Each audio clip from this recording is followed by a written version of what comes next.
to the studios of Otec 102.9.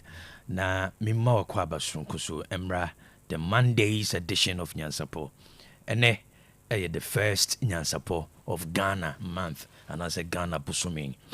Mamina sisano pebia ojebre na ode wadwene efemme na ya konya pa se ode wadwene befemme na magusu aba na debi aba no so ebeba mfaso na wakase asembia keobi kae anase nkomo bia keobi ni medie no mede kwa adwendwene mu no aboa me na amame atimi atoto meniema yede badwemba bre ebehya se wi abema kwan na no nsi akase eboba Eugene edebe kwa agokoma aboprama no so mesa bejimeja na fe the full Monday's edition, the special Ghana month edition of Nyansapo no yede asomo because wani otwetwe nkomo fa ohia ho na efiada yebedru ehu fear. Me say fear is one of the major signs of poverty. Ehu ade ba ko a dance a dead dia na kire say ohia adwene account. Na what we twa mu no fiade no many can say the fear of big things obu a usro ne makase. E wo wiase a ne ba bibira beti no bebo hu.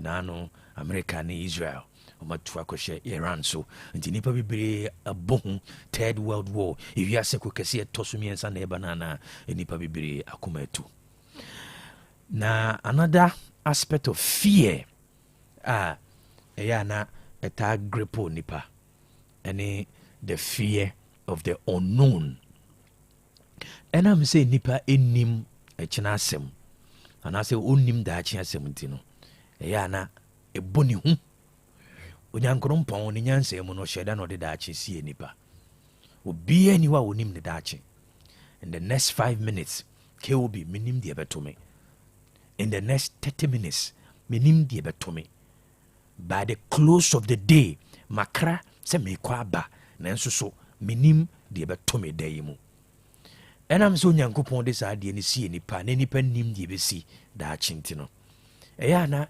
eta boni pa hu nanso so mame nka nkyere wo se de hunhunu no eka hu no edoso chen de hunhunu a ususu se ekotia wo what you know or na say what you are not aware of for you no edoso chen de ususu se hunnimu a ekotia wo. The fear of the unknown ade ba ko a oba Africa high ne say enam say yentimi nhihye ne man yenti no na ye suro de besi daache ba ko sikoko obia wototo ne nema ye na bia no onim say daache bia no eba se enne enunti enne na wa atono no wototo ne nema knowing say the secret of the future is in the daily routine. Wodaache hintasem no ewo wodada anamontuo mu future wo kano eduru ha obefre ne se enne enunti debiara da ye fre ne se enne eno ne akonya kese a ewo se wunya mu gidie obi a ehia adwene akano no onfa na adwene ensi enne so enya enne mu gidie fan shisha daache na ebeba se enne 5 years to come edu abeka se enne. The future is always packaged in the now. Odachi hintasem no ehye odada anamontuo mu Africa for ebibi mindful esuro dachi esanse ontimi nyantoto ye panne diama ehu bebre abo enipa bebre wo bibiri mu antam a esanse yentoto ye niam yie wan toto niam yie na edi ehu bebo obi a won toto ne niam yie bia ne ehu abono for dachi hyene so na wotwi mu de wo nyina no eye enne. You cannot have yesterday, you cannot live in the future. Echina etwam and I said enra etwam echina afi na eba enne ene de wo odachi no ene ne Wadachi na hintasem no ewo enemu. Eno ti bomoden se na otwi. De biara da efre ne se ne. Nya enemu gidie. Na nya amoden a wodoma nkomade ama wo. Enema wonfo ni hu na edibua wo no edoso che de odi woni hu na de wonfo ni hu na osusu se ekotia wo. Debi. What is for you is more than what is against you. Sanse de otumu no o so chen bibie wo wiase. Na otwi mu onyankrompon onka ho.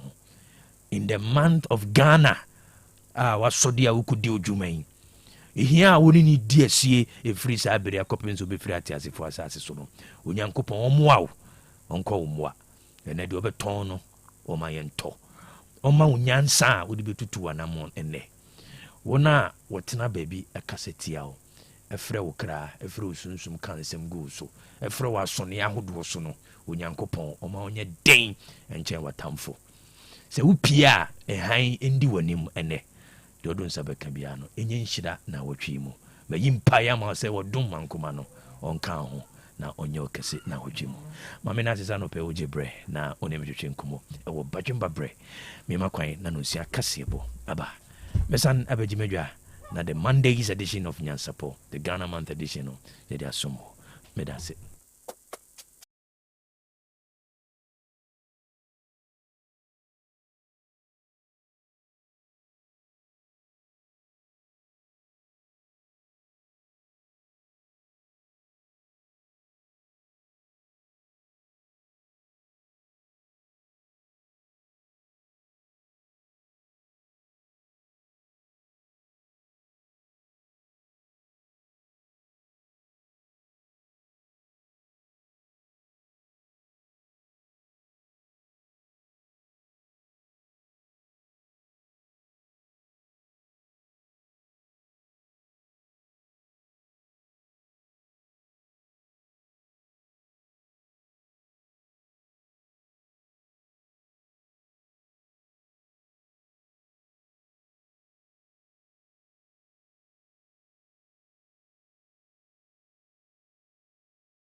Otec 102.9Fm si atenase we ya akoni kan kase ene Jordan no pe yesinkunwa ya de besumwe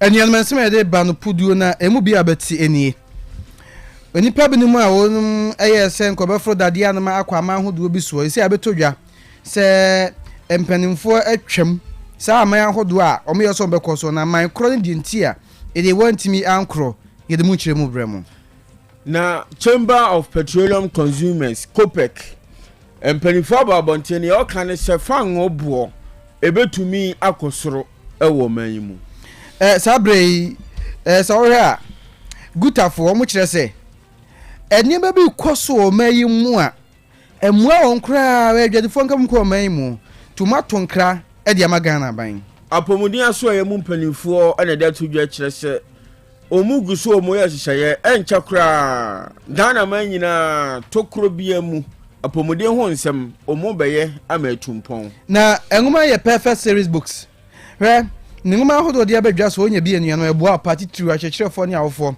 ye kan se na opa bia kira kwan na ode ama onkwada no asua English language ho award people history of Ghana RME creative arts science and maths numeracy language and literacy coloring and writing nyina wodum de bia badwa so we and for agiatum say perfect series nguma no de eno na wiase ni Ghana ha nyina open ma pa ma back in Kenya also tona ode ema no say mo schools na open mock exams terminal exams and midterm exams and so examiners in san wo tintin bi di amount kuma say o aputo jobanary station in Kansu Dansuman first stop na homa 0243 299 938 and 0540 755 0465 Clear Park Natural Mineral Water nie o se se o pa badwinsu odu aso krojen no asiesie no kama akono a Clear Park Natural Mineral Water tinyo anwa se FDA faji atumu aba amane se wiom ye na ye kama pant obi anu biye yie o sachet bottle na dispensers obetimi dia somo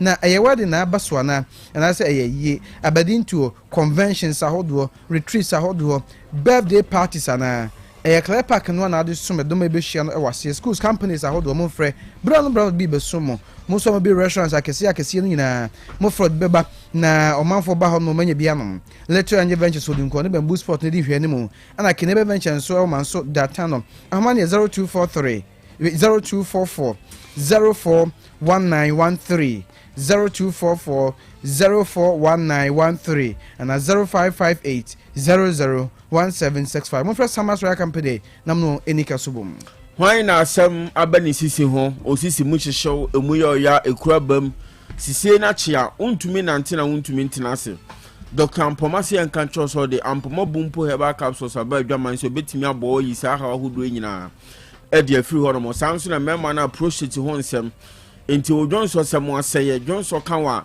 se ye den ne mpie dwonso kanwa obechem sa obi nso ho no ma minute miense bia dwonso kano e Ampoma bumpo heba capsules no ene ebesiesi odwonso sem no nso amane o manyina koso yi na o se enkan choso Ampoma promise about powder no so wadwaman so a wunya bi na no no mo a mojabroso ya de ne betu ase nasra de tama firi ne padua ne mu kese a waya ma abroso no eno nso beko efiri hono mu a emoja bedi afiri sane ye wo ne padua ne mu abo ma ni padua nkwam wanya ahoden ekoba ne sa ya de bia ba ne padua ne metimi so original ne di asie manu ma nyina koso ye Ampoma promise about powder ene ne bumpo heba capsule so de aba adwaman so no eno ana ebo asa kwan so ebo kwa ma kronkwa kwantempon ne so no Dr. Ampoma butu also catch your shankani say obesi wo Dr. Ampoma Junction obesi na ne o manyina koso ye di amount as one say dansu je bi over the counter woni na nanu muslimi fa sorry dan kase ne di anim hwe wo hono mo a Dr. Ampoma nu pay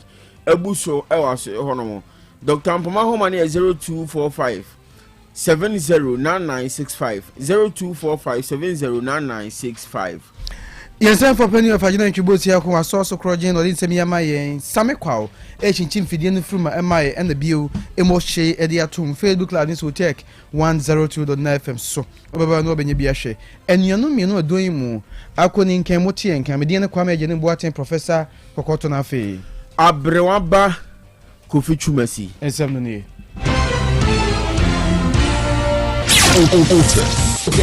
Otec FM 102.9. Don't touch that dial.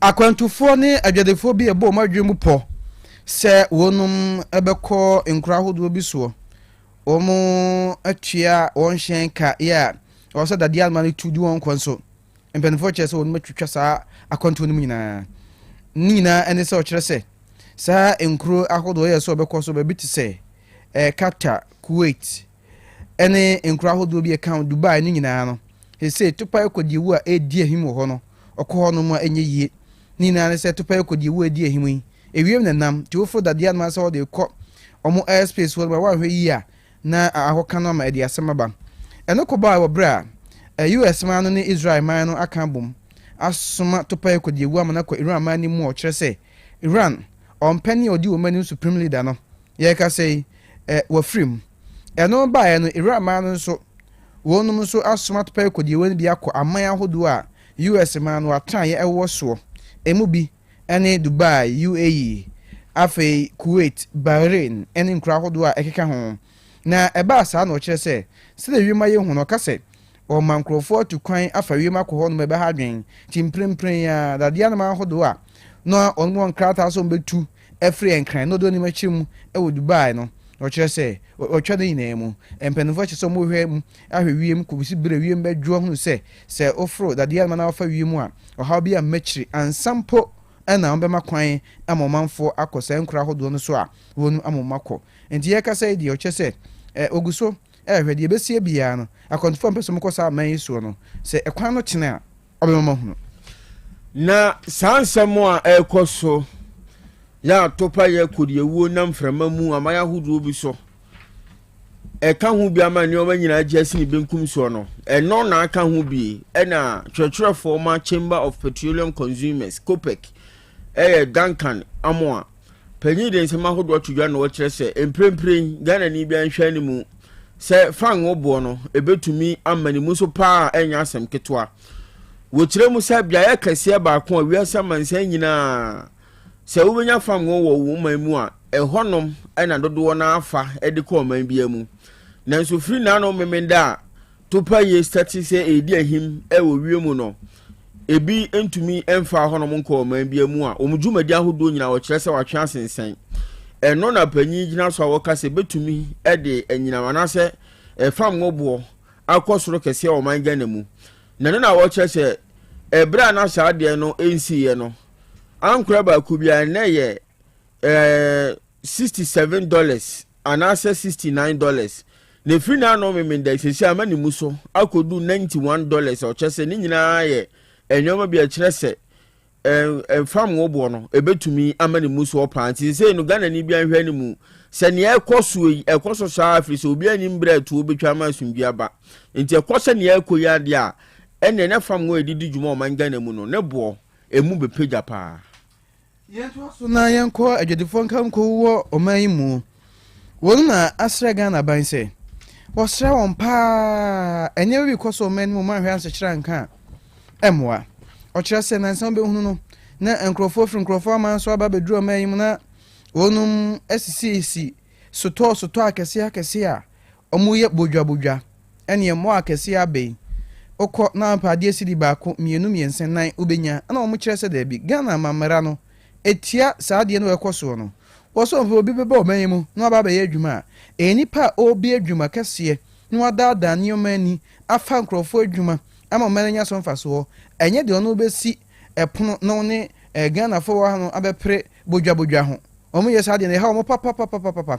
timpenfoɔ hwɛ na ɔmo amra ɛnyɛ adwuma asantemantam ade ɔda guta ano titinani ɛwura Antonio Pon ɔno tɛ kasa wɔn haw ɔde atodwa ahoho a ɔmodi edwa ɛwɔ mɛmu ha si Ghana dwadie nyina akodi ahoho nsɛm yɛgyae machanafoɔ abebie malls ahodoɔ ɛwɔ mɛmu ha no sɛ all in the name of doing retailing na yɛsi yɛfrɛ investment masa mesrɛ ɛne buo ne anidie mu kasa kyerɛ mampanyin ne Ghanafoɔ sɛ ɛkɛka bodwa shop kɛse a yɛbie deɛ Ghanafoɔ yɛ ni sika deɛ so Ghana ni yɛwɔ sikafoɔ ha mbɛtumi abie saa shop no bi ɛno nyɛ investment yɛpɛ investment a ɔmo ba bɛfa yɛ raw materials ɛwɔ system no mu adane yɛni ebie factories ma anya add value to your raw materials no na export to be nya foreign exchange ne afa anipa amoma yɛ adwuma yɛ twa taxes ama ban ɛno ne na investment na obi sisa de ma wɔ China no aba beton Ghana harman investment in the offer heni enti yɛsrɛ China malls ɛne malls ahodoɔ na ɛbaa ne ahoho ma begum West African sub-region yɛn nuanom Nigeria fo a ɛnɛ phone accessories wo ma de adwuma ne nyinaa afa ɔmo mu pia cart nam kurom ɔmo yɛ nipa 100 a metwa ka sɛ 99 ana 95 ɛyɛ ahoho ɛna nipa 5 pɛ na yɛ Ghana fo no ɔmo mu na yɛte ɔman a adwuma ni mu mmeranteɛ no ba wɔwie school university 4-5 years no mu nya adwuma nyɛ na sɛ adwuma kakra wɔ no so yɛ ma ɔwɔ abɛgya fade a na kyɛ sɛ mpanyinfoɔ no mu yɛ adi hwɛmmɔ anuanom deɛ tie no nkan ɛyɛ titire de ma Ghana Union of Traders Association gutakuo no wɔ asantemantam ha Rantoni Opon yɛtoa nsɛm no so ɛwɔ apɔmuden aso yɛ na kakyɛ na panyin a ɔno na dan kitahudie ano ɛde ma wɔnom yɛ owura Tony Goodman panyin de nsɛm ahodoɔ twodwa na ɔkyerɛ sɛ aban wie gu nhyehyɛeɛ ahodoɔ so ya wɔhwɛ no mu sɛ nkronkuma ahodoɔ bi a ɛwɔ ɔman Ghana mu apɔmuden ho nsɛm nkɔ yie no mpanyinfoɔ ɛde nhyehyɛeɛ ahodoɔ na agu apono so a ɛnkyɛre kora yɛresabea ahodoɔ yɛbɛsi ɛwɔ saa mmeayɛ no da nkyɛm a omu wɔ nipa no bi ondo ba bɛfa ntete ahodoɔ mu na wɔn mu ti abɔbɛw na ɛde wɔn akɔgu saa yɛresabea no ma akɔdi dwuma aboa ma Ghanafoɔ bi a wɔn mu akyirikyiri baabi a apɔmuden ho nsɛm ɛnkɔ yie no wɔn asetena mu nyina ɛbɛtumi atu mpɔn na wɔn apɔmuden ho nsɛm so atumi agyina yie. Under the health training institutions also, you have a training this week. Adverts number call. You have a training specialized nurses in emergency care, critical care, oncology, nephrology, any other fields. About 5 different specialized areas. You have a Kenya, Adano. The Itinias Anima, we will expand healthcare delivery. Yet trim. Rasho a far place. We could have stabilized you in that area before moving you to the continuum of care. Sa issue.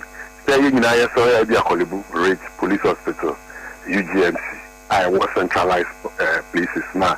What this particular specialist, Russian alcohol has always been the case. We want to decentralize and make sure you be producing enough doctors. Tony Goodman or no, and a Dankita Hudiano, Emma Apomodane, Asoyano. Nasa Ghana Pomodi Hun Sam said the Oraton Goodman Chrimway.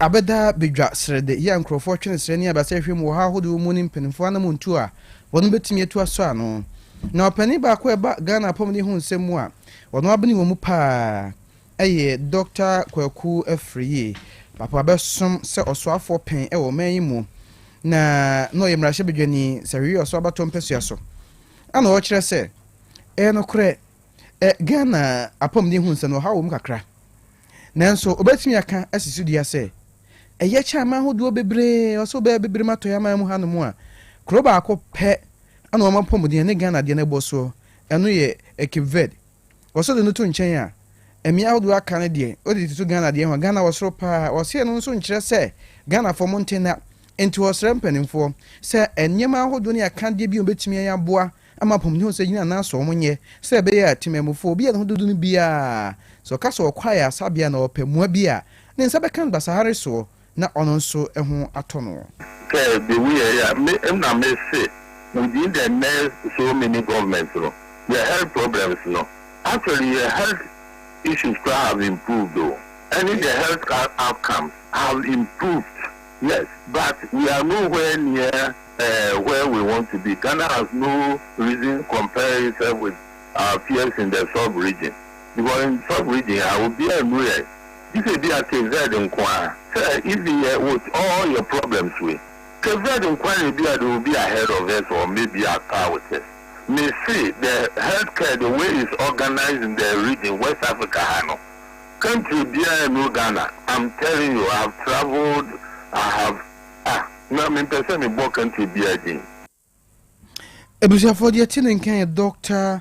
Kwaku Owusu ye be gina ha no pay and some of the bobo no say no nsia kase Otec 102.9Fm so na ye de abawie ye yen for penny e of adwona ntwebusi akon on so kroje ma pesmaka for me ye bedwedwe ye e de ema mo embo chedi ye ko Facebook nso na enu asame kwa chinchin fidie no fruma e de ema ye nuanu mienu a otie nka bosonyine mu bedi ne Kwame Ageni Boateng Professor Kokoto anafi abrewaba Kofi Chumasi yes also na agudie mu nsem aba Eugene Maradona ebo wi a KOB Nyansapo no ebeto aso 102.9 Otec Sports.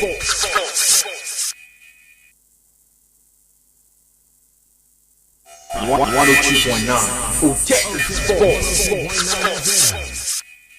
102.9 Otec Sports. Yes, and I don't pay you movie ache e be Nyansapo no so braso agudie mu nsem ya boabo no efie ene amonone yere be somo ansana ya sore so ama KOB ene Nyansapo team no ene o ma betena se edede wo nyina ato aso na share nso agudie mu nsem a yere ebremu Provident Insurance Company Limited omo ena aso ya sna ede ensem ni nyina eba Provident se men kan chiro se motor insurance papa ena opa o ma so ye ena also call now from now till the end of March there is a promotional egusu a ekoso urem or Provident omo branch bia na motor insurance a omo nso egusu a etwanom say a comprehensive third party fire and theft third party only motor insurance ni nyina no okọ na akotwa bia free coupons am we dey kwaji free fuel any souvenirs ahodo onsa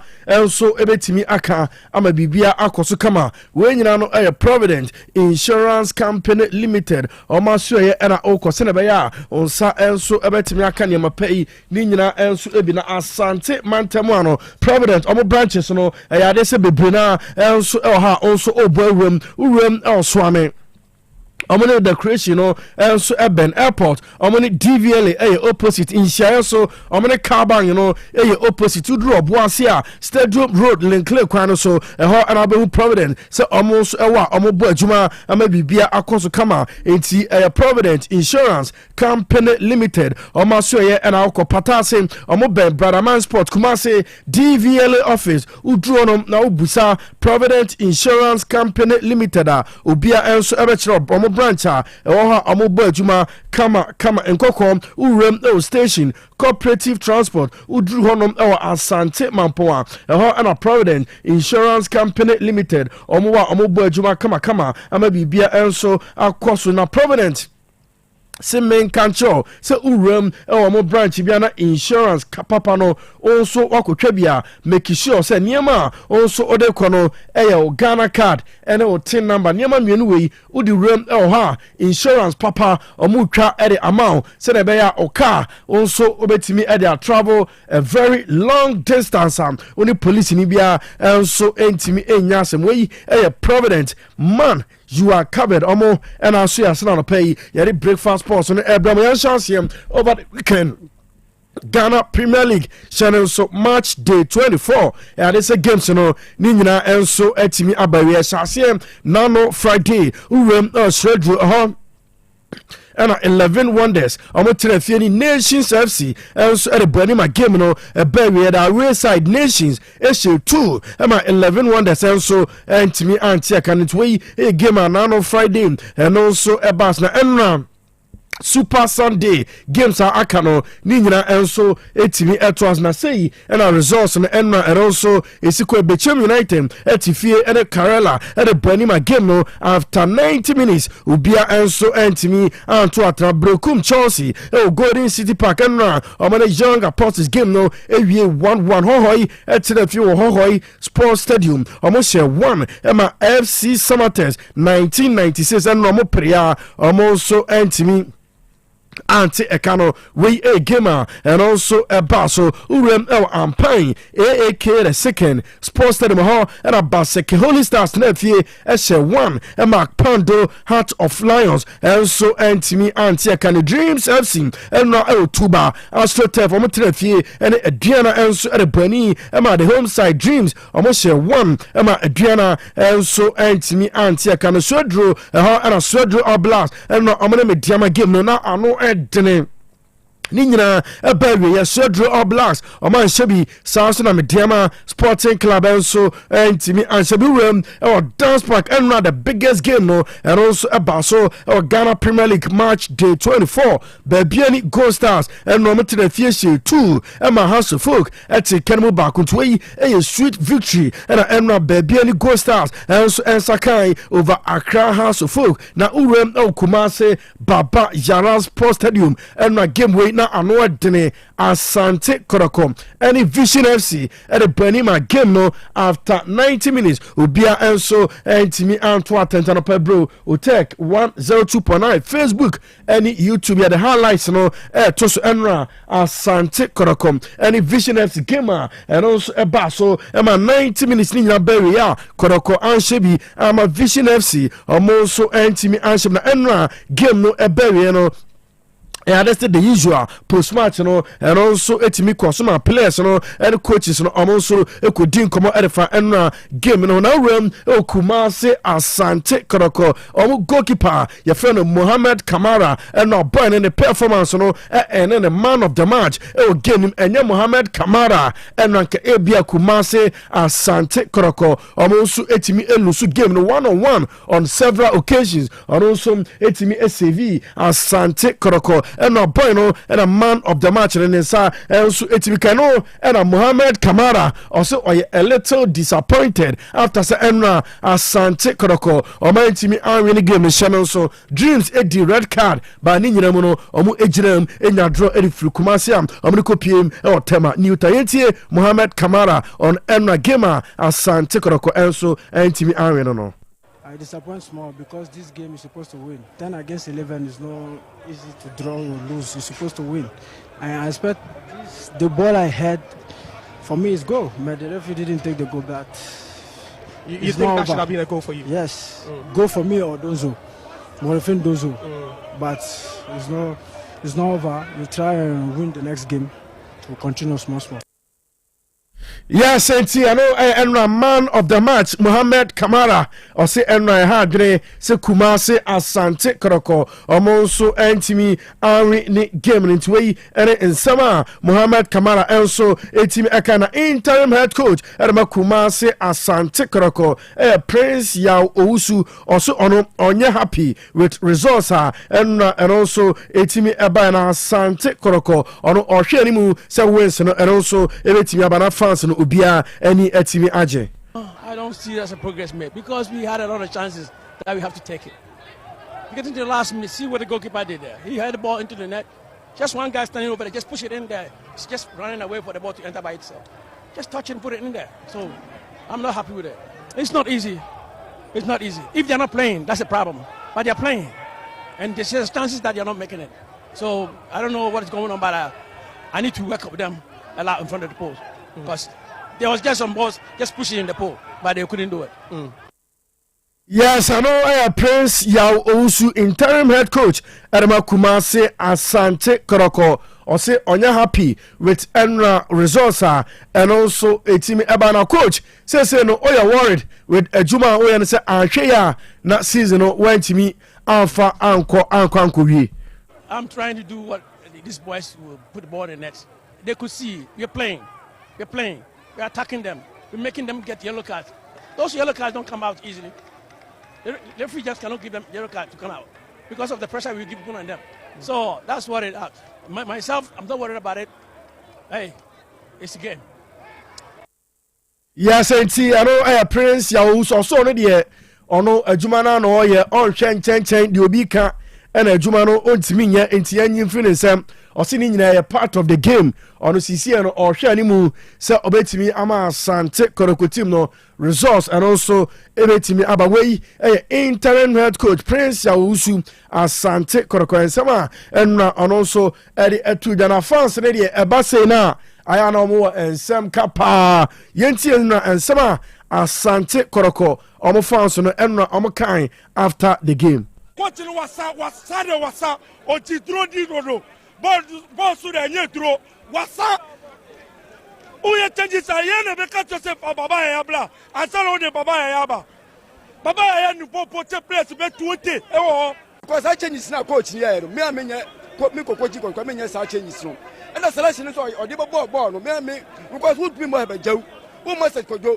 who mo James Opon na mo imananti at the same time coach be do be sa de no the coach na say kasa che na nya press no wo mu gale o ma kase ya yam press na de nya o mu nimbo mu press o be do be kase wo be kase yam pam nya kofo obi mra ya coach ya bia coach we de nya coach asemo press na sa e di saka wa kasa sa de saka aya o ma me dia asaka o papa dia e ti ka be tma say ya se o tumfo da roma wa ko sha atade kakraka we se fugu e de ba be jina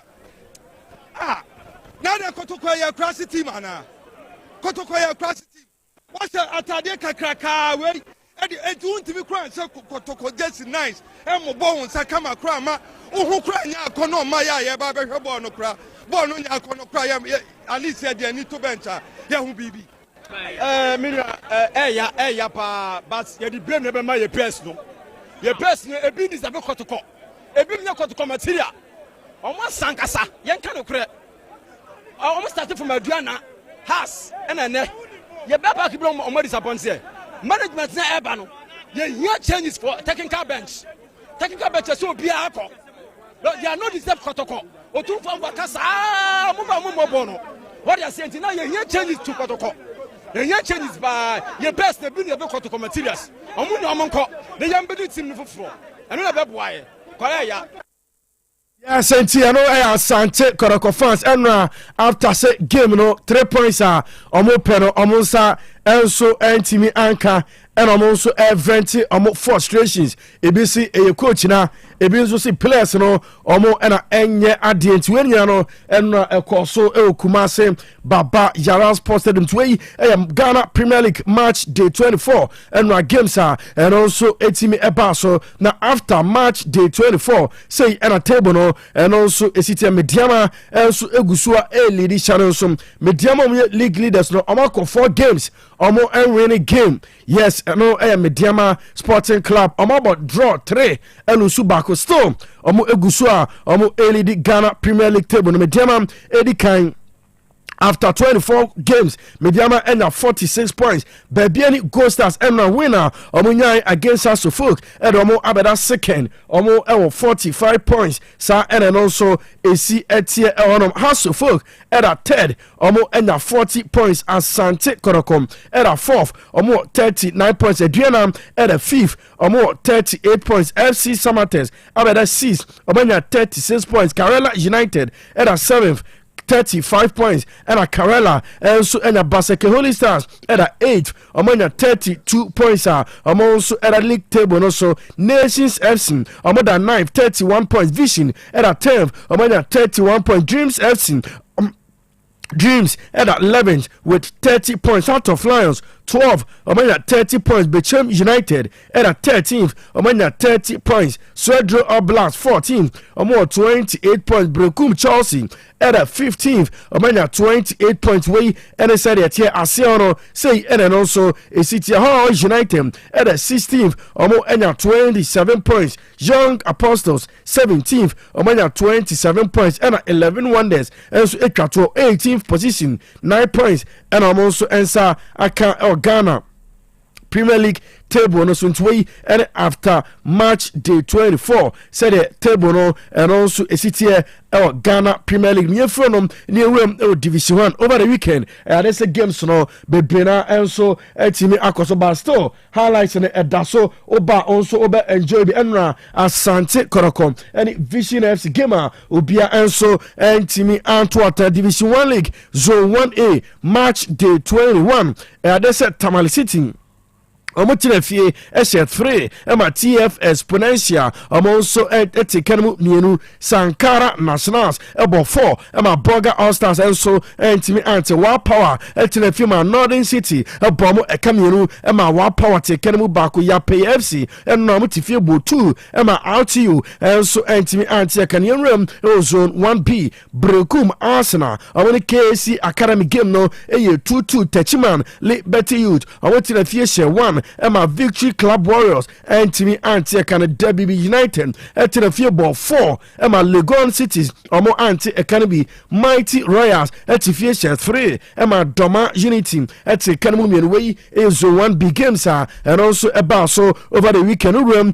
zone 2 match day 21 say and a result and also a quite new at the Biase Omotinefie Eshe 1 Emma Park Academy and Timmy Anti Ebony and UCC Youngsters game no Ubia Anto Atana Soccer Intellectuals Omotinefie Emma Ross Park Efritakwa Ekose 2 Emma Soccer Intellectuals also and Timmy Anti Can Ebuswan Drafts Etinefie She 3 Emma Ken Pfizer Omotinefie Anti Academy Future Stars Ewo Ojeso and Nomushi 2 Emma Emina Sharks Etikanu Bako Sekendi 11 White Trefie Emma Ushopun Fidelity Ekobomo Ekabako Emma Sekendi 11 White and so and Timmy Anti Kanurum or Abuoso Park and a Seshi All Stars and Nomotinefie Emma FC Ashanti Gold Omo A League Leaders Zone 2 and Omoko away Equashare 4 Emma Seshi All Stars and so and Timmy Anti Kandi Zone 3 Atram Divisa and Omni Home Stars game no a 1-1 Hakla LCTFC 2 Emma Okwa United Omo and Timmy Anti Kanana God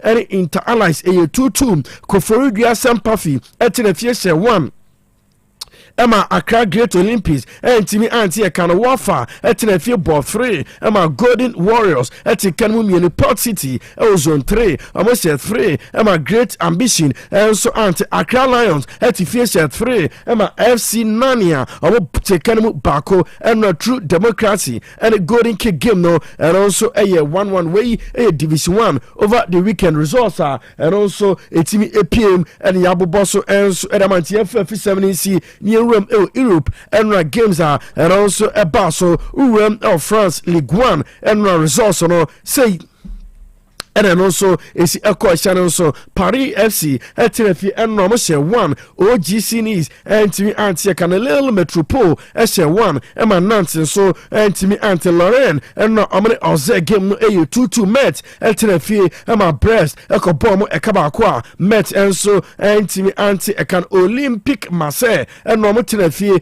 share 3 Emma Olympic Lyon also and to me anti can be Pierre-Emerick Aubameyang and a boy no and your brace Emma Marseille and so I really game no ye from near room Italy CR Cremonese at the firma AC Milan and no monsieur 2 Emma Cremonese and so Anthony Ekana Pavlovic and Rafael Leao almost and 90th minute and 90 plus 4 almost 2 goals and Emma AC Milan game no almost 80 Sassuolo at the first 2 Emma Atalanta eti kanemu baako Torino eti refiebo 2 Lazio enso enti anti kan AS Roma and omni Juventus game no free we big gamer and also etimi ekwo na enye asem ketwa Roma free ema Juve and free Bundesliga and gamer about on the VfB Stuttgart etrefiese 4 ema Wolfsburg omo anti kan Eintracht Frankfurt 2 ema Freiburg and so etimi anti kan Hamburger SV omo tifie ema club from RB Leipzig bomu 2 ema Hamburger and so tikanu back we Bundesliga games and also etimi ebasurem Spain, La Liga Elche, and Espanyol game no, and a 2-2 Valencia, or Motifiation 1 or Sasuna, and so Antimi Antia can Real Betis, and normally Sevilla game no, a 2-2 Girona, at the Fima Celta Vigo, Echo Bomb, a Camino, and my Girona, and so at the Canemu Backway, a Spain La Liga, and my games are, and also a bass of the almighty English Premier League, and my games are a bass on Brighton, and Hove Albion, at the Fish 2, and my Nottingham Forest. At a Kenu Baku Fulham, a Craven Cottage, I'm on a Tottenham, at a Benima Fulham, SC2, Emma Tottenham, at a Kenu Baku to Tottenham.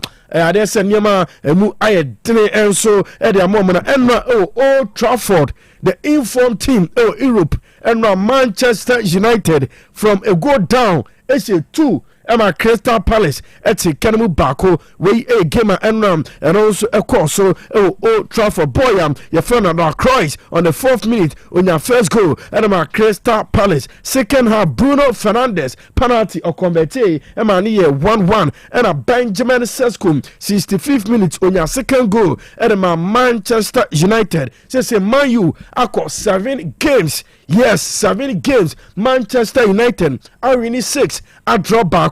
We informer Manchester United former almost answer etimiaka and I don't pay yet to a sweet victory and Man United also answer etimiaka. Now the biggest game Premier League game over the weekend and also a Barcelona Emirates Sports Stadium Arsenal etwaso omenia bre say afiwe nkwade yes also no on top from and Arsenal say 2 Emma Chelsea and so etikenu bako we and game and also etimi ekọ so a enye asem ketwa and so game nim Arsenal for no say Chelsea a boy a friend Hinkapi ono enenya on goal and so edema Chelsea urem Arsenal William Saliba and onya goal and a Julian Timber and so at the second goal and so edema Arsenal also etimi win the game no into a Premier League games are and also Barcelona as I say urem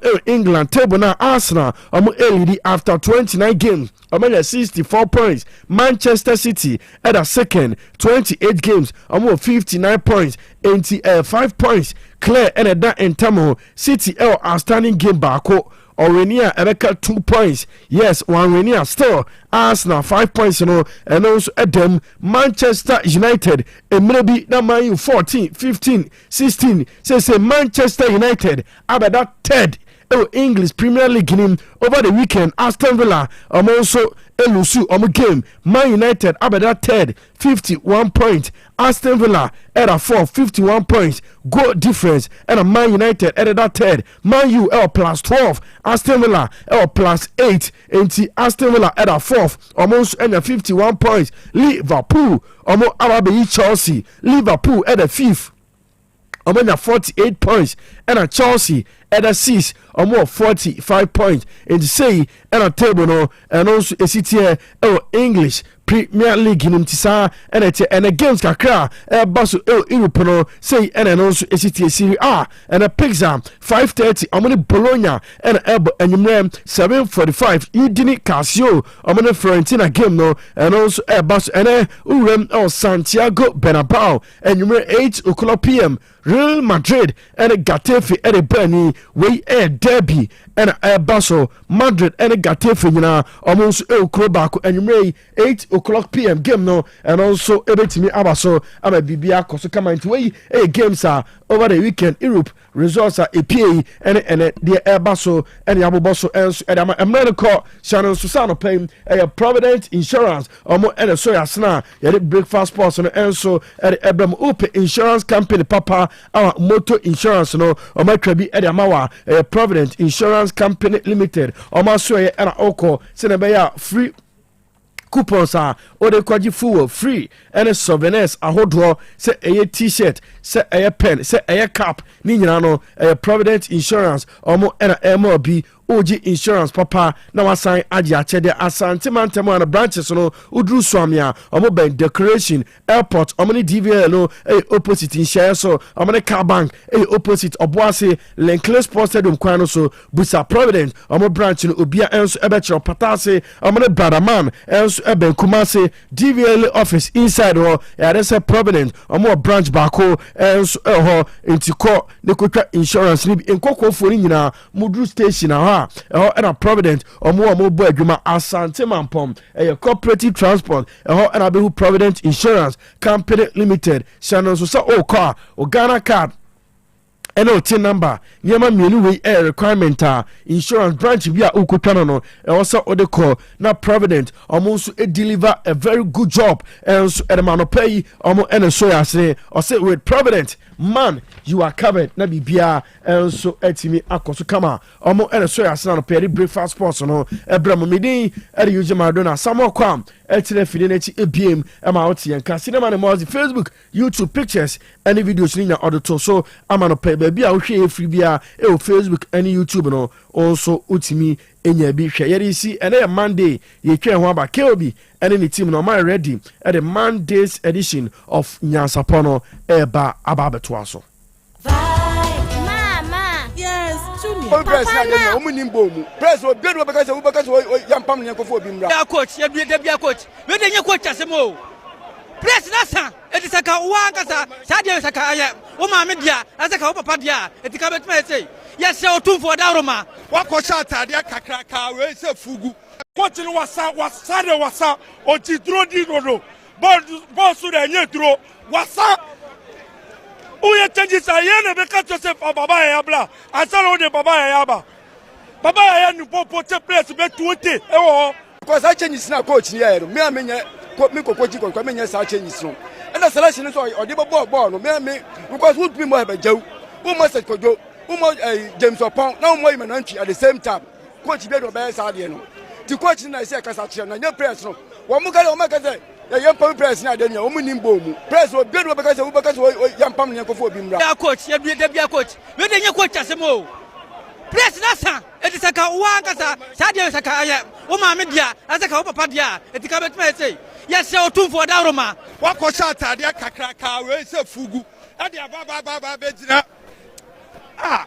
na de kotoko ya class team ana kotoko ya class team wasa atade kakraka we edi untimi kran se kotoko just nice mo bo won sa kama kran ma ohu kran nya akono ma ya ba behwe ball no kra ball no nya akono kra ya alice ya de ni to bencha ya hu bibi mira ya pa but ye di blame ne be ma ye press no ebi ni sabe kotoko ebi nya kotoko material omo sankasa yen ka no kre almost started from Adriana has and then you better keep on more disappointed. Management na ebano. You hear changes for technical bench. Technical bench so be alcohol. They are not deserve protocol. Otu from Wakasa mumba bono. What they are saying now you hear changes to protocol. You hear changes by your best the building of protocol materials. Omu no monko. The young building team for floor. And no be boy. Korea. Coaching wasa oti dro di dodo. Ball su de nye dro wasa. Uye changes ayene beka Joseph baba ya bla. Asalo de baba ya ba. Baba ya ni popo te place be 20. Ewo. Because I changes na coach here. Me amenya me coach ko amenya sa changes no. And the selection so o de ball no. Me because who be mo have jaw. Who must kojo. Who mo James Opon. Now mo imanantwi at the same time. Coach be do be sa de no. The coach na say kasa che na nya press no. Wo mo ga o ma ka say ya yam press na de nya o mu nimbo mu. Press o be do be ka say wo be ka say yam pam nya ko fo bi mra. Ya coach, ya bi coach. We de nya coach asemo. Press na sa etisaka uwa kasa sadia saka aya o ma me dia asaka o papa dia etika betuma say ya se otumfo da roma Wa ko sha atade kakraka we se fugu ade aba be jina na de kotoko ya crash team ana kotoko ya crash team wa se atade kakraka we ade etuntimi kran se kotoko just nice e mo bo won sa kama kran ma ohu kran nya akono ma ya ba be hwe ball no kra ball no nya akono kra ya at least ya de ni to bencha ya hu bibi Mira ya pa but ya di blame na be ma ye press no ebi ni sabe kotoko ebi nya kotoko material omo sankasa yen ka no kre omo started from Adriana has and then ye better keep on more disappointed. Management na eba no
so Amuzu Junction be Moro Market no Tafun Shia so Amuzu Junction be Moro Market so Kumasi anu akodani heba Mr. Heba pedan ko mu tu bi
ɛyɛ nsɛm na hɔ sɛ amanfoɔ bra ɛna bɛkyerɛ abusua mame mu akɔ aba mmra the Mondays edition ɛna the first edition of Ghana Month Nyansapo ɛna wasugu so a wotie bosumi yɛbɛmɔde sɛ yɛbɛdi Ghana ho nkɔmmɔ yɛbɛdɔ mu suko yɛbɛtwitwi nkɔmmɔ bebree ɛno nti yɛ special edition of Ghana Month on Nyansapo no bɔmmɔden sɛ aberɛ biara no ɔne yɛbɛtena abɔ no nsia pa ho sema aduonum saa berɛ yɛndi kan hwɛ sɛdeɛ nɛ ɛwie mu nsakyerɛeɛ ɛbɛsi ayɛ na wɔhunu sɛdeɛ wobɛsi atoto nneɛma ɛnkaebɔ a yɛnsa ka firi Ghana Meteo anaasɛ Ghana Meteorological Agency kyerɛ sɛ anɔpa yi yɛnom a yɛwɔ mpoano mekyerɛ the coastal line ɛna afei woba wɔ no wɔ baabi a kwaeɛberetuo wɔ mekyerɛ the forest zones ɛna akɔ baabi a mepɔ no wɔ anɔpa yi ɛbɔ no ɛbɛsi saa mmeaeɛ no mframa no mbɛyɛ nwunu na abɔ sɛ asɛ nsuo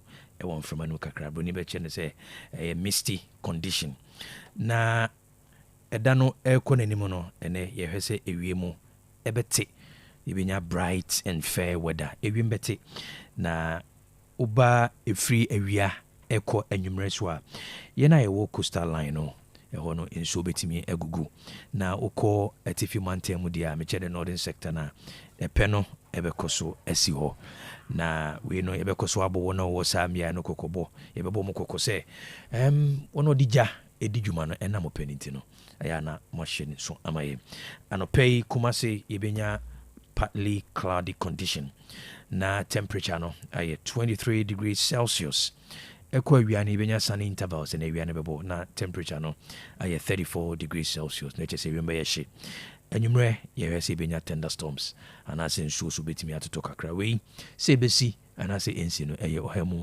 abupɛn aduanan 40% na temperature no ayɛ 29 degrees Celsius hyɛ ne so sɛ 29 degrees Celsius then bɛyɛ hye kakra bɛyɛ relatively warmer anɔpɛ yi minimum temperature ɛyɛ 22 degrees sɛtwi bɛkwae ɛbɛ record 22 degrees saa so no atakwa ɛna ɔboa se bɛ record 22 degrees na maximum temperature no ayɛ 27 degrees wokɔ narugu ɛbɛ record 27 degrees na mmea bi te sɛ nkran kasoa ana bɔle wɔn nyinaa bɛ record 26 degrees. Efiri awia ɛkɔ anwummerɛ soɔ no, minimum temperature no bɛyɛ 31 degrees. Axim bɛ record 31 degrees. Na maximum temperature na 38 degrees. Mea bi to say Yendi bɛ record 38 degrees. Tamale bɛ record 38. Na afei Bole, Damongo, Bogatanga, and Narugu bɛ record 37 degrees. And Cowboy and Sacred Ghana Metro Church ne ɛpono ɛso ɛyɛ very calm ɛso ɛyɛ din. Yenebuo ayebuo no ɛnɛ ɛyɛ the 2nd of March 2026.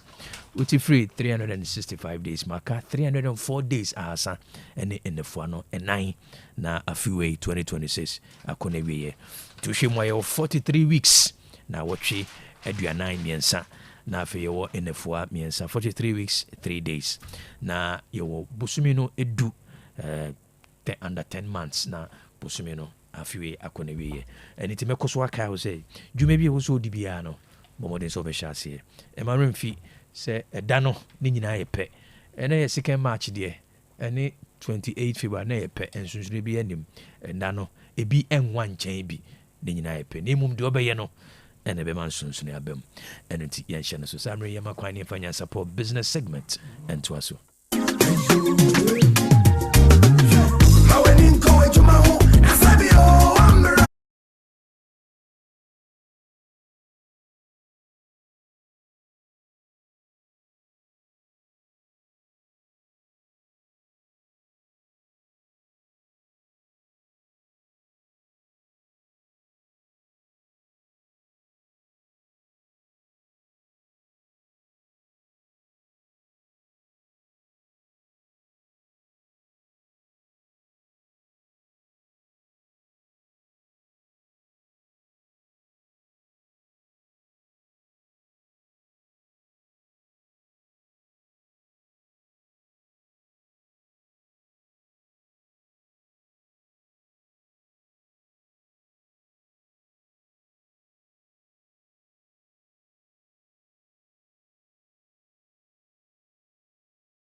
Cash flow shenenso cash flow na wotwe adesuan enye wona wopa adwuma nko a wo mu a adesuan wei ebeboa wo pa ye wona wo ye salaried workers wo ye adwuma ana se obi afi na pese wo hye adwuma sia eno so beboa wo ye ka cash flow ekwan ya sika faso flow benipa wo na de ntia enkomo wei enho hia pa ne se wo obi a wotatie me ahomache badwemba bre ma se serious bi ase a ye friend poverty and I say me ka ohia ho asem na ye dum suko ye say ye do signs of poverty mindset mimi na etwa mu ye de webinar no ehyehyɛ so na mimi na etwa mu no na ye hwɛ business conception ekwan a ye fa so nyinsen business idea eno ene ye gibre etwetwe ho nkomo na enuanom mo join free Spain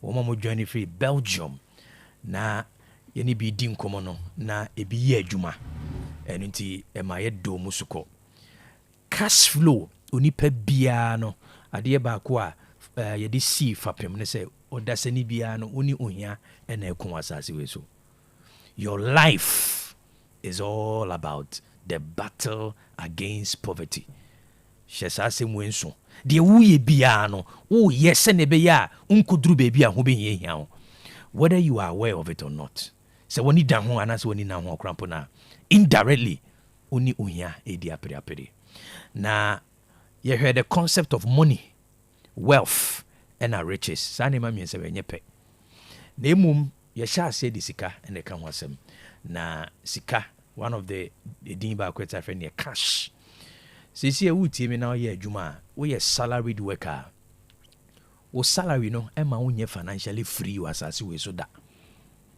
This is the hard truth. Inipa bebere be di etine so ye adwuma na oji akatua you can never build financial freedom on your salary unless say usua how to build what we call cash flow. Sika will take a dima me say no entimi mame ndeme ho financially. This is the gospel truth. We will say it as it is. Obi ejuma bank, there is nobody who will be financially successful and I say financially free on the basis of salary. Enye yeda. I just say we build the cash flow. Makacho say cash, you know. Yes, I friend the currency.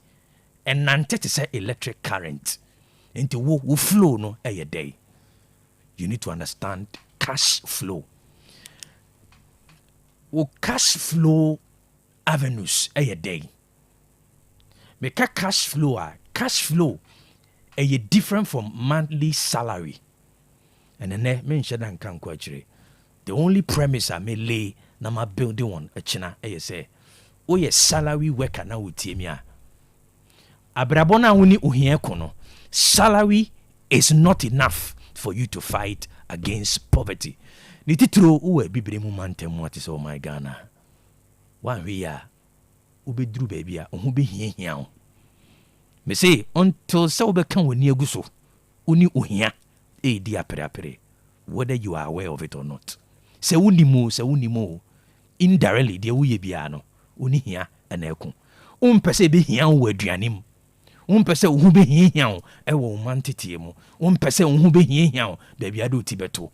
Pese wo be hia e wo apomodin mu. Life is a battle against poverty. The earlier you become aware of it, the better.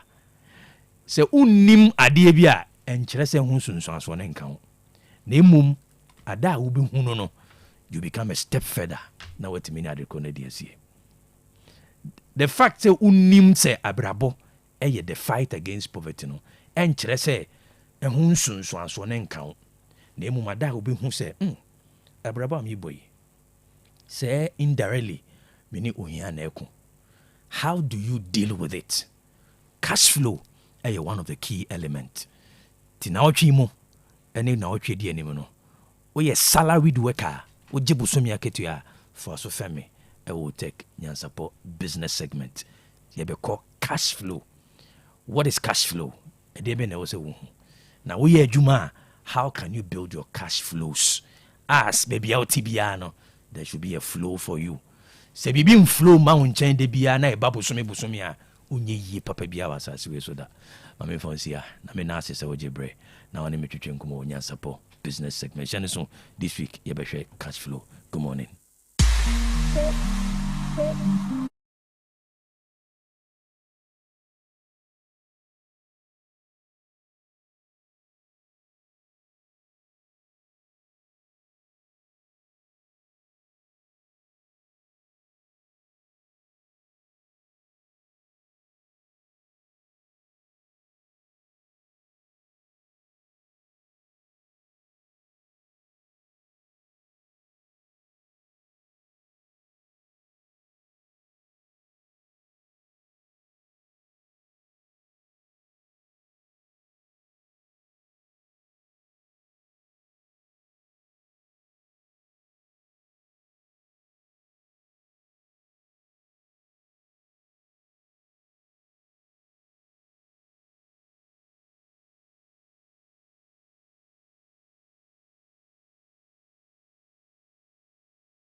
Emra Nyansapo.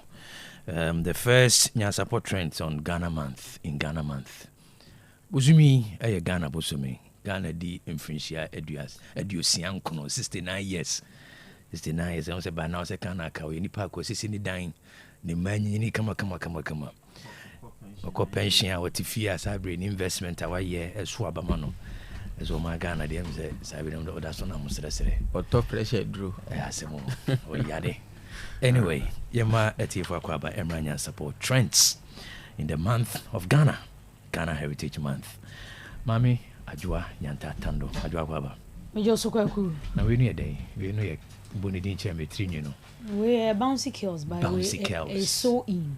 Bouncy kills are so in. Yes, with your natural hair. Your natural hair na fra. Now we qualify ni mami. Bouncy kills. So in with your natural hair. Yeah. Wow. Kwame na no we wonim say. Kwame atobi da. Say atobi. Efe ntimi me na da me ho ana. And the senior man more bouncy girls so in with your natural. So we wanna hear na. O da bi enwi ni mom de. Enwi mom de. Ai. Me ana me ton but. So we need de. Madam Cynthia your way any here. Oh okay. Bouncy girls. So in with your natural hair. Hey. We are semo. And now we need to be say no. Oh, this is not expensive. I mean, it's not more than 700 cedis. No more than 700 Ghana cedi. Will be salary. Anyway. But it's nice. It's nice. Thank you. Senior. Okay. I chumasi. Should be pay ama fee I will say. I'm nya de money. Now so style. No so style next time be. We are within style we chat style. Media 20 cedis. Ah, na you me come. And I come there say 15. Can be any. 5 cedis one. Na kwa me awi. No kwa don ko baba shop. Kwa me awi. 2 Mami. 2 cedis. Mami, awi. Tefri ata hukum. Ole be musa awi. Tefri ata hukum. Obi a so de fi o. Dem so on ato. Ole be awi. Kwa me de ne funtam so. O na unyima no me say awi. Tefri ata hukum ana mo so no. Unyima. Question wo say unyima me say uyi.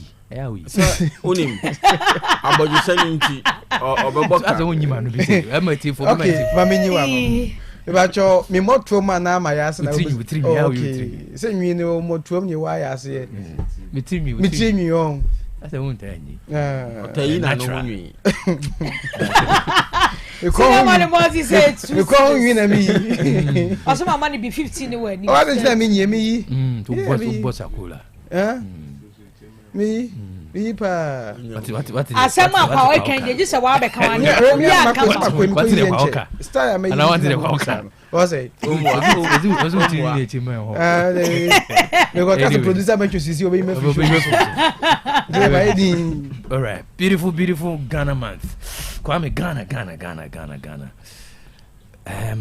Ghana is a beautiful place. You always say there were issues there, but Ghana is a very beautiful place. Africa is a very beautiful continent. My name said also Ghana. What is your perception about Ghana? Oh, my perception about Ghana, and it's Ghana de. Say, we need to find a crowdfund mine so. Ghana de. So, Tiana and Crowfocus so. Some dear Ghana, a more powerful ye a abusu.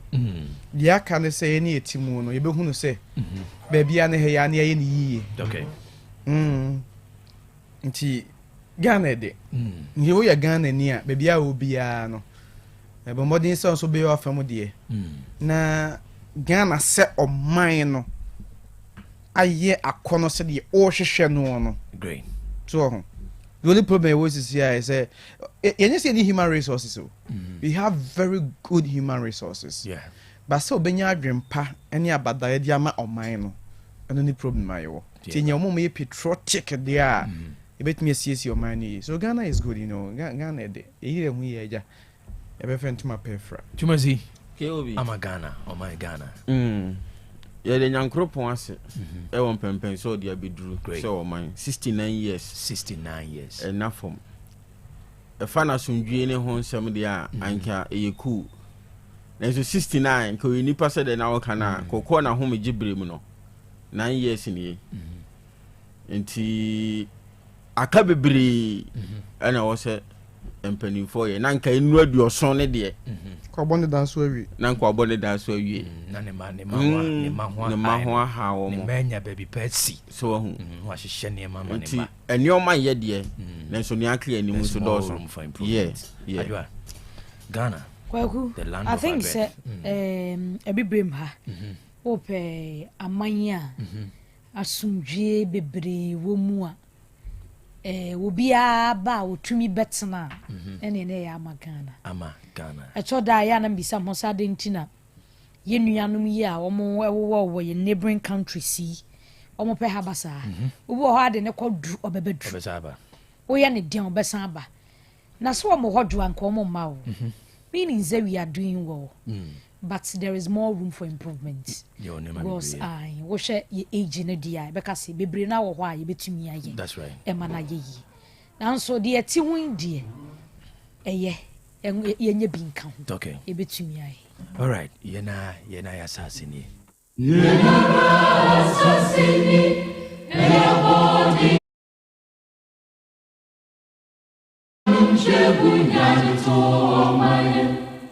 Nyansapo.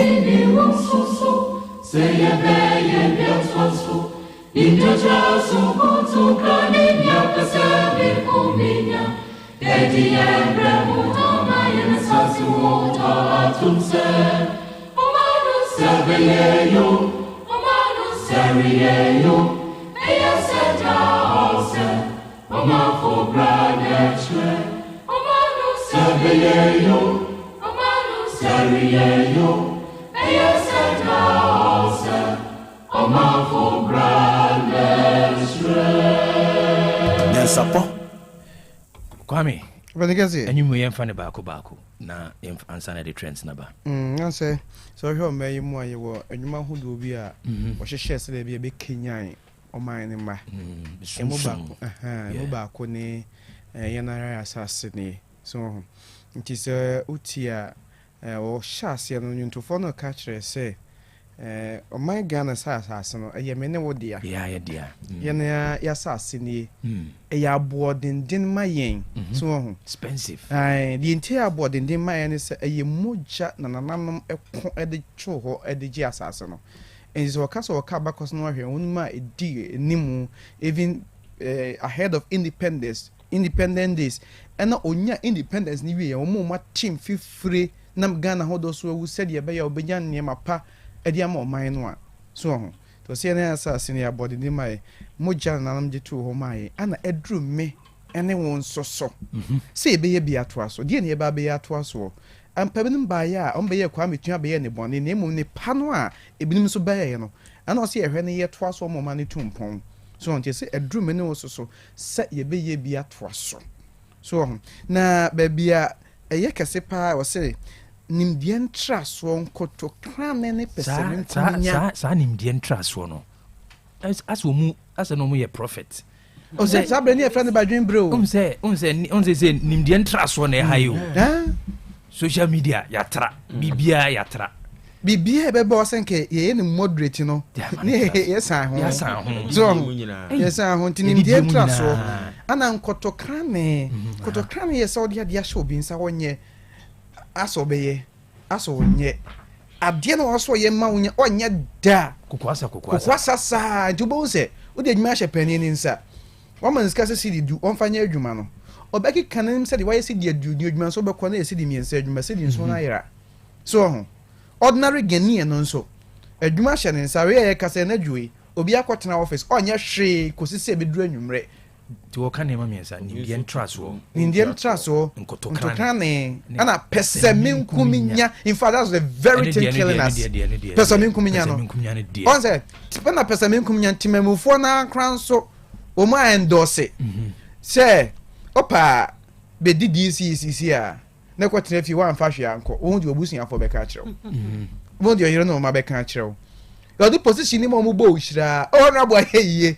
mebo a obo bi di position man wo Ghana he ya bo unse na congratulations call the money pano anya so be so man no adododie ne wa awie ne wo hono mo kai no se be ma wakodi aboabo no bra ne edi pesamin kuminya nimdie ntra so nkotokran na afi pesamin kuminya ana edi yembere mu dem ye ka se bi edi bere mu dem na se pesamin kuminya no akoya kan bi ewo because a demo so di wa wontimi sound debe because we be a demo sebi bibi ai be den so betima correct sa demo no o senti ama ya brabo atose ka se bibi ato a owu so ati ase ena ma abrabo na to oman na abrabo na to se so ati ase na so man se be ye o senye yo eyeme no mienu brai wo na kire se oman be ya na senye na ye ka se o person oman ye ye a enkodina ba bi mo wo hwene emfa wo san kire obi aso kona na wo hye ho no as civil servant public servant as private worker kona na odi na wo ye be bo oman mpuntu we ni enwom na ka kire ye we ene ni enwom na ka kire nti ensia emu ade na enye patriotic for Ghana mama se zubi enko ame na yemfa transcendent aso Sasini, Body Mayan, Mojanana Numshebunya to Mayan. Little Wososo, say a bay and Yatwaso, in the Jaso, Koto Kani, Yapasabi, Omina, Eddie and Ramuta Mayan, Sasu Water, Atumse, Omano Sabayo. Seriyo, eya seta ose, oma for granachwe, oma no seriyo, eya seta ose, oma for granachwe. Nyansapo. Nimdi entraso inkoto krane ene apesemi nkuminya ene die dem. Wow. Ohun se mo ewom enkan no ye ko school a na ye ma ye to saade we ti wo so ni nyina na ewurawura wakomam na odi nyini nkakra ene ni ho biem anyway all right yemfa trend no ensomati for 10 illegal miners feared dead 30 critical after mine caving at Mansu Tontokrom. 10 illegal miners have been confirmed dead following a mine caving at Mansu Tontokrom in the Ashanti region. Ebusia ochrese ekọ Mansu Tontokrom mabunu bi etu fem gudie bie amana okomu okope bibia bana nkwode bebo nso amoa yefunu po no adwiri egu wonso ama ohwemu ani pedu no so wonu mafiri mu ama ebinum eprepiratra ana odin na ochrese ebra ye kasa impo ye mususu se ebinum eda so ewo honomu a onyenyi wo mo ne nyina mo no ochirima wana won potem won mugusu hwe so betimi ayi wonuma omafremu no wona epra ye watimi ayi won so de wo se odon ekọ ayasabia ye kase wonum eje ayahwe ye bekọ so de ekiri ne de ni atete ho de besie bia simpie kase yi so ye de ba somo. Ghana has over 5 weeks of fuel stock despite Middle East tensions. According to MPA, National Petroleum Authority, MPA has moved to calm fears among Ghanaians and assuring the public that the country has enough fuel stock to last several weeks despite the escalating Middle East crisis following recent Iran attacks and regional tensions. Okay. Emprempre kasai ewiema yehu ne titiru ne Middle East ho. Ne nyina ye okon kase a Israel man ne US man so ayo Iran so.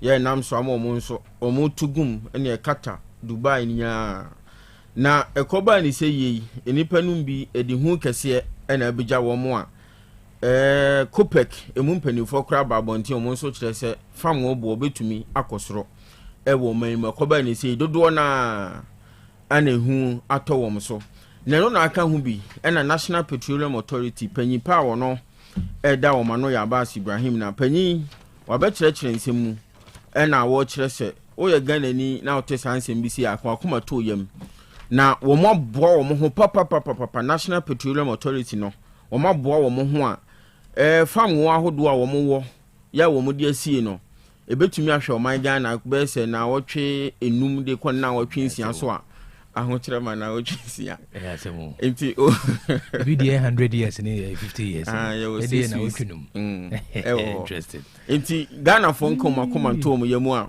ebi wo ho se wo hu ahokyere bi ama ana we no enye ntokwa a eba yenti ana omo de saa fam we no asie na emom eye nhyehyɛ ya National Petroleum Authority no mo ye dada omutire mu poso mbesom Ghana for some penti we ye nhyehyɛ ya omo ye sene be na brebia na ebenya fam wo no bi na dedi dwuma wo man Ghana mu enti nye ntokwa abenti ene omo de saa ne omo we asie na emom bra no bi omo hwese omo benya bidi ato akiri sene ebe na BBC a oman no enkwa huhia mu enti na wotwe num di ko ni nsia so de yɛbɛnya bi de adi dwuma wɔ man Ghana mu na ɛno da nkyɛn a wɔkyerɛ sɛ Sentuo oil refinery no omugu so omudi dwuma dodoɔ na wɔ hɔnom ɛno da nkyɛn a atuabɔ processing plant ɛno nso edi wɔ mu dwuma a mframaja gas edidi dwuma wɔ man mu no omu nso omugu so omu yɛ bia enti ɛmfa ho ne ntɔkɔ a yɛkɔ so yɛdeɛ kakra betumi de adi dwuma deɛ mpanyinfo kyerɛ sɛ ebi wɔ hɔnom a wɔn san so de nhyehyɛ ahodoɔ agu apono so a ebi nso nam kwam ya yɛ ho enkyerɛ enti ehu bi abɛtɔ Ghana for so no omu nyinto nkyɛn na ebi wɔ hɔ we don't make come because 5 to 6 weeks there I mean ebi mu ne nam 50 years ne 100 years reserves for 100 years it go akwamu no 5 weeks in Tokwa anyway you know I mean Ghana and 24 should sit up and then you're planning for the future. Firefighters attacked while battling fire at Kaswa Old Market. 2 container shops have been destroyed by fire at the Old Market in Kaswa, triggering unrest that saw some youth pelt firefighters with stones as they worked to contain the blaze. And you know say, "Dum judgment for be." Maybe be on more Kaswa chewon or bo mopa the boat was siwa bo. Now, just a jato container shops be no more Fred do judgment for no. Now, Omadru homo ye jumano. Ana maybe no one potem watch as a do judgment for no amantem, nti almost sunny abogu on so. Omucha Nyansapo ketwa kra. Aka be ma do judgment for nim penim for, do men do mo koye. Eye do ado danso. Ano rather danso kyerɛ sɛ enye bo apayo wo so hwe ya no to ye no a eja no to kaso a enso afidie no edudum gya no o kyerɛ sɛ wo de fiwe gya no hwa ene ba ni sɛ ntie ne sɛ kaso ne mfafrem ho nyina no mu ni afidie no a edudum gya no bi wo hɔ no asɛsɛe na wo be fiwe gya duru kaso no so e ba kyɛ kakra eno nti na mo kyɛ ne nyɛ sɛ bia o madi fufuo ana ho team fifire dampa so na mo from mo mama ti o se sade na ekoso no sremo ya mo nyae ne ha dwen se dum jadwumefo be ba so mbedum gya no anyom na di tumu anyom na di gya no tumu obedu ho so na wo obedum no a o so wo no we nekeni interesting kwame yenko ahoma no so na ye ne Ruben Ami or your general secretary ma Combined Traders Association na ye ne twetwe nkomo mfa ena no nkomo ye ne Yurazuba edi nkomo se obema wo motunto explosives free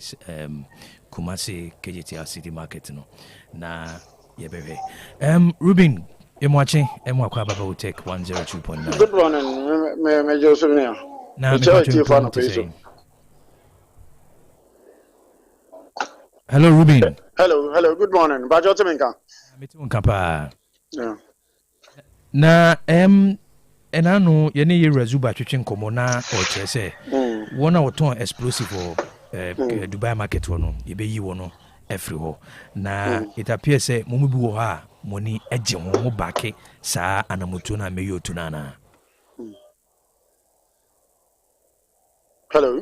Hello Ruben. Yeah hello unya question what mean ka hello Ruben. Yeah they say them tonga good na me busa say Zuba anamuntu a oyes obetu na wayi explosives no mo tonto explosive no free central Kumasi market no mu bi mo no ne adwen muta na chipa me da say me charity for to chia minion kiti afo nyina dwade fo nyina and because KMA at the statement by say omo motonton nyama it be catch fire easily no yama omonton nyama no kiti ahono na mni abema mpacho bebia yedru sisi ya madwa no o se nyina it be sechen no kene ka kire hu se eye yempose na first na yo central market na yede mra eye adwuma ye make sure say yenyi si ye nyina make sure be ye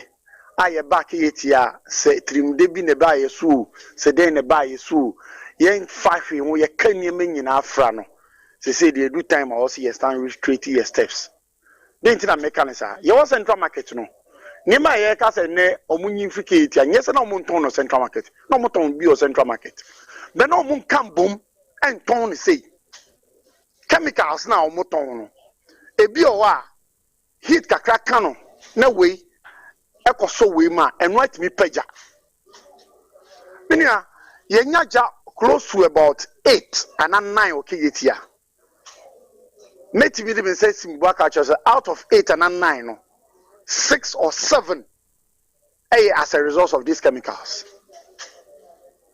On the 2023 15th March busumi in fie say twemi ejana eto okay no. By the time I do shop on me do shop na barely about 2 minutes. Shop na ejana start free na chemicals we no honum. Within 4 minutes na explosions are started sinu na so nyina ye ko echi na ma ejana ji nsam. Subsequently Niema Korea says several times, beginning of last year, so Kaya, a jatoke, a jangmachibi, shows me, you know. Me drawn temper. Even ye draw Kranoma Dunjane Yimpono.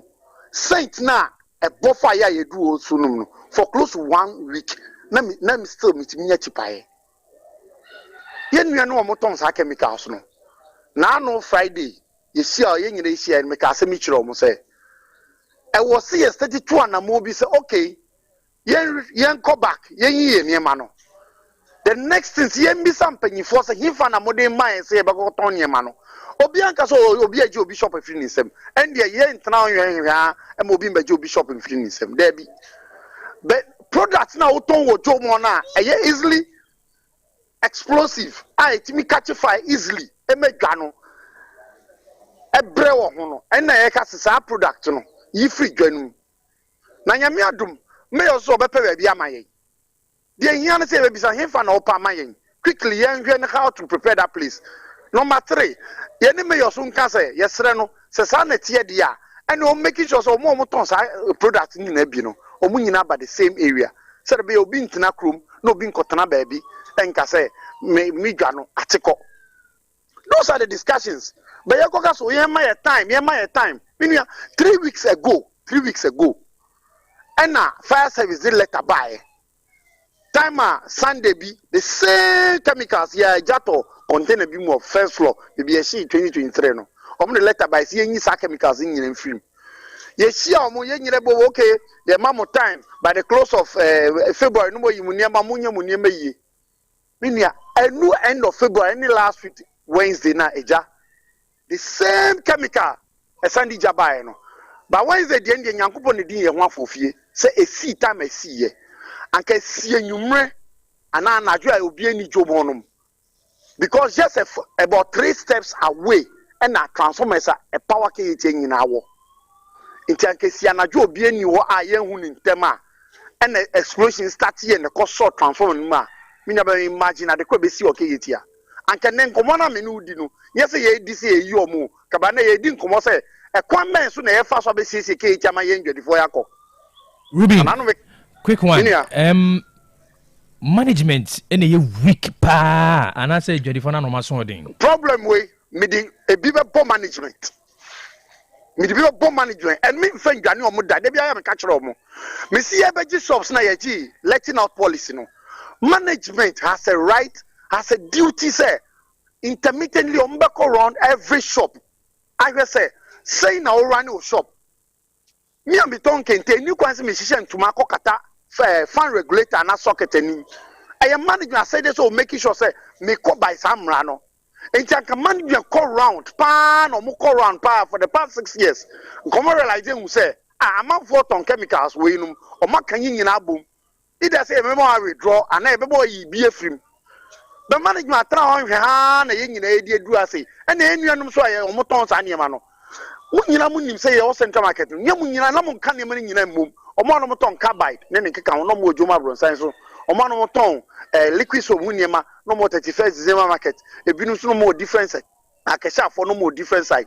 You're back here, never back to me cast any money in our boom at home. Which is baby, I asked my baby, I agree. It's a matter so you're my time, okay. Yam posse ain't here we. You're my times okay, I'm 1 week. I mean, yeah, say Kodane, nature and pay sorry, I say the same thing as I'm a job at Kate and a Kate Asia. Time na ye bisano, yet be coin. Eja nim 1 week. Catch on 3 weeks ago, ne bo mukoko, sub moon starting and movie. 1 month deadline and room put a jato.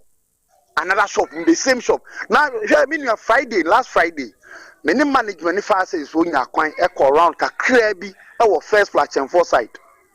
Hey, Omo Tons Animan, Omako say, Oma planting in different places. Ufi shop we okwa shop we don't be. Baby, your money says, yes, baby, your money says from a buffalo. Aye, baby, I'm from a month for it. They be a heat camp product. No product don't pay heat. Enti nyame mfa samba dako na heat bi kese bi bofa ke yeti ahosa ubon se ebe toto te se landmine no po afi ebe da be sorry de yesi ke yeti a o se yetum na ekoya na ye bai enti yesre enuanom bebi edu sisi de na me ka kire obo no ye ne mpanyifo nkasa himfa na mo de mayesi yenko nimenim ya mayentena so nche bebi amode ye komu nko kire ho no yen start arrangement you say take for be more containers or mdine men begum ye misa take for no containers no wen da be na be ya mai yen yen tem yen starting get back to business o shop no so okay etia no o pa obetimi diversify aton niam afofo ho be say be say bia nipa 200 500 against 6500 shops amudo monton sa niam no bi yen ka so because o yen die yesu ye die edu ejade edwana mudi no edi edwania na yen trawo yen hwe ma en collapse jani nyina e ma china yen nyina fa yen sengu yeti 2023 jana sie no 54 shops no ebi ewuko ebi da so yare tifie just a handful en etimi aba back to cage omo back to cage akwa no omo titete mantwa nipa mienu miense bi netimi han amanfo shop. All right, Ruben, quickly, Anopay, when we say Anamonto bi koso, said the KM kind Anopon so maba ho, or must engagement be. And me very much I always said no fire service for ebinum omu your money man. And nano pay came my aswati say nano pay mbeba kiti ye trains from mbeba kiti anopi. Na said ye you made be see akon ya hwe kan cry the be faso. Ye wi quickly said the music kan nim pay for betenase. Himfa and ye pa mo so bonko. Na ni no so nkomo. Na mo so enko back to business.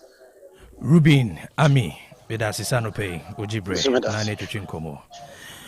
All right, it was for any Ruben Ami or General Secretary Emma Combined Traders Association and Yanni Tuchinkom. Kwame could you tell you was on the hopa? Aye. So now it's it. Ne kwanswa. So right from the beginning and cause me this are. Actually, Musis in Casabebu in Adin Timpen for some way this are. Really say me kind of when you see human face. So na nyese bia eyi wo mu no se o ka hwe ya bejo mu sto afro mu nsem da bi sto no se wagye no ho nkrata asem kwan dia content na say onyi firi hon ma oyi firi hon ma o ade fufuro bi betin ya beton hon ma no abeton na ne nyema nso o kwa kwaton be fufuro mfa how ma ni na de kro no a enti ewele fo no nso ntie mpanimfo asem na nye boko eno ana no okay Chumezi na ka bibia na yana asasi ni no onse na pese mi nkumi nya ne hye ho no very akwesire no yeah because ono ya betama na amani o makosu ya mani nti emfa ne ho eja betoma ho nyina ahye obu so mo hia nim de so you mu training no mo product handling omo so mo se akrakra na ma okay nti omo ho kwan na mpanyimfo nya ne sa na mo nyina great. Police arrest 3 over lynching of 26-year-old librarian at Lashibi.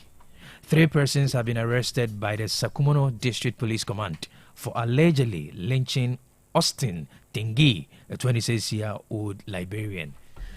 KOB, ewiase mpaninsi nkrudo so a yentena fa akonya nim guase. Enti wo baabi na abobra ni bia na nioma nkoso na watu kwan.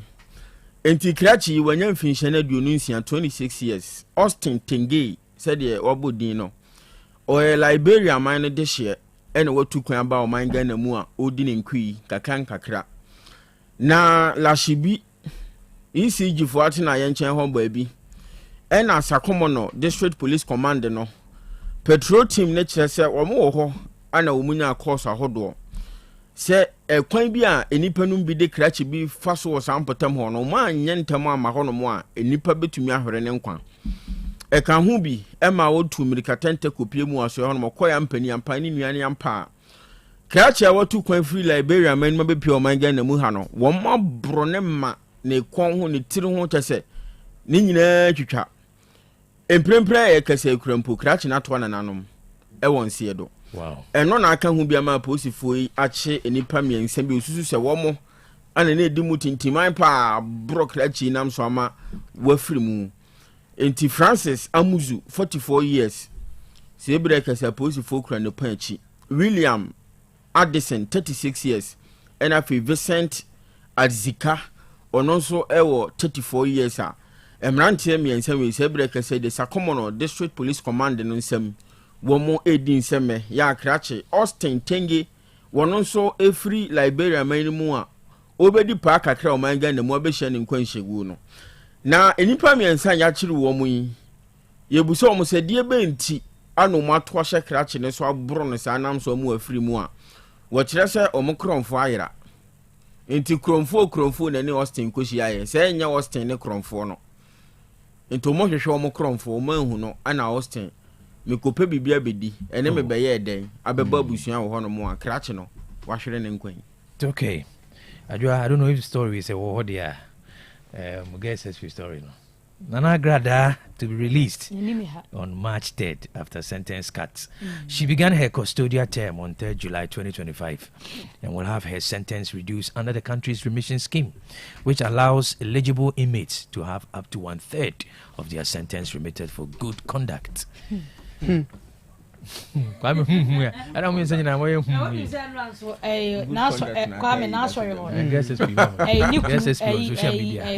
Siama what or branded t-shirt or chairman members now the beko sales Kwaku the church members no china na be shebi nom de e da work am de the woman 1/3 of their sentence for good conduct. O de ma Kwame nchire mu nwie na afi de wo no we enye se bin see da ebra oche Paul ne Salas 12 years no wonu bompaye na afiase ne nyina so wo soe na enkonua ne mpronchira omodemu ebubu hallelujah amen batu collection hwe ebubu so na another nchen ya ebra asmafo ne adwuma no omoche Peter ko to afiase ne kwan e fa so che wo mo ne bi ne e fa so che maami so chese omu bompaye no so abofo be yi no de ne ko masuma asuafo no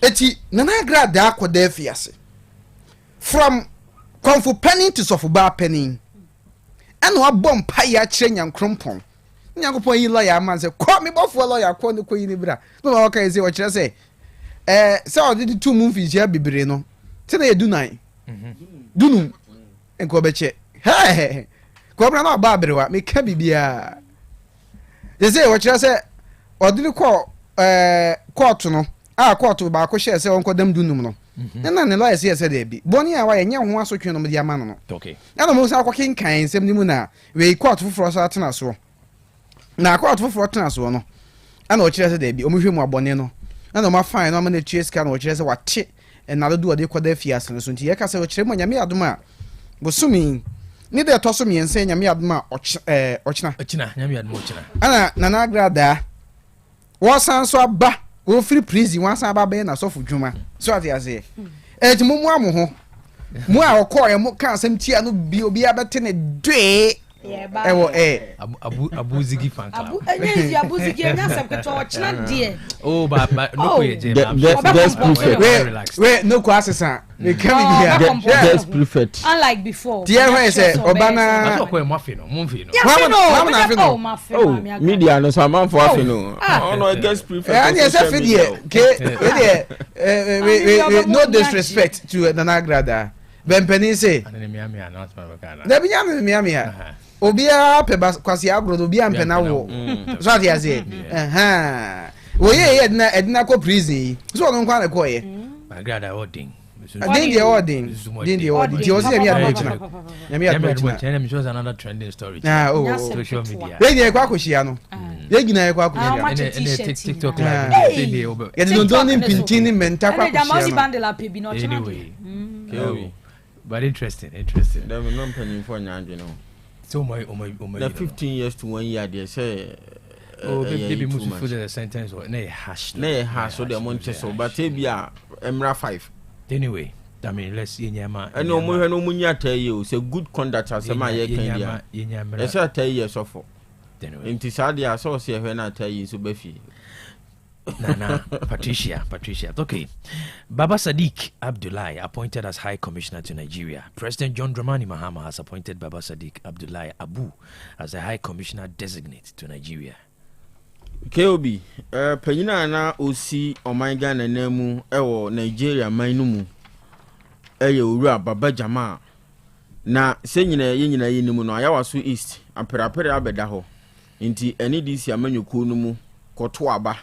Na abatoɔ no ana ebabetu obia sɛ opanyin watuatua sika de mani panum bi akyekyɛ nneɔma bi sɛ wɔnto aba mfama no ɛkɔba ne saa no ɔgyefo bosumi etwa mu nda ne tosonso na Ghana mampani John Dramani Mahama ɛde tu obia sɛ Baba Jama ɔnsesa ne nneɛma nyinaa famfiri Nigeria man no mu na ɔnsan metena ɔman Ghana mu na no na adidi mu mprempren ya yɛ kasɛi krata sɛ from mampanyini aso ɛyɛ aba ya ɔso afa wɔno na hwɛ amanebɔ ensem so ono na ne nsa ehya se na o kire se Baba Sadiq Abdullahi Abu ono na ni Ghana mampani ayi no se onkosi oman Ghana na mu ewo Nigeria man no emu na che se Nigeria honom de obekọ no akoye commissioner ma oman Ghana na wo se wo de baba nti esi ya kese de Baba Sadiq Abdullahi Abu ena mampani John Dramani Mahama abu ni din se onkosi oman Ghana na mu ewo Nigeria man mu a omohwe ani mu se ne din a won moboyi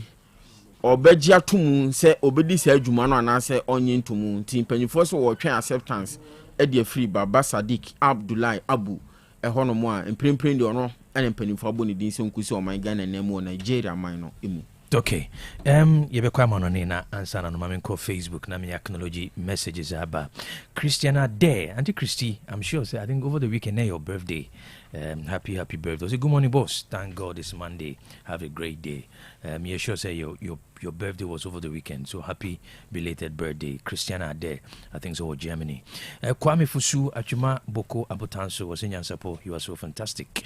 It's very true that Dr. Ephraim Amo was a big prophet to sing Yenaira Assassini. Wasco GH, say greetings to you and your hard-working team KOB. I'm watching you live from Sokoban. Big OT, I salute you. Great man of God. KOB, I'm enjoying your great program. Keep it up. Good works, great man of God. God bless your great team of Nyansapo. Masaudu Kumasi Bantmosi, majority of Ghanaians are still waiting for almighty 24-hour economy and women banking to start. Okay.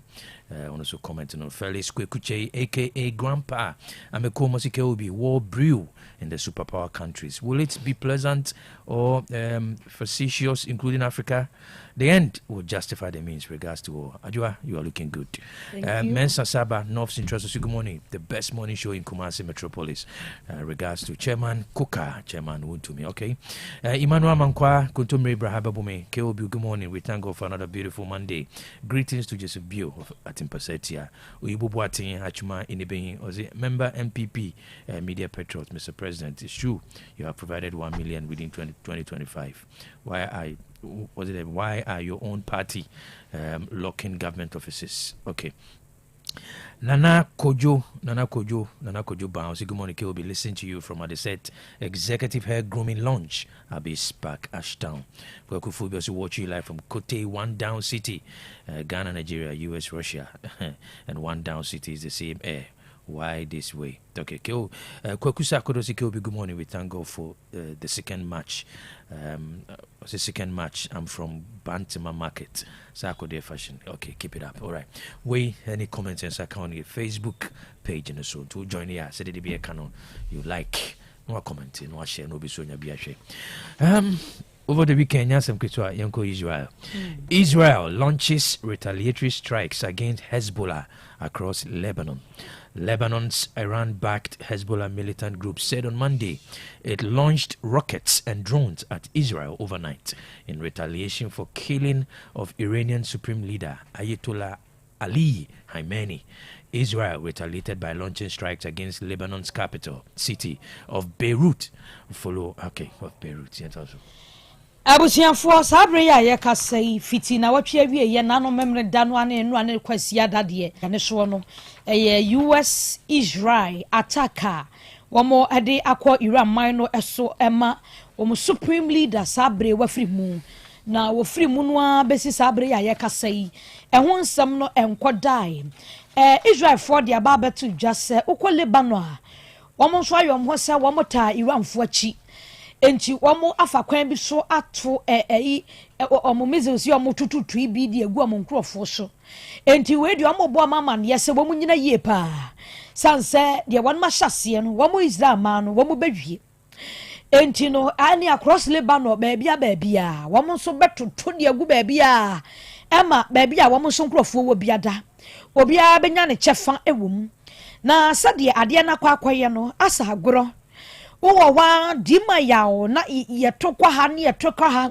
ntokwa yi atrɛtrɛ ma wɔn nka ho mpɔnɛ wɔn nyinaa akɔ so wɔn so a asɛm no nyansɛm ketewa kora yɛhwɛ ne mu sɛ ɛna nɔpɛ yɛ US man ne mpanyimfoɔ ne press conference yi ebi bɛsu na wɔn ma kyerɛkyerɛ mu baabi a ntokwa no akɔduro wabrɛ US ɛde ɔmasrafoɔ ɛkɔka Israel ho ɛne ntokwa yi weekend deɛ ɔmo de aso ne nyansɛm ketewa kora ne nipa ne bomba kɛseɛ tototo fa wiem nti ɔmo kyerɛ sɛ ne Lebanon ɛne ne ntwa so deɛ ɔmo mo ɔmo aba bɛka ntokwa kyɛneɛ adan ya wɔn kɔ akɔta Iran akyi wɔn kɔ akɔta akyire kura ne attack ebi aba wɔn so de a ɛne na wɔn nso wɔn nya wura de nya krado sanse wɔn nso ba beti asi fam ɛma de wɔn hyɛ aseɛ no wɔn atumi awi. Okay, I think the platform also Prophet Rogers wanted to say World War. Okay, all right, interesting. Flights cancelled and new travel warnings issued after Iran strikes. Airlines are continuing to cancel and divert flights in Middle East after the US and Israel launched strikes against Iran. Flights in and out of airports of Tel Aviv, Dubai, Doha, and other international hubs in the region have been suspended. Abusia and Tokoya Kosuya. Ɛne wokɔ UAE, Dubai for no Qatar, Kuwait, ɛne Gulf countries bebree noa nkurɔfoɔ bombi wɔn matoto bi de akɔ hɔ no manano de Abu Dhabi ɛne Dubai Doha de ɔmo airport nyina da scatter si yɛ mekɔ wiaseɛ wɔn mu praye ɔmo luggages bɛyera de nyasɛm ketewa koraa na ne nyina da ɛne sɛ US ɛne Israel ɛntokɔ yɛ wɔn mɛsɔ wɔ Iran so yi ɛna ne ɔmo toto bomb ne fa wiem saa na target no ekopie mu ɛwɔ Gulf countries amabobo boyi ɛma nano memenda nano padeɛ ɛne ɔmo na kogina park so deɛ dom dodo na bebre ne Dubai afo yi wɔn sɛ nkrɔfo office no mu nyina hey adeɛ ne ba wo sa adeɛ ne ibo na akwa si baabi na ne egya dem anya asɛm ketewa koraa na aka ho bi ɛma wɔn ade announcement aba ɛne British Airways for the aba Emirates for wɔn baabi wɔn flight nam ho nyina da wɔn de aba ya wɔn kyerɛ sɛ wɔn suspend flight no enti sambre ya yɛkasa fitina no memre da ne deɛ wɔn anu wɔn tu kwan a wɔsɔm yɛ transit wɔn kɔka Dubai no nipa bebree wɔn kyerɛ sɛ transit ne ba bɛkɔ so na wɔn nya email ɛne Ghana yɛ blogger baako Zion Felix kɔ akɔka hɔ anya asɛm ketewa o Kwaku menu mu nyinaa ɔno kwa de ɔsan kɔkɔfa perfumes abeton na gya wakɔ akɔka hɔ wɔn wɔ hɔ ne ɛmɔ mu mail ne message sɛ sɛdeɛ ntokwa na yɛ totototo bomb no wɔn nyinaa pɛ baabi na wɔn luggage sɛ nnuane bibia wɔn ebe provide di ama wɔn na mmom wɔn mpɛ so wɔn bɛpia kɔ ne nam na bɛbi aseɛ adeɛ nam wiem na aba abɛsi wo dɛm ana ɛnam tiri so tɔn enti wɔn mu anenkɔ wɔsɔ wɔn yɛ transit wɔn kɔ akɔdi dwa wɔ Dubai hɔ deɛ yɛsɛ wɔn nyinaa mpɛ baabi na nsa ne yɛhwɛ saa adeɛ no emu adwoa na emu nyoi sanse airline fo ne nyinaa kora suspension aka wɔn plane bi ntuntum wɔ kɔ he wei ɛyɛ asɛmsɛba rehosɛm na wɔtwe awie yɛ asi na asɛm no emu ayɛ papa ɛnya asɛm ketewa ti krɔfo bebre no akɔ hɔ passenger traffic Wow, very interesting development. Okay. Delhi, Texas bar shooting potentially act of terrorism, according to FBI. 2 people were killed and over a dozen injured in a shooting outside the beer garden in Austin, Texas. In an incident the FBI says may be related to terrorism. abusia Texas nso araho some afi ho banie ya kira se krachi bi a wa naturalize ba be American citizen but oyobi a ye won wo Senegal ye hu ya ne se Otec SUV bi na car na wotimu no ye hu ya ne se wakwa akogina ba bi a enkofo bebrenu a eje won mani ewo ho na wabra no watwi car no de hu ya se watwi tuo a pavement ankrofo gina ho wotututuo ne bogo no mu a ekoba asa no wo mo ho bi kire se ebi mu praye ema enipa mienu de sabre ya ye kasai etuo kan wo mo efiri mu na eba asa no wo ye se wo si na wa rashia ku nipa ne so na aposifo a no mo petrol wo ho ehia no ene o mo sha se so mo tototora no bi sa de ntia won wateka ma won se nipa bodom pempa wotototo fam sa de na krache no eye na wo sa aposifo ye bibi ntia aposifo a confirm se won so tutuo ema krache no wotototo di ku enipa no etuo kan no ma won so afiri mu ni nyina mu no aposifo a ewo ho abo amane osena aposifo kire se won nim ne ba mu akrache bedi sanse gunu no obi anka wo unprovoked wacha se atototutuo no mo de enwemu kakra wono maye no wo mahu ne se asa atia tedomfuo bi ehya ena nipa no obedi sa ensemu no FBI fo de won bia ba betu dwa no ne ya kira sa wohwe no ene se de na waye ne ho no ene se de no ne nam ho no a obi anka no wacha se atototutuo de obenya bia no atode abo no na mu ne se atia tedomfuo bi nhyahyase ena krache no wo mo ye ni yodum a eja okoye sa na sweatshirt a na ehye no dia no ma twere wom no eye property of Allah enti e bia fo kire se wo mu tracy sa writings na one entire nim no e de terrorist group bia wo mo ewo ba bia wo de omani ade akire enti wo mo de aba betu dwa se krache no obedi se nyamna asem ne de at the long run no etu aka no sanse wo ku nipa mienu ya approach no nso no ya hade no ye na etu ekita no ya hwe yi aposifo ne kura no wo de ani bre kwa akohia wo no so ene ka ho bia wo mo nso ema etuo ekasa no ewo nanu ada de esi ye emu yo yenyina ensemi so Texas ensemi so nemfa Nyansapo trends no ensi ha na ye kai etifo se anopa bia ye tena sese ya wono hye no so se dwumaku bi adaroma ene so yasene betimi bobo nsem nyina no na bosomuti bi yemfa asidama Osbel ene ninuanu maka abusia yakwa Osbel Limited ni yakwa kope blocks no ewo ajamade ye beche de amaye no nti standard concrete no ana clay de na wopa na stone na de na wope pavers ne de dosu se de maboboi obi wo hono mo se me de ne ye stamp de grass de stone de clay de wope bia pavers no eguma short ye benya bi de amam na wo de blocks no de bi na wope solid na ye hollow 6-5 inches no faka hu ne benya bi de amam we kwabi da sabosam gasam jata cement no ye mani kom maka ntro se mfidia ye de etwa blocks na honko na kurom ha de obehu se bi wo enti ye ya ye jedwuma ne ye ma befa kire di wusidan ne wiempo na wonya plastering na wo say yes edan no ekoyi ankasa kanse ne waka so dru bridge ne so a baabi ana no mozamifo edan no wono a yene no na ehwe animu wo kwana akotwa ya seka si ho loading fee sembia anim atwa we ni mfa nkoja sembia anim wa ye de kwa akogum ne ye de kwa akogja wo plot ne so wontue sika bia nka ho ya humani ni anopani teacher Osborn kasa ya former ya contractor wo amano no wo Ghana wo sidan wo behia blocks papa ensembia ne ya kire dia 0244 377 612 0244 377 612 and 0244 043 805 afia wo pekasa ena wa hwe yie akwa kotokro no ade na aposifuo di wachi saa kromfo akowia na kromfo akoto ebi nso ana anim hohye enti na machiro se yafadi nante wo pekasa nko ade a Osborn Motors Civic Accord, CRV, Integra, HRV, Breeze, no more. Osbel Motors, Venza, Frontlander, Wildlander, Highlander, Tundra, Land Cruiser, Jeep, no RAV4, Ninada, ebi ewo. Electric charger cars, steel rubber, home use cars, Ninada, ebi ewo. Nada kwadom ni ewo, yane that's my building no, ene hwe ni mu.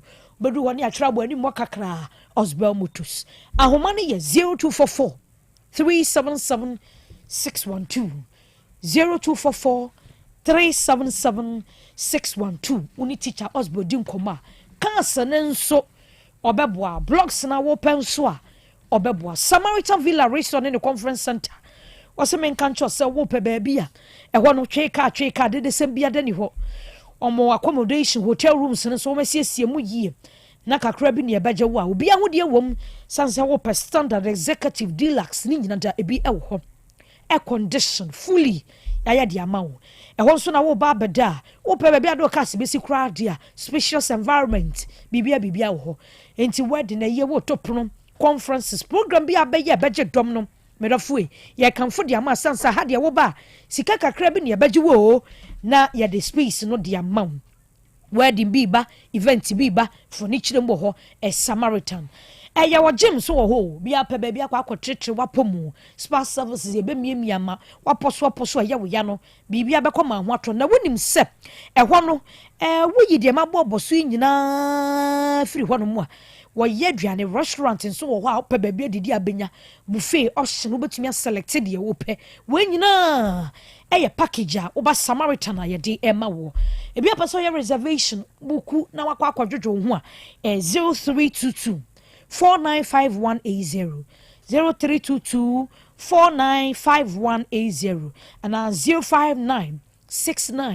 059691264 dasebra meshani o medofo wunya bia pebi nanonom ebeboa pa we boa ma immune system no ekoyie moja ne ne afusane no ebekoyie esan boa ma da bia ho aye omre da bia sa wo yade pain no wondo sa ona ye titiri dasebra imu plus mixture no ene ye kamfo ne ye wone dasebra mesha nankasa wo ho we ne mafichi ko mu hawo ne abebrese na mu yade wa hodo ni nyina da club bibia obi wo ho betini ho a yade pedasebra mesha no eno beboa ma menses ne so aflow yie ya wadasebra black tonic ne wo ho tonic wi eboa pa o woni so obi anani mu ato ntumi nidi da bia wa ye pale wa ya anemic wono no mom black tonic na wonu beto so bedidi yie obo Otec ha say ye mu plex no anasa mesha no ana ne black tonic ye benya bidi amaw ba bia tonto bido ne abrofdo so bisa 053 50 10 442 053 50 10 442 extreme coatings aba abusia omaso ye na yekọ na yakoto paint ahodo na yede abeka ye dan ne ho wo mo de paint dem ana wo de paint dan ne ho wo de wayi ni design dada ya wo de fa dan ne ho a ma no ye fe omu paint ahodo ni bi na bi na wo de kan wo fie ne ho a afi na wo fie ne yato ho no modin paintem twam firi se dan ne be ye fra ma obi adu ho na nani si so saa ti wan pentem pa anya de obetumi atwam eye stream coatings pe ada ma sa paint ahodo bi wo mo chese tete paint na twam saa so na nkonkoto paint bi ade fa dan ne ho a chese awi ammo na wo twemienu ase paint kura bi fa dan ne ho da question coatings aso ho no mo wo mo na awura mu Otec akofa paint papa original ne bo nso da fom ede be go so ho no mo wunya bi na de djuma se dem ho se dan ne ho ebebo ama na ye kama wo mo paint ahodo no na se fin ba so wutumi hohoro pepa ema ne o manyina kosue na eda so ejina di jina stone s no wodi bia ba prestige graphia to pearl also upper white and answer off white wo maso ye hono mo ena baba gini nyina bi na da kodi djuma na ne o manyina kosue di ama wona wo ye painters also wo to paint ni firi wo maso ye hono mo a wo kokom achede bi obetumi da ma wabo ama ne o makosue ebio wasanso nchechire dwumadie de ma painters ahodo eno beboa ma wada musronko na dwumadie mu no konkan sa obi a painter wo no ba hwe wachiri kwan fi se wo ye adwuma no a na abedam sronko atenga jansha woni la petit chemist na di animhwe wo ho no mo homa ne 0200 922 202 0200 922 202 Abapa shopping mall ni ene ya be for kwan so ne digwa yenkuru kramfa sika twetwiri die nhye yamoto mu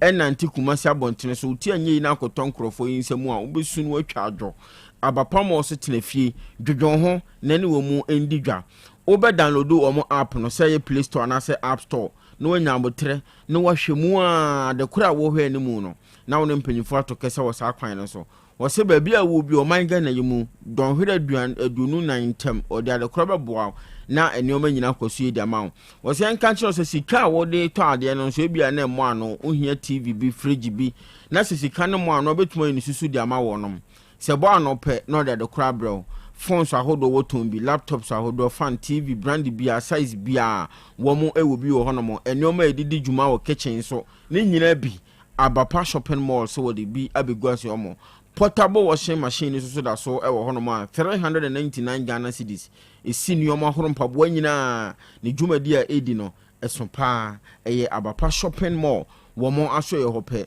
ena obenya sane o mawe bi o se en kan cho se Hyper Plus live band nso egusu a esom wedding ahodo ase yi ahodo sanso na crusade ni nyina betimi atom nkra na wone wabedika sobo mu a wo mo be ma sound quality sound a enya chechecheche sembia wo hono mo eye Hyper Plus live band ni nyina mu no fra homan 0593 386-133 and 0593-391-848. Easter Praise 2026. Akabriti ebina ebawa kwamo forisu obosom de tosu dumienu 12 April. Ena se dwumade no ebawa kwamo ekwasiada Parish Youth Council omudi omujuma o All Saint Catholic Church no ewo Santase Fanchine bra ena ni Otec FM akabo mode se dwumade nwaso yi ebrewo wene de tosu numu a eba wa kwamu eda no dwomto onko a enam soma noma bibiri na na besesa ewa abrabo no mu ne senti ne wato nsade afra dwomtofo kuku dam ya wodi dwom man ga na mu nyina beta dwumadi na chiama noma nyina koso PCS ta beba sanso na pastor Jojo ahe wono so eba dwumadi na sibi minister Benedicta Brestak wono so eba dwumadi na se a enya fadi agrokra na opese obeso dwumadi asene ana nkomodi ahudu bia opese wuhunu edefa dwumadi ne ho no Otec FM marketing department no eno mo nkasa ewo 0240889243 0240889243 Donima se complex ni adanse onima kroma de omo a ana yedi won ho adanse se udu ho no mu a di bia be koye di amount the other board dance or tropical long span roofing sheets no emu a hold up strips abia step to akala bia ope bia donima tropical alozing and be governance standard size sheet no say plain and colored donima also ntino ho bra no ntwa ma the other to o dan one no say fee shops warehouse office ahodo no epono a ebusuya or say o de to anu akrofo ntimi tata won how bia roller shutter system no ho and automatic garage doors no so ewo ho no carpenter for muntie na tropical nails ne o bebre edin obumankwa na ebu 1 inch ekosi 6 inches oh tropical nails no ajeso carpenter's choice binding wires near rosso ina donima so ina fak no mo bi na ora ima no bo ache fa me board donima so sia ma ka fi se kroma die bad nansie ne ho dwuma ona wa bin wo mu adwuma fe pa Fabin Constructions ti donima no ma de bi odi ho adanse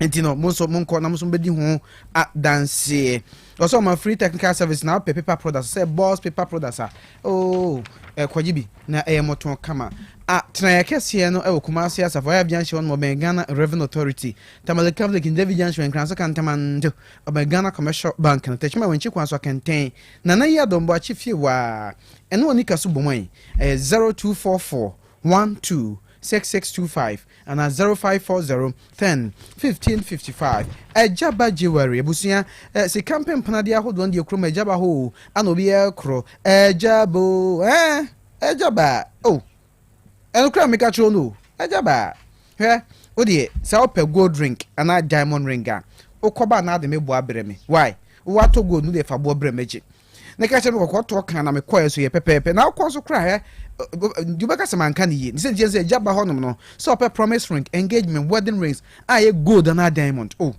ewa na akwaje no fancy rings necklace waist chains for women when your friend is some pemono so baby set lady sets men chains and anklets men man kwadam pen obia de wom papa jaba de wose referee trading or gd onti wo bibia ne kama so be ya bibia nkeka bia meka ne din ho opeso wo ye jiwe order na so peso siesi usika akọ no mawa ni no ba polish ne kama de amount ejaba house Prempe the second street Kumasia Dum anabe hu mention traffic Ejaba family house so fra ba hembo boa no boho amani 03220 26708 and 0277 10 44 88 the fearsome 3 near Hepa Plus Pavi Plasmus. Oh yes, Hepa Plus Pavi Plasmus. Oh wow, Hepa Plus Pavi Plasmus. Oh drink he numbi kama papa hwe eboa ma nkwamo no gina ne nan so chese obetimi akwaba yade be na tete wo o ha be ne da so no bi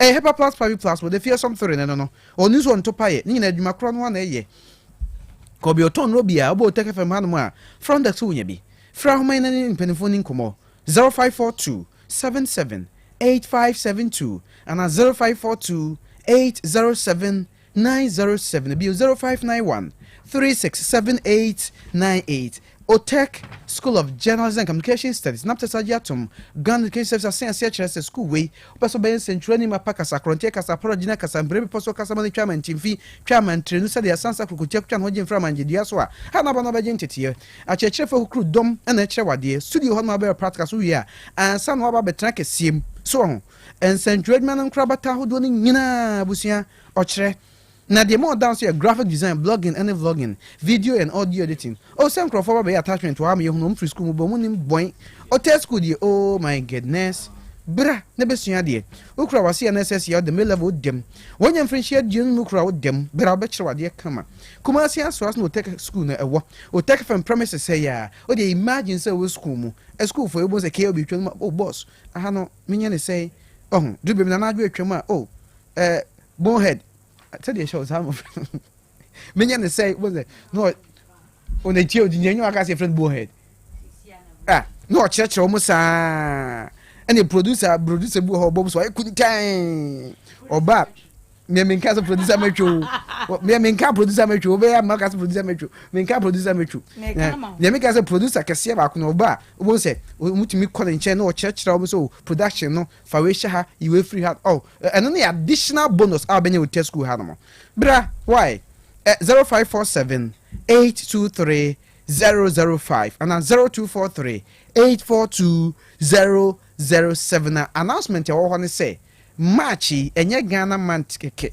e sounds like a month I'll chop my birthday this month say dem we adwa we ma adwa no Christopher Empire say you me ma Jacob no me so ma ba say dem we ma adwa no mo nga sam ye be meti munye ma me 21st ti munye ma me sa odi wa sha sin ma munye ma me sa e musam go for chiri sika na cake ni ade de bra adwa wo mo chichiri bi mrebi ni person to bia benya asem ai producer sister no nya sister ananze 98 102 also bo bedri ni hu ni nya 98 102.9 sister the other who was every time yana mi triwa ma just say me know anyway me 30s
Nyansapo health tips anopa isu yensa kan dietitian Mrs. Efua Owusu or your principal dietitian e konfonochi anopa isu apomodi on chechre or the ebre. Good morning dietitian. Good morning, KB. nyame ayɛ ne nyinaa o yɛna yɛtumi awura maakye mu yi yɛda no ase bebree wayɛ ne nyinaa and the second match na dom yɛde yɛda waseo for Nyansapo crew ne nyinaa yɛda wase for tiefo a wodi ɔmo nkwa akyɛ ɔmo a ɔmo da so tie programming na ndepa wo ma obia no esrese mo bia nsanka ne de ene ka obi me na me dwendwen me ne etiefo ni omo show online ebe kano ba ma dream eye gidie bia ye wo fa nneema bia an ye aduane ana gidie bia ye wo aduane bi ho enye gidipa ana enya dia ye no cre that is myth nneema yesusu say na tinti sansanti wudi bibi bebre na wundi kra eno na me be yi mu be miensa na nan bi na yedi hu komo anopai ye mu bebre ye ka we ye ko shop na ye tade ye pe low fat ne fat free na say him say eno na we choose ya healthier. There is never me can say it's a statement into me in fanatra say every low fat or fat free BB aduane bi healthier than fatty womb. Most of the time so one compare food labels ya chwechre ho na ube ho na nia yes srade wo ma enye no enumbo meya ma o say nia ye srade ne film identity na make asa nia most of the time ye fat free and low fat no we say srade aduane ye de aduane flavor nti ye yi film a na be here say ye di bibi be sha nan na ma ade preko no asanya ye de bio ebi ti say enchine ye bata enchine ho no sodium ebi ti say sichire omo betimi de sichire bebre gum ama ayedema amanfo ato bi wo so omo de artificial fillers enyama chemicals and no omo de aka ho ama ayede esize rade da mo ye fi side animu but yen kai say ye di bibia is not just about adibi dodu bi a wom but maybe someone will say impress na me this idea say ya dia meta dia and there's no need to even go for fat free or low fat because mentally that could be asem yen kai so say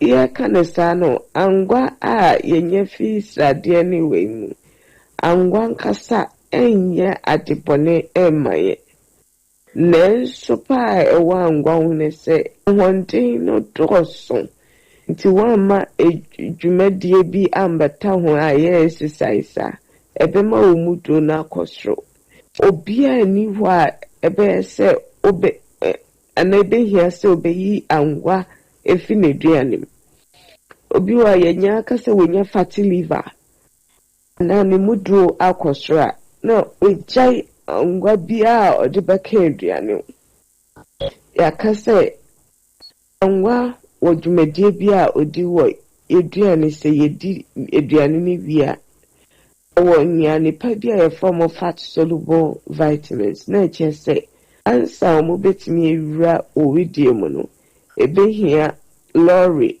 ana car omode bewura mu no eya angwa na eka aduane mu nti such people who chew abomu why na trasa ufilisia no na healthy ampacho nyano na healthy just the essence angwa no ahondere dose nti yes say ye better so kra edu na ye kanfra yent na senche bebre ana ensha wo hu bebre a ebeye ebema ahonde na dose ama srade so adose so wan fa nye adwuma nti yɛka sɛ low fat free aduane no ansa metimi aka sɛ wei yɛ healthy and ɛnyɛ healthy ebe hia sɛ me compare ne asade ɛwɔ mu no sodium ahin na ɛwɔ mu esikyire ahin na ɛwɔ mu ne ada nneɛma ɛma aduane yɛ dene dodo bɛn na mu de aka saa fat free and low fat no ho no.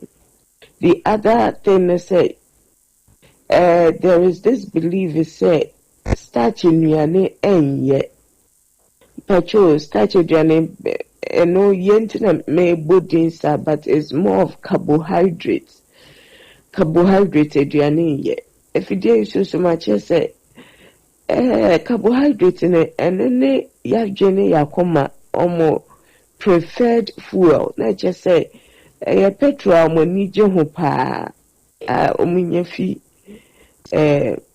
carbohydrate ne mu no nti enye se carbohydrate enye nanso ɛwɔ ne se carbohydrate ne yaso ne so na yaso ho ye intetefu mu a ebema sa carbohydrate betimi ama wesichi akwaso betimi ama mudo na akwaso bibi te say nchachira house kokwa eton wa bonten tea pan butter pan cream crackers ekwegbemi capital letters anu menyina udia carbohydrate ema wa dwene wakoma mo ahondende but digestion and absorption here too fast.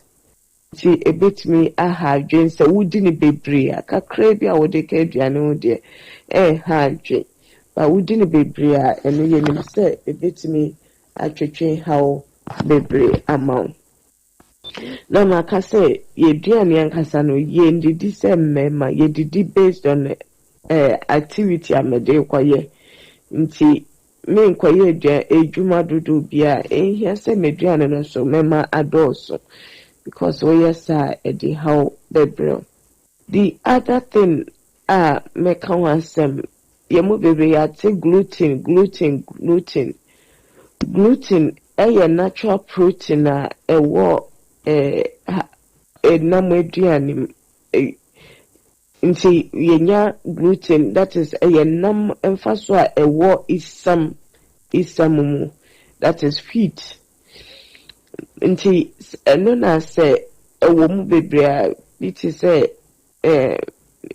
wheat flour na ye de pan no say eno emu ye twan say na ye de pastries no na crofo bebre o ma te gluten nti omo koton niema wo shop omo pe gluten free no bia no react to gluten nti there is no need for going for gluten free in niema.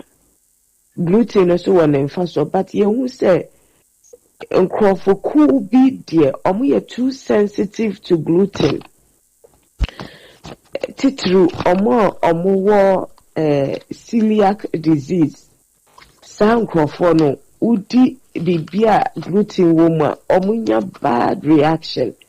Nti omunas say be here so be dear aduane as gluten enka ho.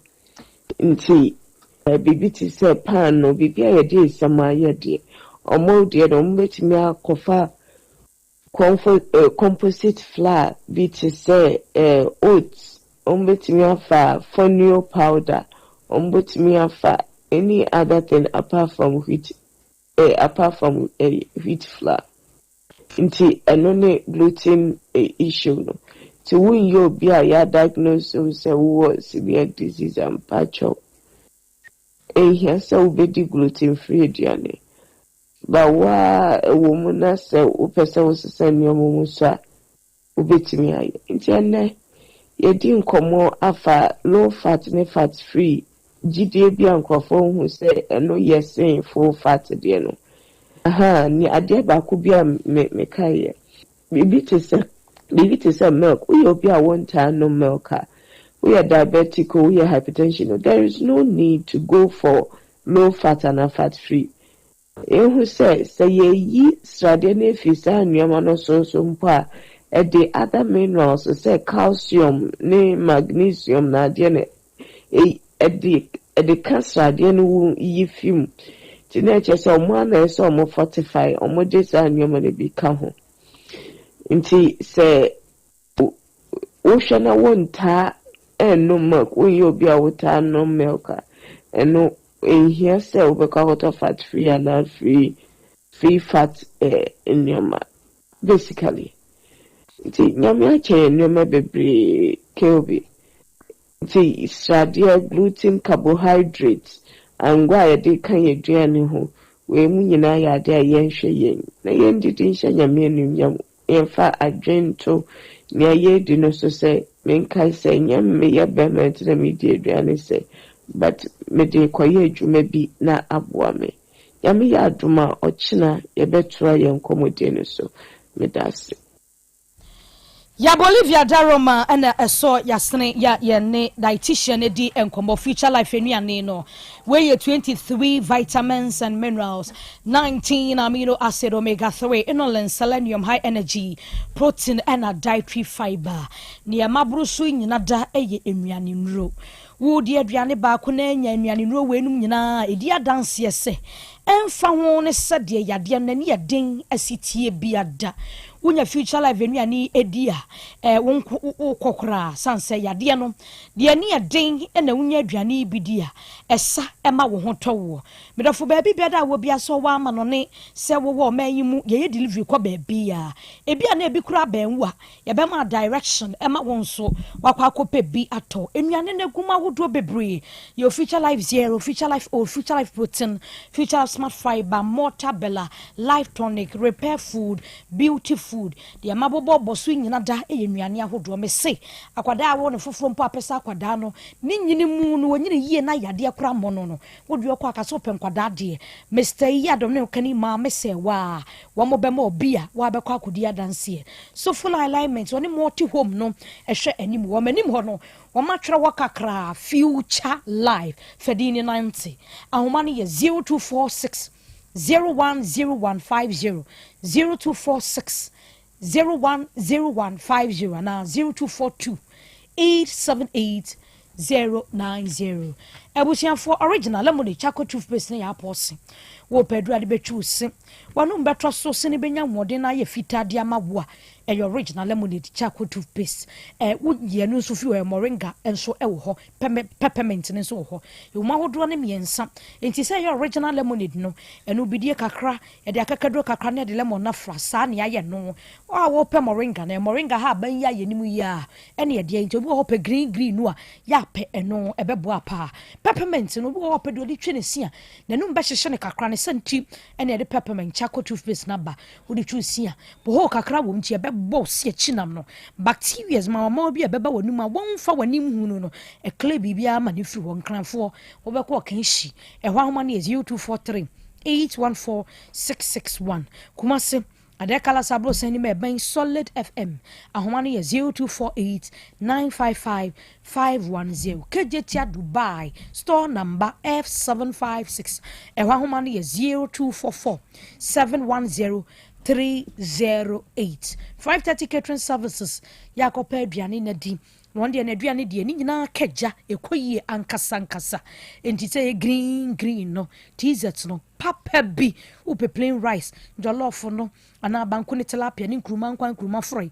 fufu tin ni nyina da 530 catering service na aduane die krom ha eso fom ana pai enu di adanse se haja ye aduane papa anopa no ndumpa mu fa ho benya bi adi enumre brem no ndumpa mu nso no fa ho benya bi adi udu tag junction ba bi ansam so foot bridge no wono a na nche wa na obutuo ya pediwani wa twere gusoro ho 530 wedding bi ne yie bi ne wo topono upo bi obeya aduane na betse wani mu a unya problem bi ya wa aduane ni mu a 530 0243 463365 0243 463365 Hajia mama ebusia to so dia hodo a opanyina na ho ana wokro Hajia must eat right and live long and say opese otuna se chawo se odi nuaba ne ha ma hodo de papa no ana Hajia mama obie carrot avocado cauliflower cherries asparagus ginger grapes lemon squash eduaba ne atoso de bia ope bia Ghana Hajia mama no de Hajia mama ho na wokro nuanom or delivery services e wo ho no mtuduru ho na untimi nkokora betimi afrɛ na ɔde abro baabi a wo bia or ahonyo about wa betimi akoma muntimi nkona homani 0244 774 115 and 0243 787 504. The fearsome 3 near and panonia druntasa a hepa plus pavi plasmos and he said a bed boa pama on common again as general well-being. Ya DBAT will be a hepa plus pavi plasmos. We'll take it from about front as a bio honomo. So and I open the support to her. Maybe you turn Rubia, Koto Bubini, 0542 77 8572 and 0542 807 907. Maybe 0591 367898.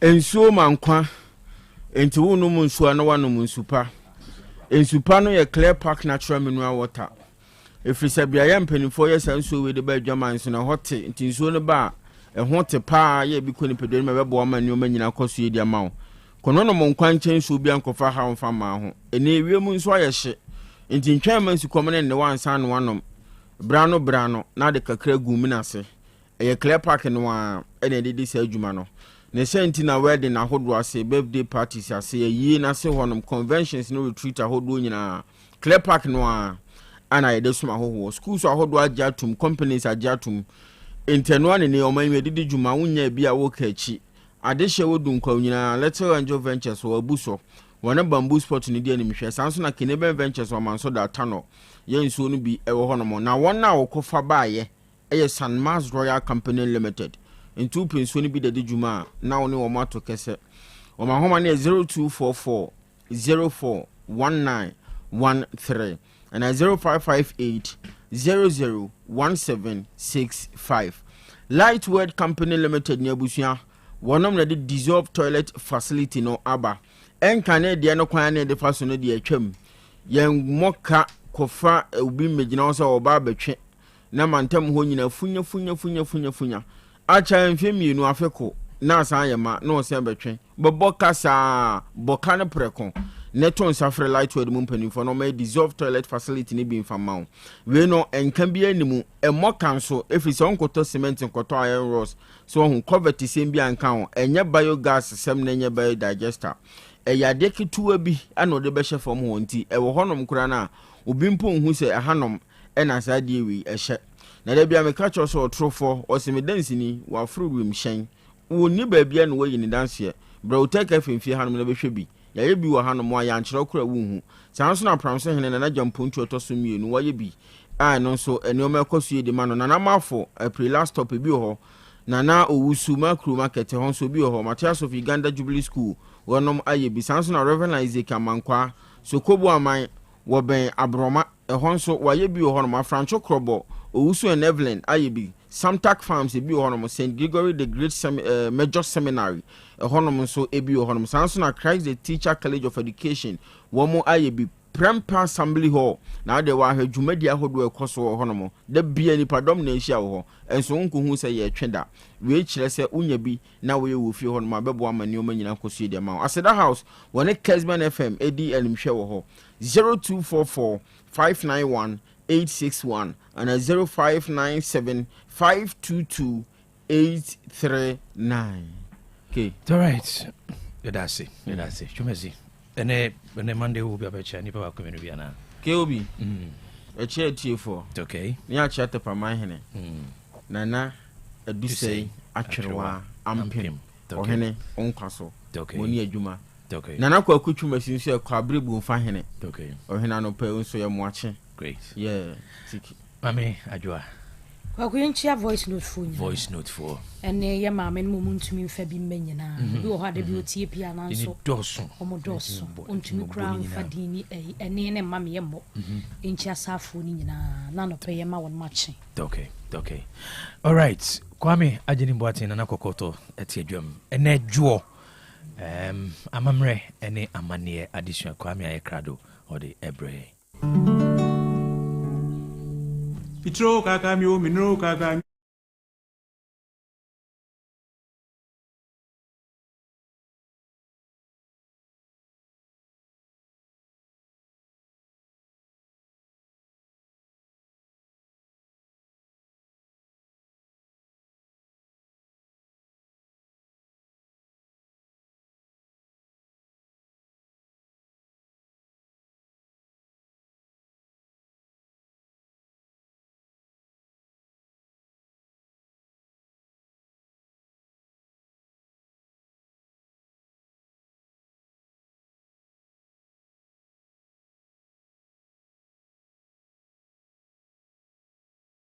I say yanam say yɛwɔ Ghana man timo no nti no yɛbɛhwɛ na nneɛma ahodoɔ bi abakɔsɛm mpanin ne atesɛm bi a ɛfa Ghana abakɔsɛm ho ne amammerɛ ahodoɔ bi a wɔma yi mu no yɛde ɛho nkɔmmɔ nti ɛnɛ yɛnkyɛ yɛbɛhwɛ nneɛma ahodoɔ bi ɛkɔɔ so ansa na ɛdin Ghana no koraa ɛreba na kɛdeɛ ɛteɛ no sɛ sɛ wohwɛ a ansa na wobɛfrɛ Ghana no na wɔfrɛ ha West Coast ɛna ɛsesa bɛyɛ Gold Coast ansa na ɛba abɛyɛ Ghana nti afe apem ha 971 1471 ɛna Potochi Broni ɛba yɛn mpoano ha no mo ɔmo so wɔfrɛ no Don Diego de Azambuja ɔne ne dɔm ba ha no mo na nti ɛberɛ ɔmo ba Ghana ɔmo bɛhu no sɛ saa berɛ West Coast hu sɛ nneɛma ne adɔdɔdeɛ a ɔmo bɛtumi adi dwa ha no na ɔmo san kɔ no mo kɔ fa nkurɔfoɔ ɛba ɔman yi mu nti wonim sɛ Ghana ne ɔman a ɛdi kan a Europeans no ɛsi fortress so ɛno ɔmo si no afe apem ahanan ɛde ɔtwe mmienu 1482 ɔmo baa ha 1471 no 1482 na ɔmo si fortress ɛwɔ Edina so nti ɔhwɛ a na ɔfrɛ no Sao Hohe Damina so na ɔmo si wieɛ no na afei ɔmo tia nom a wɔnom ɛdi dwa ɛyɛ wɔ nneɛma ɛno na ebie kwan ma aman a aka ɛnso ɛbaa ha nom nti wohwɛ aman bi te sɛ Netherlands ɔmo baa ha saa nso ɛna Sweden, Britain ɛne Denmark, France ɔnom nyinaa baa Ghana ha bɛdi dwa a dodoɔ no ɔmo antumi antena Britain fo na duru baabi wɔnom ka ha nom a ɛba ɔmo nya colony ɛwɔ ha kɛseɛ paa ɔmo ho abakɔsɛm ɛwɔ ha nom na yɛkɔ anim no saa abakɔsɛm no nyinaa ne kwan ɔfaa so ne Ghana man saa berɛ wɔn a n'ati mu tenaeɛ no yɛbɛdi ho nkɔmmɔ na wonim sɛ ɔmo yɛwɔ kasa bi yɛfrɛ no Broni so deɛ tie nie berɛ a ɔmo baa Ghana ha nom kwan a ɔfaa so mo ne Ghanafoɔ binom ɛdi nkita ho no ɛna ebinom hu sɛ aboro wɔ mu tirim ne mfrɛ mu aborɔfoɔ ɛna ɛbɛyɛ aborɔfoɔ no aborɔfoɔ obi yɛ odi aborɔ so ɔkɔ ha na wɔka asɛm bɛkyekyɛ anuanom no mu divide and rule tactics ɛna ma ɔmo frɛ mu aborɔfoɔ na sɛ wate kasa bɛyɛ a wɔayɛ ne ho dua buroni ɔsɛ ɔmo baayɛ no ɔmo bɛtena Cape Coast kura na nyɛ ndi ne Cape Coast no nyame yɛ bɛda afro bɛkyim de ntiam frɛ Cape Coast na ɔmo bɛtena Cape Coast na ankasa frɛ Ogwaa no na ɔmo bɛtena Ogwaa nti na akɔyɛ Ogwaa buroni na ɔba na ɔbɛka A wɔ ha na ɔka B wɔ ha no nti yɛka sɛ obiara ne ho Ogwaa buroni a ɛyɛ obi a wɔtete anuanom ntɛm so nti na obi yɛ biribi sɛ wɔayɛ ne ho dua buroni ɛnyɛ dua buroni ɛyɛ Ogwaa buroni bɛtena Cape Coast Ogwaa na ɔtena Ogwaa no na ne yɛ ne nneɛma wɔyɛ nyinaa ɛna nanom hu ne sɛ wɔyɛ obi a ɔmpɛ ɔman no yie na ɔtete anuanom a ɛwɔ Ghana ha no ntɛm nti ɛberɛ ɔbɛtu saa na wɔde sɛ nipa wei wɔayɛ ne ho sɛ Ogwaa buroni na ɔbɛtena Ogwaa na ɔtete anuanom ntɛm saa na nipa so mɛsia na ɔbɛnten ayɛ nti wɔayɛ ne ho Ogwaa buroni na kasa ngro fa so ne dua buroni ama na ka no ti kasa obi ye Ogwaa buroni a na obi a wɔtete ni pantembrofo na bɛtena Ogwaa na no musuban bi ɔmpɛ so ɔmsɛ ɔma na ɔmtete ne anom ntem no munya akwanya ɛyɛ ne ɔmbɛyɛ no na ɔmo gyina so ɔmhyehyɛ ka kasa no ti ɔnso wo kansa no ahwɛ ne yie nyame yɛ adoma yɛkɔ anim no yɛ Ghana man ti mu die nyama ketenkete ahodoɔ bi sɛ ya ɛkɔ so wɔ Ghana bakɔsɛ mu no ana ɛbɛsua ɛho adeɛ tiɛ ne yɛmfɛ sɛ yɛda foforɔ yɛbɛdi nkɔmmɔ Kwame Nana Kokoto jedase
Sebeyeyo, Omanu Seriyeyo, Eya Seta Ose, Omafo Branetre, Omanu Sebeyeyo, Omanu Seriyeyo, Eya Seta Ose, Omafo Branetre.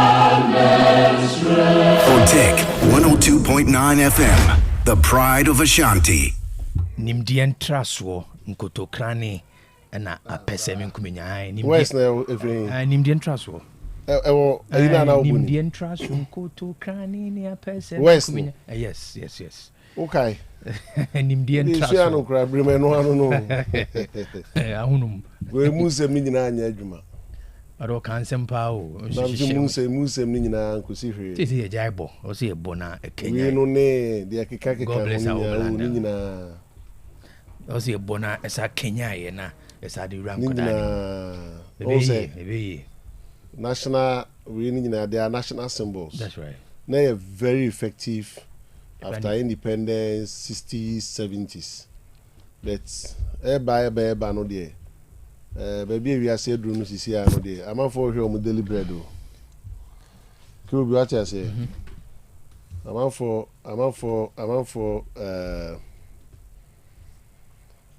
for show mo deliberate inti so I west na wonum na o de bokakra na mti se me kai west na me za mo bi bokakra na mti se Sasini body manye mojana numshebunya to maye Nitumini wonsoso seyebe biasoso Intraso kutukane nyakasebe kuminya Edi ebremu tamaye sasu ota atumse Omanu sebeyeyo Omanu seriyeyo Eya seta ose Omafo branetre Omanu sebeyeyo Omanu seriyeyo Eya seta ose Omafo branetre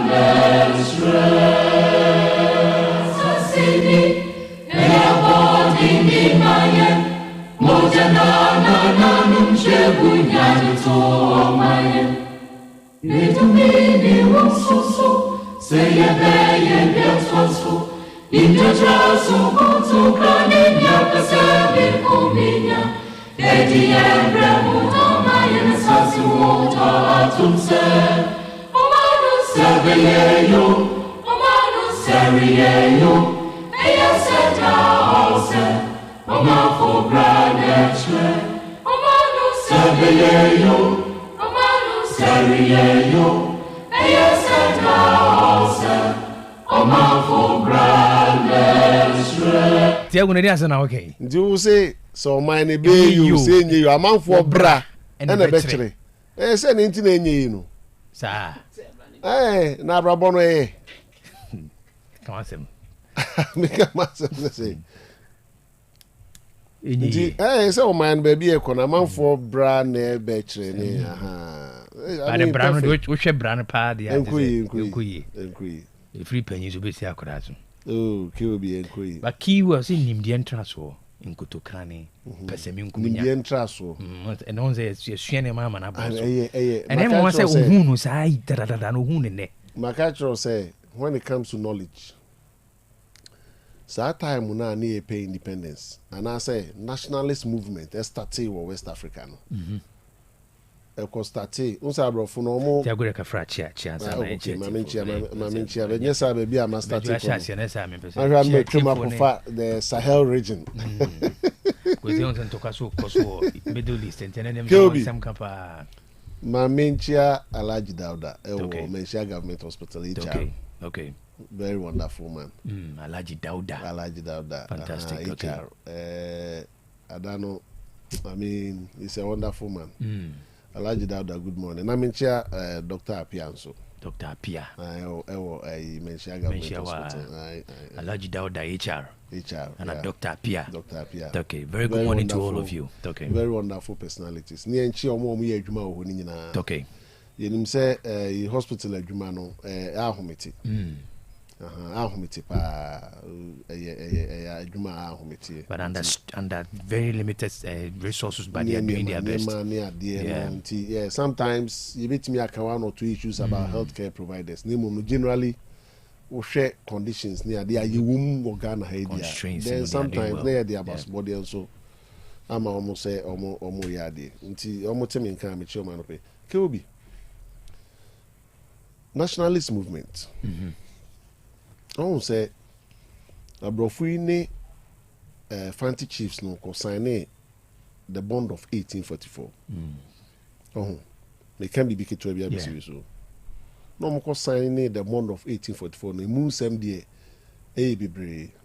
No ma yen kamum na yen protect him from entokwa munu ya no me so almost so there be other issues. But anche just 14 years later. And now, Omo Fanti Chiefs no Kote Fanti Confederacy in 1868. But what I say, then Omo Kote Fanti Confederacy because now Britain for only Dutch for. I could sign agreement. We offer the Sweet River Conference. Now my Britain for no I take you over Dutch for Fortune. And then my Fanti Chiefs neni bow. That was 1867. Now Fanti Chiefs neni bow. Who say there be. I don't find no so near one. Obi e dinu dwanoma ko take over Dutch in the end more again for very strategic. Inti the following year 1868 na Fanti Chiefs no form a Fanti Confederacy. No money started ba who say and mo ene abrofo yetui mo mi ehwe mu ye na abrofo na ko nkakra nti by 1897 na abrofo no ko sign a land bill. Quickly, no more Aborigine Rights Protection Society the following year. Na afi nti ekase nationalist movement and the hwa ye na nanum bia ni da ho kwan abrofo no dey form so no mo start keka ho ho bo mu say the abrofo no ye no mo mpe mu free ye man mu ko we am de mo sa asum no munyi mu nsem free so ne ade. Then if free Aborigine Rights Protection Society no na ba a National Congress for British West Africa. Na the country America we ni say tama we koso ni nyina no na abrofo no omo dinkai ade omo na akusi Sierra Leone. But what I say into omo che West Africa nim no omo Sierra Leone area and omo Gold Coast Lagos. It's along the coast no. And until Fullabi University wo Sierra Leone the first university of West Africa, Fullabi University. Into along the coast, nationalist movement, quickly the center ne bagana. Make an India strong kwa. If you say running in Ghana for Danedy, ebe pemunia, ye penim di for power Africa, ewo West Africa hanuma. And young one said the lives of Kofi Annan have the fast system. And the Ghana for our Makotna man on near Dijuma, I extinguish you omo. I distinguish you omo. Nimdia strong. But what I say, na adeno nationalist movement no ebe fefe musa. Inti enye nwa say along the coast no Ghana nya independence first. Nimdia sonko. Adwin kese. But if we say a trust one abi. Yes. Nimdia trust wo. Yes. Inti sometimes no nimdia for no akoye overly ambitious.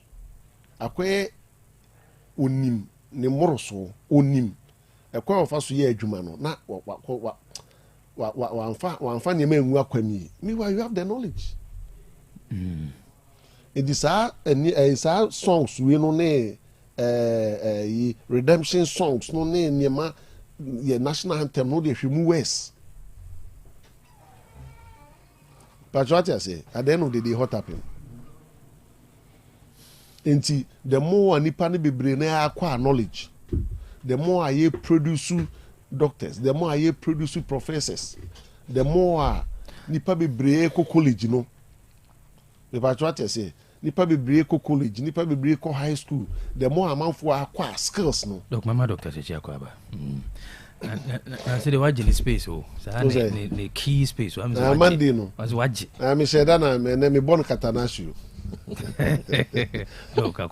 Yeah, very good match is a match you don't want some papa. Ghana manti. Senior Canning. Inti Nimdia de Untimi Ghana for. But if Mamu was very particular. Nimdia Ghana for acquire. Mpenifo e kase bobo mudin nimdia strong ko a ma akwa. Ke obi e man ni kwa se ka ba bi eduni. Globally, your ma bi susu mathematicians and man no say lady omuma bi amekoya wo na 95. Say calculations bi no e key figure pa. Wa ye no wi asinimdia. Na ne ba man mu ana say nimdia sin nimdia ntraso na ha ye. If Mamu was ka say nipa no nani da ho ade no ye no nim pefe. On say knowledge is different from attitude any behavior. But what I say to obi nimade a ne hu chen obi a obetimi a how pa chen obi a obi onimade onimi bi obetimi how pa o say ade no ye no nim the implication na was a capture implication as part of ade na o ye no the implication is negative na ohun emma because we capture kan ho enti say o man no aye you enye you e da nyina anim. So the simple question nimdie for ya tete o mo Ghana say em fa kekan ti mo ho pa ni design policies yan tro policies en krata so adan me cha de me ka chen kran say Ghana ha na ye ka akoba. They were surprised. University students, I was telling them say na Ghana ye ka akoba o Ghana ha no ma o say ka akoba hwe samre na etimi ye ka akoba o Ghana. It is ye bebo brana ko ye nima. I say samre ka de ni terrifying cry. Ba ke ye ko ye nim mo. Bible say papa fo bi o mu nim de ye de adwuma na hye o mu nsa. We director, we deputy, we ho no ma committee abum say adwuma no kra suni fa so bi mti ye ngu no magu no. No magu no. We catch him cry say glass we need a glass or Ghana hand man. Say say nti sa nyema kese na na you in the 60s 70s nyema glass ne ka akoba nti ne policy e de ba ne say e be chenkoko amanfo anya adwuma ai chenkoko kuko na e backyard farming na obekọ fie bia no bia ye nkoko boys ya bobu nkakra na ye nkoko ne ade nti I think that ye nimade no na ya abroso na ebroso sa nso a nsuo no o ma ne ye ma abroso a okata ne ti nso enye ko bi mpacho acha se okata ne ti nso enye nti is good say enema e tise no once a while obo a ne afa west no ne abu say ho say efrimre samre anwum we ba no eye nwum a eye supposed to be national bibi national e be inspire na chire kwan no how far have we come with some of these songs so obi moja and ye hwie go o me de nya asas ne exactly obi moja unim say gratification no yeah no yentimi postpone ye de gratification no dog pleasure na say and it's a generational shift. A day bia yeah generation now has shifted totally. Enema bia ka obesi oh yeah a den e beba no beba dachi intimi ntwen this time the intimi ntwen be di dynamic actually say so the founding fathers waited omo twen ye but yeah so as generation now omo dwene ye ho from traditional to religious na sacrifice na sacrifice throughout but then the dia said in the na wo man hina o de ni ti akọ o de no ho akọ so it's not enough for you to say, so for example, you are just an Ashanti. A total call for reflection. Kobe, obi de body akwa me yetwitwa no, o man hene yetwitwa no body ato apeti. So nchirima obi akwa me asie na nim no so, obi akwa me yetwa neti. Ade na nipa na ye no, sabi we be ma wo. O yire wo ma. Ba wo nyini wo. That pleasure na wo hu ma na wo no yire hia unya no, o mo so obi. But what happened? They understood power. And I'm no kuta power. And almost tiase the Ohoma dachi. Me say ne one where kasi bubu ye more a chire no bottom. E dey akosend ye bi so a obi am. See you buya more rekeke. Ni en chichire fa ko sen dua bi so. Bi ntwa won zaketwa bi, ni ntwa ketwa. Wudi e me. Ntwa ketwa no fa to. Ye mu buya more. Ni en chichire ni nyina na fa sen dua. Ni fa ko fa Ghana. Na ni fa ko tusu bi nim. Da bi e ni ko tusu bi nim. See nyina obi more kan ho ni boys ni ma. Yes, just that Enyema, you don't expect situations to also remain the same. Yeah. With the China for development now, develop economy. They find space for their values. Okay. Japan for finding space for their values. That's what I say. In here, how you develop curriculum? Now, because I share social studies, missing no, you're Ghanaian heritage and culture. Who Ghana ni free hand by ya fa bibin dua enkura ne trim. See I can say Ghana near because omo be Ghana no before and immediately after independence no adrian do mutim is entirely different. Ghana ni wa hofama, Ghana ni ye say Ghana ni buade. Ghana ni ye reliable, Ghana ni ye decent, Ghana ni wolindie. Or see a chenkra no Ghanaian heritage and culture. In Japan they do Japanese heritage and culture. No mountain cranical school, ye wo course say ye academic, any ye wo de non-academic. Etika Ghana Hanmaka Friday, ye co school, a culture Ghanaian heritage and culture. Near the BBA Urak Ghana and Yakrani tree. No the enemy. Now we develop a curriculum crowd soon this or this kind of Brunei on the development. And it's all the Indian everyone. Yes. Some of the other woman no real life back one bishim near chum. Oh, a woman no real life back who will be a cocaine who say, ah, and go for no the Adena Beshaha. Now it did we must see who, na Yakuyu Hefrem. Inti Adriana woni panum di trim no. Keobi. Na dynamic actually say state agency be. Na students in the mechi. And I'm say, well, look, because I was telling you, now me control more public sector marketing. And I'm saying, omo hono. But we're not the other penny or be down or 56, 57 or generate retirement. So on could take strategic decision for the next 5 years. No, for the next Debbie. You could develop a strategic plan, master state agency now no fan. We seen it down in Kumasi. Also, could be in Krum and also come home because he's due for retirement. And no one drink quantity decisions are the best satisfied one around that time. Nobody. Come in, what I say. The beer dog me do labor officer. Me say labor office. Anka any if you say any peka ye kasa na if you see all ideas no. Anka Friday me ho na anka ye koye discussion on how the youth can create jobs for themselves because we labor office. Ko he so mo bu pre atawa ho. Ne ko share the way environment in Christ. Mo bu pre atawa.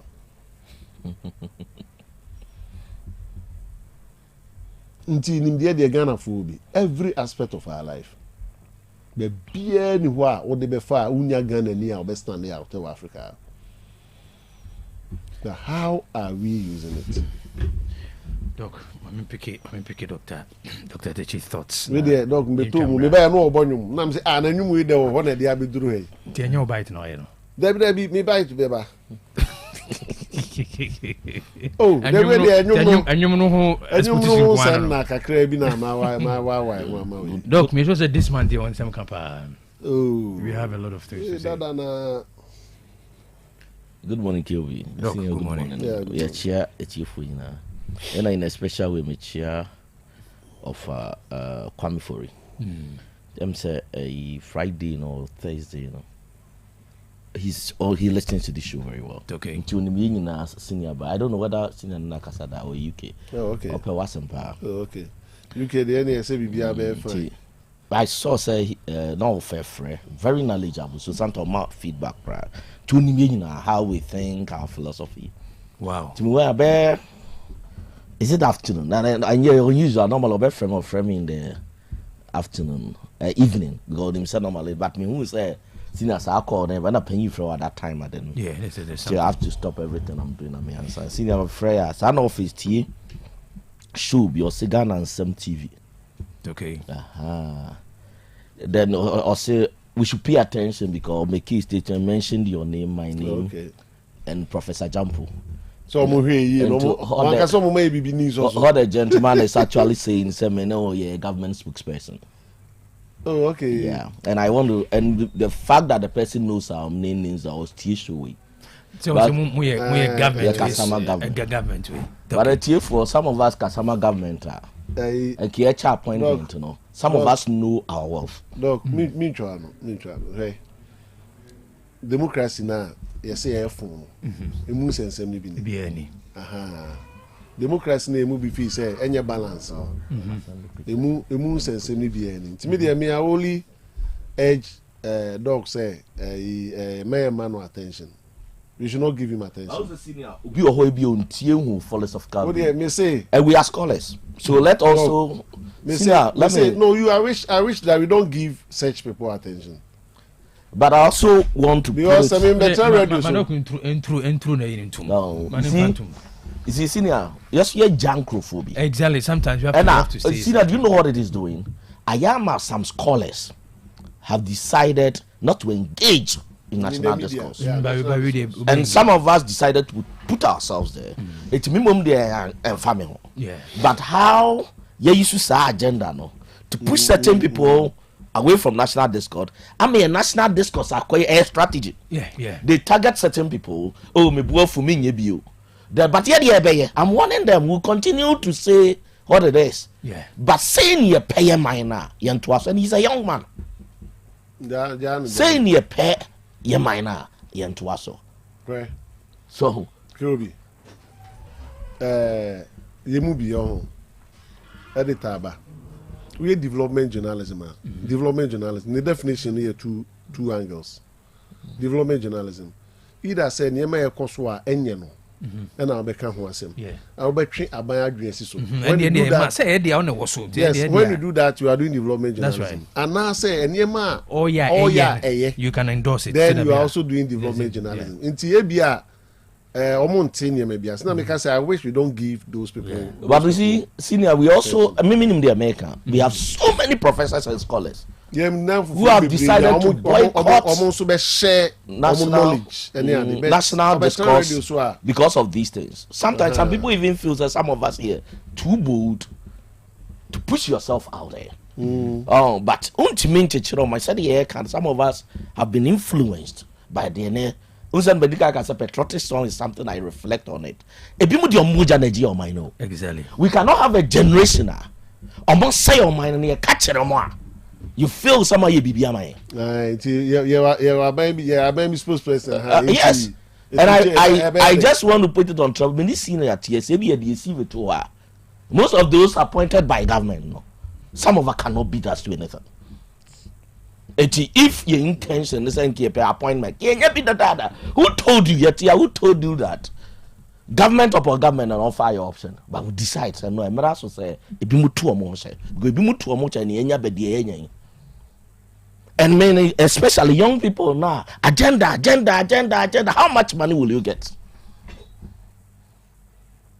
So that is my first reflection. My second reflection, I congratulate me, lovely school, Opoku High School. They won the super zonals. But I was there last week, we looked at one dimension, which was the indiscipline dimension. This week is first year at the FNSO. And senior, we cannot talk about the negative dimension of their course without looking at the positive dimension. Yeah. Because when they say Shakespeare said it, also bad news travel faster than good news. The incidence now is if you are looking at percentage of good things, senior, we all admit the percentage of good things, and also change the bad incident. Yeah. And the young bomb organizer Ashanti Regional School, the NSO. One key things, they've been able to organize games. Omanya attendance at the whole Ghana Premier League. You put it on record. In recent times. Say omo yes had in your wabasu budia. GFA for now millions of dollars now. I don't even know the Ashanti regional team no more organize one budget, but they've been able to organize an event. They did it so nice. We also saw some schools. I saw Efia Kobi. I saw Our Lady of Grace. They were cleaning. Once again, bad news travel faster than good news. The whole Ghana has talked about indisciplinary course, but I don't see those things being highlighted. But it also shows that schools need to be a and that goes back to my position on free SH. Who's send a message? My position still remain. Say me cast free SH in here. Me Dr. Teche me free. Me I'm not coming from a rich home. However, I'm somebody who believes in systems. Say be on sorry in Canada, I'm operating free SHS. Now as an immigrant, that's how enjoy your educational system. I've asked critical questions. No government has been able to answer. So if in Nigeria abandon to Ghana tax, how do we assess that the Beku free SHS we pay for it? I don't think this is a bad thing to ask these critical questions. It's your system problems. You implement a policy, your systems. It we have West African neighborhood. Omu in actual wasi. So be Burkina. Ebe cho free SHS. How do we assess so obi on to your tax and enjoy your taxpayers money? I also still believe that you cannot open up say obi and there should be a cutoff. Say they be protect those who really want to learn. Even see a as answer for it's a process of maturity. And you feel it may me agree say bit make say you maintaining. But grade 15 na cutoff. I still stand by it. Yeah. So my position about free SHS is not say free SHS. But once again, as Ghana as we are, your policies are establishing stronger frameworks, and I expect this government to look at it critically. And that is my position. Because no go ahead to say in the Western country they have what they call incentive-based policies. I still maintain the mayor philosopher. I buy be a train and best my position on policies. My position before I be bahano. Yes, you are then your study system. You hear what is working. Maybe I'll confirm. I'll send you a deba. So you be agenda. My position and run has not really changed. I remember that one news editor. Now suddenly they said that the Dr. Metro, and I think it's one of the most well read and one of the pieces that I was well insulted. But I still stand by it. Say. In the system, who run Canada now? Yes, who need documentation. There are certain social services in here you cannot enjoy. Who run US are there? So Tina Yenyanum call Abrutia. They are willing to spend $50,000, $20,000 to get documentation. You cannot enter a nation and enjoy its services without documentation. Me argue the same paying for say you issue with income taxes.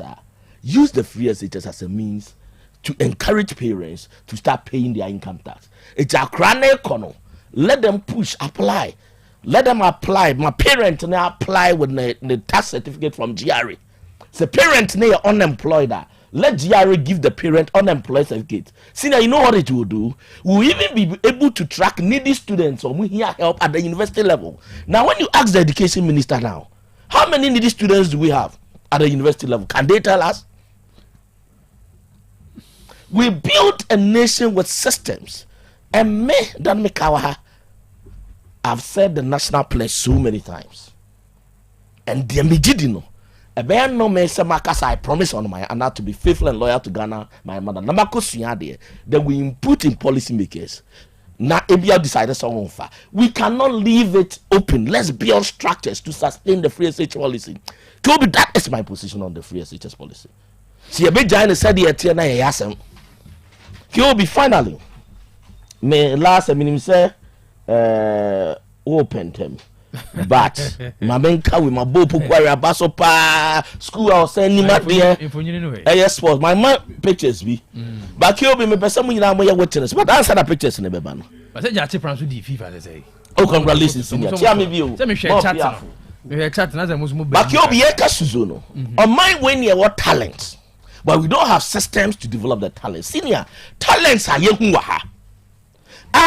You need systems are some mebuno. Me picture no tete for her. Sa asasi we war, move from Buadia towards ideas and bekawa. Oma feeling like a dry season oma feeling. Waterlook. Yama feeling. Ube who not the SC hostel. Kilby. Is your top pair that enclave flood in a basin? Kilby they put you on record. Say why I don't want to talk about flooding. You Your planning offices, your DCs, your MCs, dry season, your share. See, I'm fellow wetland. It will be another side of the wetland. Also, this you are torn that. It's opposite your tongue where you feel it, you be see dying. And that area, not say more like a slope. It is you to said you be see a flood. And the traffic volume, it's in the papa dying tea. Crony na ni so try nkwaduma we so ya me ho no aha na mo fele gata na ada no ye beka wa ha ona ne koyi nti sini obehu ho me ho no nsuo na e wo ho no ya sase e fele nsuo kese no ya sase e fele e ho ne ye fele no eti ko obi obeka che me say Dr. Tachi nsuo ato nti they are feeling a dry season ye fele ko obeka che me say Dr. Tachi nsuo ato o man na flood. How should I say medical catch on menka saying you pay home, and that is what the national patriotic song said. Baby, people have to die. The nation have to demonstrate before we take these things serious. Your friend is say environmental revolution. Baby, on my econo, there will be an environmental revolution. People will have to die. People will have to because do it more. And powerful people are those doing these things. He'll be. Ochini tu nana na bi actual letter we dey ahemfie handle sahane yaye ho na we edru sabi etu kan senior mutu kan ya manone no sei no moye omo okay we na Ghana de ye ade kakra ye ade structurally we are so weak. We are so weak. Tiko bi dey is it me be some kai said dry season the ye huni it is your to na those areas ne flood ya killed me in Kamwas. Made them students called Botanical Garden for a reflection, environmental and sustainability, resource assessment technique, and environmental science. Some way introduction to planning. So I took a few people. We had a reflection. And you who senior in 30 years na your kwefuma na ebi wo no. Nti sie no wo and I Queen, engineers. I mean, anyway. And I was showing them the analogy and the philosophy of that kingdom. Kyobi san 30 years. Dry season no mo ye sie o mo dan no. It is rainy season no mo ye dan. O mo pie. And then busa Ghana paying for the Ghana for. I wish saying say san 30 ano. Sebi o mo ni nyansa chan. San 30 hu nyansa say dry season na senior. Osiesie ni fie dia aduane ko ni fie mu. Rainy season no pie. Near the dry season ye fellow wetland. We only remember see a city flood during the rainy season. Yeah, me no. Me ndi panyi bi atem me nya yi but sabi en tatia hu say nsuo to a ebetima fa ne mindful akọ nti osiesie ni fie during the dry season ti nsuo to hu say tatia sie bi abu sinya won say nsuo kese bi ato ama tatia sie bi abu da ya ye kwa afum no sabi ntatia ehye ne nema abra ye pebre na ye de ni bre fele ni ababe su na media cover then uber my flood say you see that how many media stations will call you. But I've decided, say, obviously, senior pay on some of mine. It's the issues of flooding, senior the higher one day, make a view because I any say no, we will bear the consequence. And when we bear the consequence, and yet rainy season, and I'll be afraid Dr. that is a high flooded then at the buy, we know what we've done to ourselves. We know what we've done to ourselves. It could be that is my next reflection. The area on the home is as well. For your plan officers, your moka, your MC, your people who are responsible. Wetlands are public open spaces. As municipal assembly says, you feel wetlands who grew in you.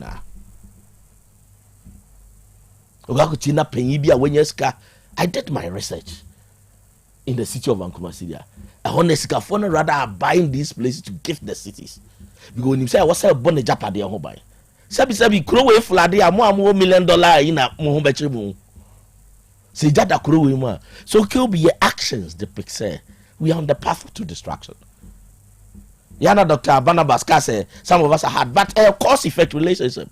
Yes, celebrating little things near referee structural things. I'll be going into the state of the nation very soon. That is the topic.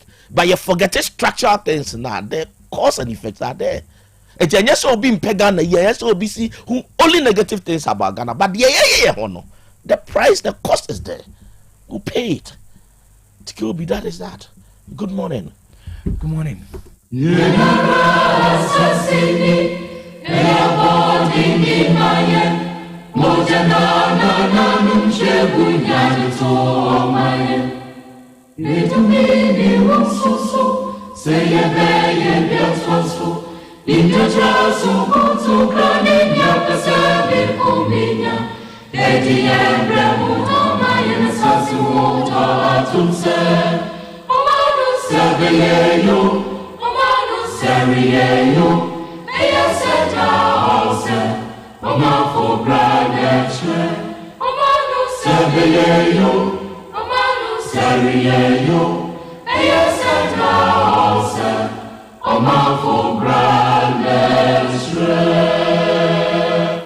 Apomode mapadie enoane hepa plus mixture. Apomode mapadie enoane hepa plus mixture.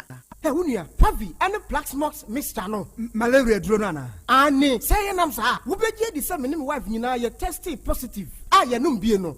Says he a coup malaria morning, you know. I'm in negative. Adia, 1 hour, hepa plus mixture, and what do you swabber? Cynthia, I was so immune system, a strong debia. Anti Pavi, a support immune system, no. Not plus smokes, no so, to malaria, no good. Malaria symptoms, at a say, a tipaye, I fear, one more tour, and 1 minute, Achakura 4 days, not Pavi, and the plasmox mixer, 1 mono, 2 malaria, and asakura. And yes, I be a cool doctor. For 0542 778572 and 0542 807907. My dear Grady Pa Pavi Plasmox. And Hepa Plus Nina. A pen for a battle more manufo, and Quadawan in Field in Nunca. Our pharmacist in her bar shop. FDA, I did and crack to ya too. Ah, Mammy Money Juma, would I ye fed? Mirror me does say. Na, somewhere on Nako. I know the Anina home, mammy. I had Danya, ya boss of Fefe, you know. A Donima Steel Complex, I will say. A Toda, a Nia, ya de boya dance one. A Tahunu, and as a mpo, a muta quaqua, a bassa, not dining you, and to the DSL.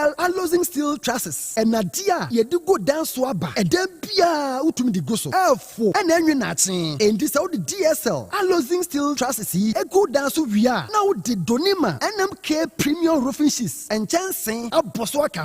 Oh, not just a Jumanes, now NMK premium roofing sheets and chancing a Donima Diabe, your Mahudo, your NMK law span, a losing, and the governance, IBR, and NMK nails, a Mupia so Nisika, Donima, a Motrian Kakran.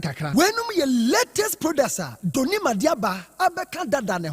Entimen Kwasafu YF Johnson, Obenjiari, Anafre 0244 126625 and 0540 101 555. Donima Steel Complex, Babia at the power F no. Mami pharmacist, memoir. Hey, where be him? Unyanguye. Betiasi. Heba malaria draw lepequeno. Mami 10 cartons. Limoja draw lepetone. And also mami 10 cartons. Na time for the draw and tarafa ready. Mami 20 cartons. Papa, adai. What's the time for the malaria ni bium? And I say so to roton. Debi muatomi dada. A free mra menum lepequin. And a lepetone. Malaria na amamaye hujo. Menum no when I'm joint pains, fever, tipaye, and ya warning na kwa wedia medical. Mama sorry for malaria no time for the how mopa mo me se kwasua di lepequin any lipitone one dance na malaria ha man for do time for the draw entra 5 no so saa na man for di one dance o me se enye entra 5 a anka ekutwa men so no typhoid nti eya dokutafo a wasua he ba wo KNUST and na ye research sronko edi nroyi abadwa so yanto ho nchia entra na wa wo hwe ebibidro pa ne packaging edi no kwa ne kumi lepequin lipitone any entra 5 e wo pharmacy ne heba shop bi Apemfo emma wo mo manufo no kwada wo ni fie dumie de won ka ho atufo fra 0244 827228 obi a me dwebe no ma kira me nanfo se be me wedding papa bi hwering basa bi a wakoto tatnya buti I don't sweet as you and then mama bans sometimes so am dia budia but we jam wo ka bia mama ana so be ka bia ma de wa fie kan de kru sa wo rings we de ne papo monko ejaba jewelry e hon wodi pure gold e ya gudie bia Ejaba Jewelry. Ɛhɔ deɛ na mepɛ. All right, yɛbɛkɔ Ejaba Jewelry. Ejaba Jewelry. Ɛhɔ na wo pɛ pure gold. Ya yɛde ayɛ wedding, any engagement rings, bracelets, anklets, waist chains, asumadeɛ, komadeɛ papa. Ne border from wa wobenya. Wɔyɛ bi ɛwɔ Ghana, no ayɛ bi nso amanone. Ɛne kyerɛ hɔ wɔwɔ Ejaba House. Adum Kumasi, Prempre 2nd Street. Monfrɛ 0277 10 44 88. And Menshia wɔwɔ Ejaba Family House. Menshia Traffic Light. Monfrɛ 0277 40 44 88. Website www.ejabajewelry.com and email info@ejabajewelry.com. Ejaba Jewelry. A good day papa fee no. Miss Chania Disaheba capsules. Madame Sieni. Hey, and to what watching your pan and what's the sad Disaheba? What is Sasa? Mendia, wouldn't be. And net dear, for once, my jewel at Disaheba Messana, who come from Mammy. Oh, my number Tiwadansi. Miampa Caneno, Namis, Namitina to Cheme, Nami Coco Yadia so teaching me. May no my Disaheba Messa, to go and the Maya free. I do some radio. Yet, sorry, you would not watching. Yes, it's a young pop look as ah. Miss say, a person crony at Jumatin baby. Sanya do say her bam mischa and come a woo now.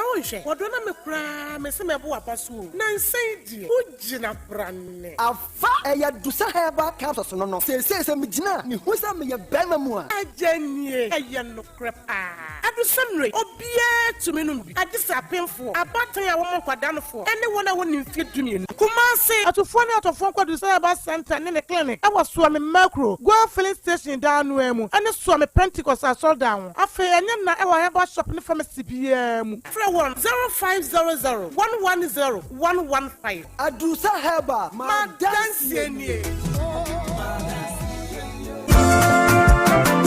Wofana sɛ brɛ kwasi sika wɔde mani frɛ broche nyinaa wɔde fa sɛkyɛ dumasi rural bank ɛhɔ na megye me Western Union sika nyinaa ɛfa sɛkyɛ dumasi rural bank wɔn te bank yi 1980 wɔn adwuma pɛnti wɔn atrɛ wɔn nkwabaa mu wɔn anya branches maako ɛnwɔtwe ɛna wɔn anya ɛyɛ 3 mobilization centers ɛnso so aka ɛho dwumadi a banks edi bia no sɛkyɛ dumasi rural bank wɔn di mu akotene ɛyie na wɔn nnwuma pa wɔn ɛyɛ no ebi enie wɔn gu so ɛtɔn shells no na share bia yɛ 10 pesos wɔn yɛ current account savings account, Susu account, child account, fixed deposit, Western Union, money transfer, mobile money transfers, interbank transfers, USSD Momo, from wallet to account and account to wallet, Ghana Pay, and Afe Yishish, Womo Eyebi Ewo Womo Akache. Saudi Sikato Sechadumas Royal Bank, branch Bia, Ubetime Yino, Omo branch Bia. Oh, sir, and ye mention Yabosi and the veteran Dumu, na Kwamben and Mefos or Mesabekebi. Omoma salary workers loan, public and private Nina, commercial loans, agric loans, and a funeral loan. Omoma smart loans, Nanodia Yadeba Abaya Jumaefo, Omojo Makatia, EFA controller and accountant general. Such a Dumasi Rural Bank, many a Jomish and Hopa. Nemo which I can wait. Omo headquarters no was such a Dumasi, Omo Bay Adriano. Adrian's Omo main station, Omo Bay GP, RTU Abrosano. Kumasi Kenya say Omani Matadis Asafono and Edin Shenimu. Angraga Onion Market no, Omo Bay no Pepe, Abuabo, Omo Aswansi Kwan Suha, Post Office no Echipe, Tafo, Omo Club 600, Dr. Amuzu Johnson, Omo Bompata, Omo Ben, Boss FM, Ewo Edum Kumasi. And you know, Swamani Nursing Training College no, and Edi Enshe Enimu. Asantema Municipal Edijai, Omo Ben Health Center, Chechere, Fijakwa Bre, Omo Ben Police Station, and Nuntisaya Frefra 050-1682737 and 050-1617924. Such a Dumasu Rural Bank PLC. The bank with the vision. Abusia, wamezamu kwa bibi Nyansapo discussion segment. Dr. Collins can come kwate Santiago. Ewo studio Dr. Stephen Techi, planning department. You do Mondays, you have the planning terms. Monitoring and evaluation. Tiago, we will finish with the because Dr. Techi raised a key issue and highlight. Yes, I mean, this Yami had much now. Say tonight, you know, maybe throw more light. Kilby, more organizers of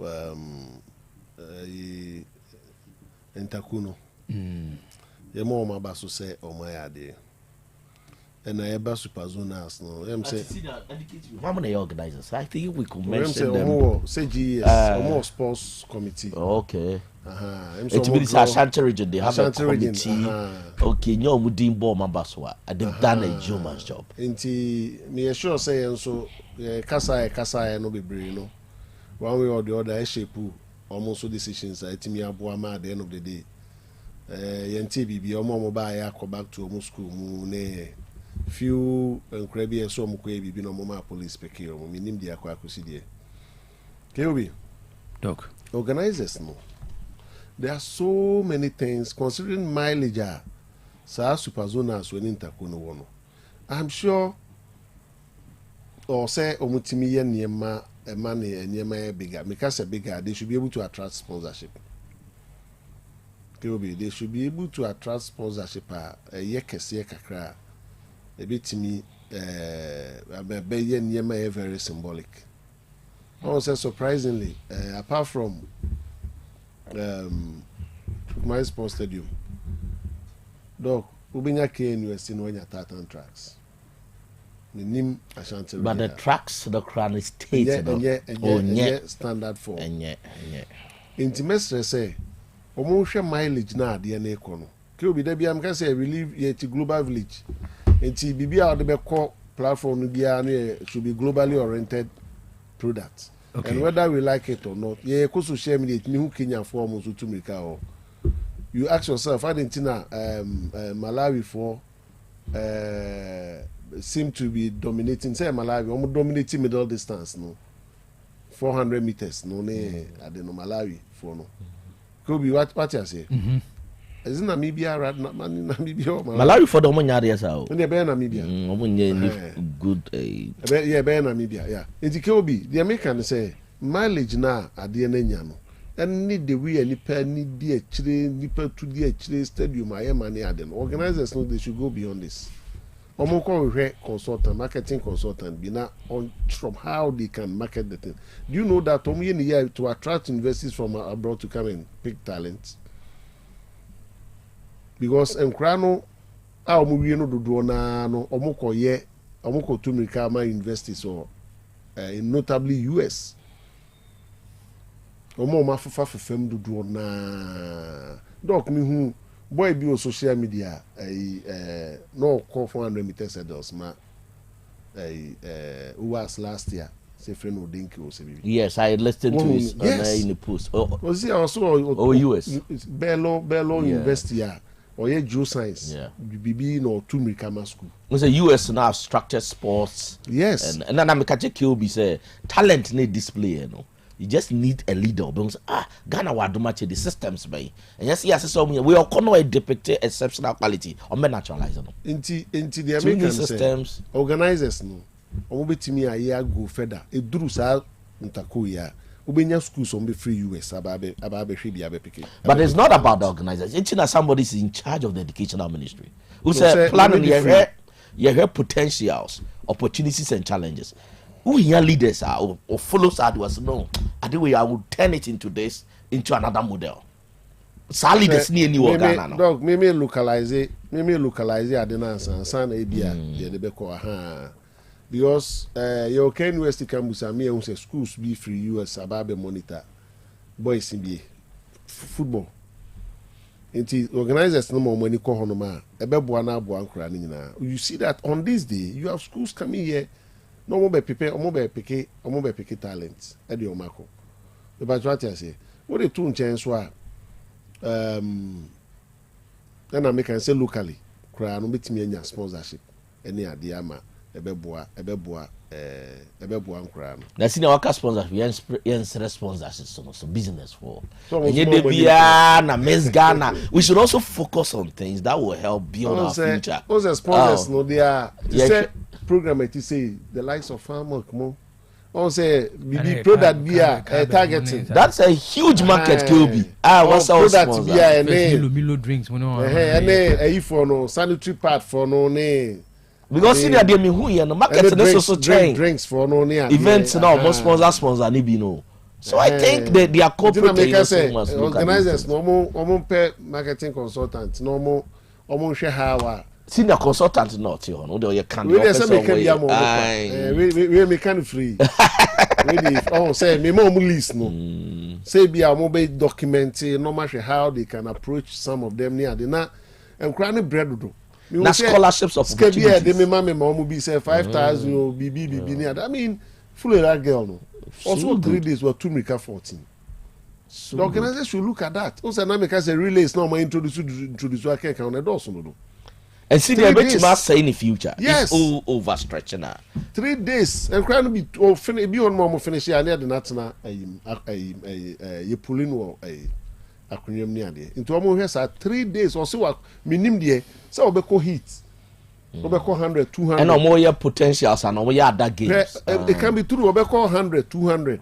We call relays no.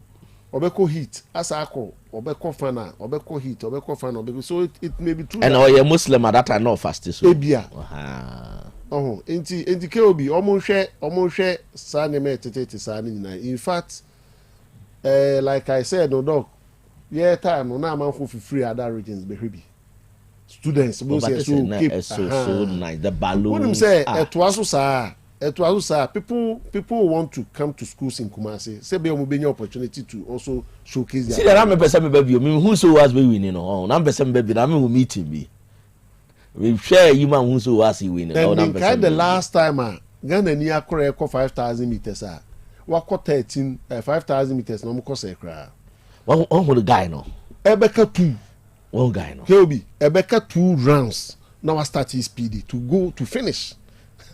Yes, you need long distance runner. Me who be that? But can we look at that? This boy, Ebeka 2 rounds no start his speedy, aiming at the finish line.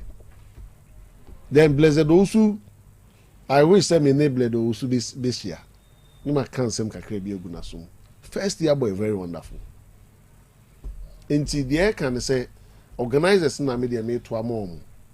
Say things they can do, they themselves will benefit. They're benefiting, have benefited the region. No, they should go beyond this. The mileage are omanya. The mileage is too much.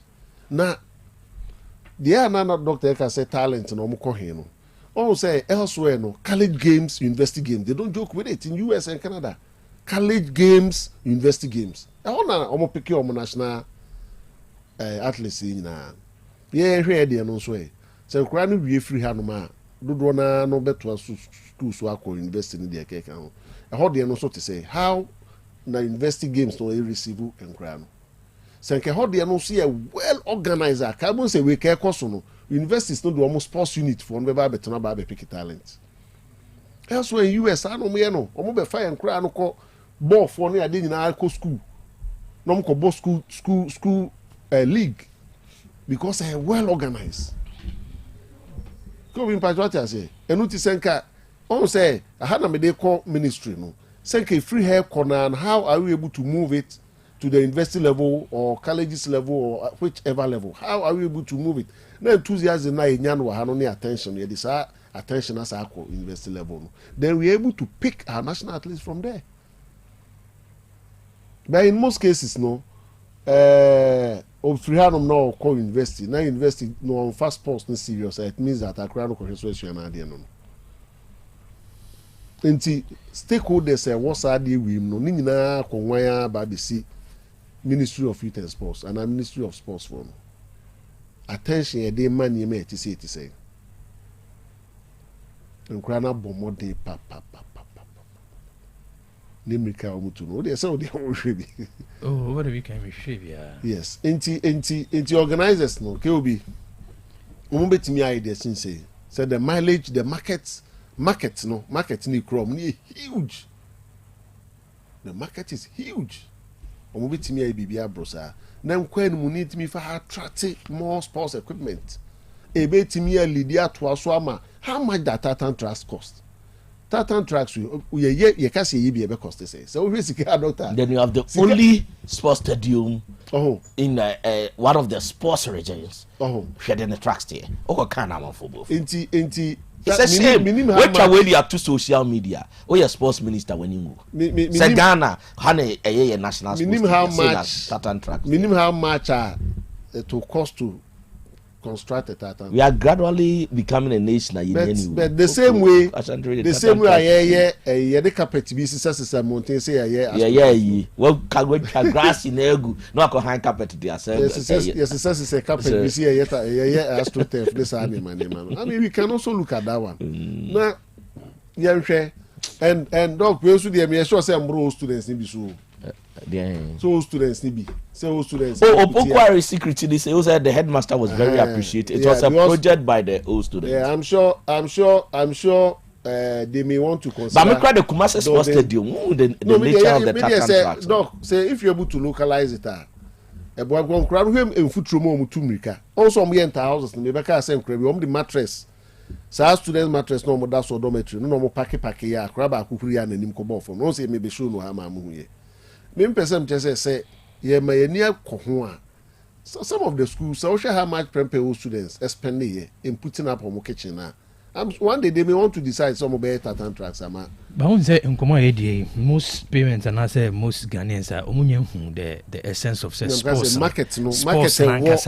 What you know because only name the band could have page more. When you say another career on his own. Market I don't know. And you see parents have started coming around. I saw Blessed those who had the mother. I mean, but this is Kilbini now call with systems. I think there are some students it's not only national maths and science quiz for your mom scholarships. Is it that the mom way? See any systems. Talent now is never true. And because we have leaders who do not even understand the potential. Also, senior started by talking about Ghana quality. Ask me, I sit here. The person names a Ghana bit my and senior me too kind of who the Ghana for you know. And Shemajum said this a totally gifted country. And I draw my attention, mommy pay attention to even youth now. Youth now you want to get this one. You mean some are super brilliant. Senior nyano munya kwai. Enyo maya nyamin shiraye. Riska idipa idini kwa. Enyo maya nyamin shiraye. Brains Ghana idini kwa. Like custom foi papa for penitoto foi. Masika silver 80 something million. No, dog, Whisker, Sky war, and I see a day changing the palace. No few people know their benefit here. Then there are some namin can be. What I said, there are some namin can be. Look, constitutional rhetoric. There be a seven ekano Kilby and also the development papa. In how much Brazil for no about Europa and how much football contributed to the Brazilian economy. But what I say, Argentina, European club beat me Brazil to play at 30 million. How much did they buy Semenyo? It's maybe a Semenyo or Ghana. It's a Kotoka. Development fee, we can't even manage Kotoko. Now, players in the top more $100,000 and almost scanning Sama.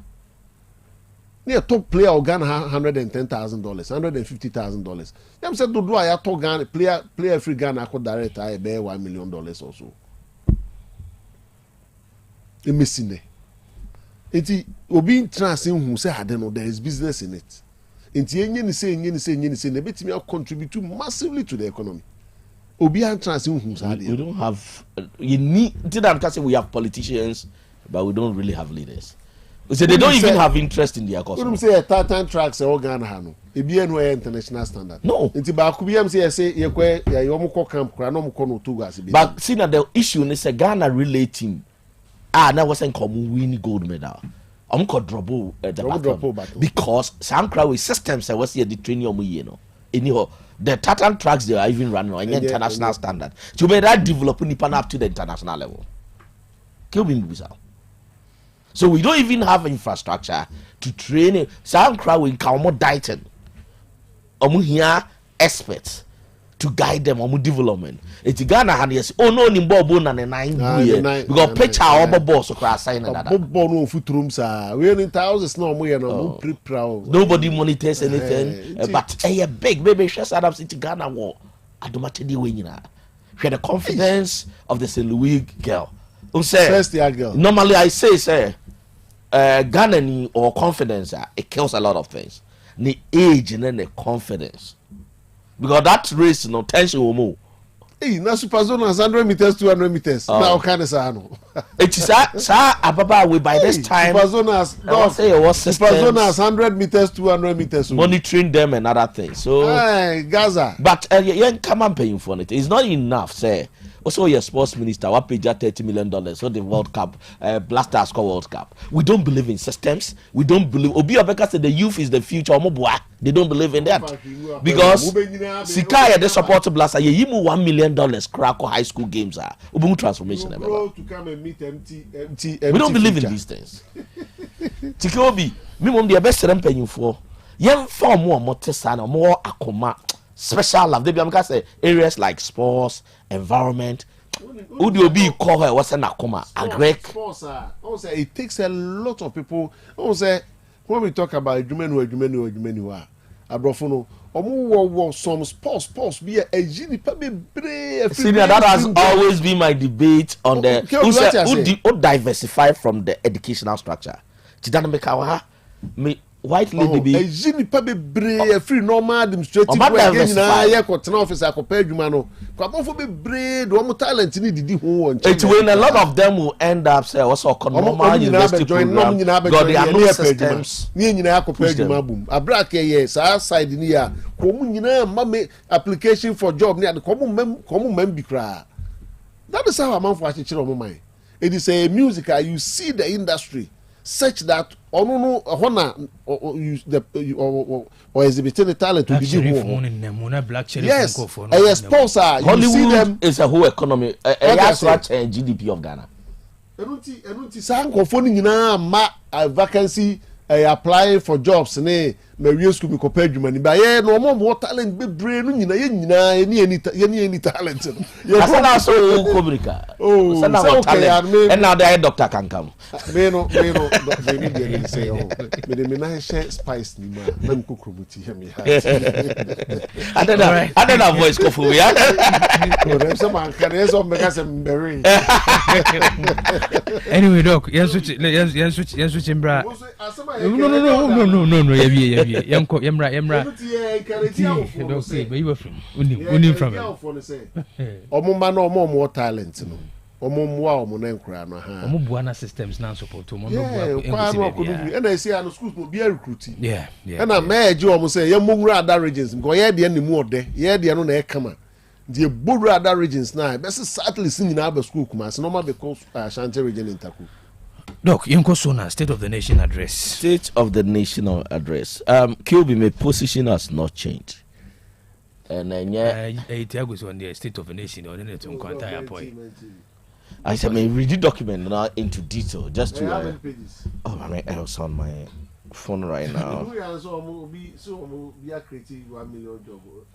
I'm going to look at all those things. You know, the copy I have here 56 pages. Is this summarized version? No, 56 pages. But it's about 2 hours. Okay. Yeah. Some best send and send my senior. Okay. So, Kilby. Look, from 1993, the State of the Nation address started in 1993. The main is a free coming come first address after independence. And then Yama and somehow kind any more digu aquam. And my picky a quotation from the State of the Nation address. Senior will help me with how I'm going to deal with it, you know. Because as we see, Metian when him say a State of the Nation and society. And so how I'm going to deliver. The State of the Nation also made me believe in they say a problem is structural. And so you say a corrected structure. Yes, corrected structure. And I'm going to pick certain areas in the State of the Nation. Okay. Live here, I draw attention of government to those areas. Why are some of us believe so is this way? The results senior will be the same. Okay. That's where, but the State of the Nation as you speak now, I don't think so, because your problem there is structural. Illegal mining senior mother so to go police waging in the basic our cities people are still failing wetland. The true state of the nation, the state of the nation, no, me when I say it also defines a development trajectory. It is a key sector be been free so. For example, one of the areas is the local governance system. So person ya ban obeye adwuma yi a untimi fra kra embe hwe senior de ekoso work here me. Utimi fra Accra called the equal to. But we say we focus on the broader macroeconomic indicators and we share the. But I was wondering why na Accra reset every prominent umpa. Because on the heads of nations, you know, ebe miti Accra. Okay. And no make a key element on best African countries. So not necessarily to develop Accra. But African heads of nation they be miti Accra. And to say you be say Abuja Accord. It be on be miti no more the a honor in NATO so not necessarily said they are developing Accra, but they are about where they met to make those saying. But KOB, you love this quotation from the president. Or say, and Mr. Mom, when this is here, you see this quotation at your point, the mouth boomful. The answer because to say you will speak, you say no, senior Henny. Ubia Kikanaju but KOB, Yina Yankasa quotation, or say, a nation that does not learn from its past mistakes cannot get out of the cycle of problems that impose hardship on its citizens. This is in the state of the nation. So planners say we learn from the past for the purpose of the present, then you use it to predict the future. So we all planning, the model of planning, they said, you see down or no? Or share. Now the INC said, you see down the binya day in CBU. Now they are here when she say for that. Oh yeah. Now the core element, the strength I agree with the president, which the data support. Will be the debts, public debt, or Kanwasem. Inflation, KOB, we can't debate that. Exchange rate, we can't debate that. But prominently, areas also are a war attention. I me feel like it could have featured more. The status of the Galamsey fight. Because some of us believe, you see what we call the destructive economy. Okay, we destructive economy, they say, you say yes, you buy a forest. And you're too good. And you're supporting economy. And also here the new dimension of development I defeated. Because in the future we will pay for it. I would be more interested, say, Yaka, the wonderful things which I agree with the president, which is the public debt, inflation, and exchange rate. I agree, say we can't take it away from the government, KOB. And it's my hope that they'll be able to continue. They could have also highlighted the projection of the total number of jobs. We didn't come in self but they will be Sidan or senior. You too the president should be careful with experts who may not look into his face and tell him the truth. Senior, let me repeat this. You're very careful with experts around him. I'm going to mention him and cannot clear. Because if in a year we to create 1 million jobs, it means in 4 years you create 4 million jobs. Your problem of unemployment has been dealt with. Many contrary figures. But I am assuming the way politicians throw employment figures around. Senior. When the structural problem has not been dealt with, how much money did we spend on sanitary pad? I may recommend what I say, yes, we create a factory. Do you know how many people would have been employed in here? 292.4 million. Do you know how much money is that? And also there are controversies around and most likely because investigations success can it know only jobs and create. Ethiopian common pay kind of say, sanitary pad projects then I'm into no senior ya creating this factory after in planning we deal with evidence. But as we speak now, yes, exchange rate are dropped, we are dropping. It means that we've created 1 million jobs. And yes, straightforward, sir. KOB. Because there are people senior, exchange rate drop where they may end up losing their jobs. True of us senior.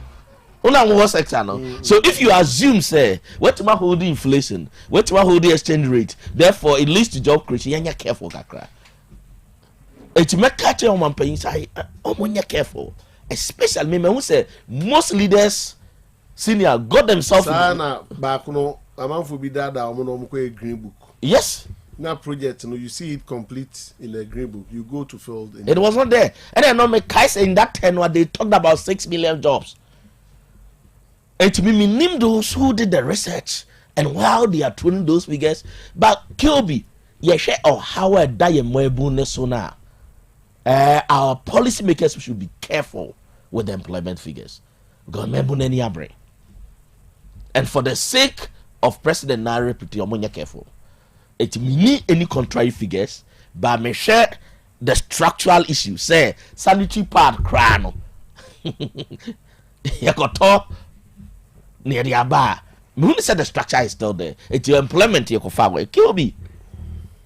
Mature say apart from say all building roads, hospitals, educational strategies, facilities, very important. Which our politicians throw it a lot.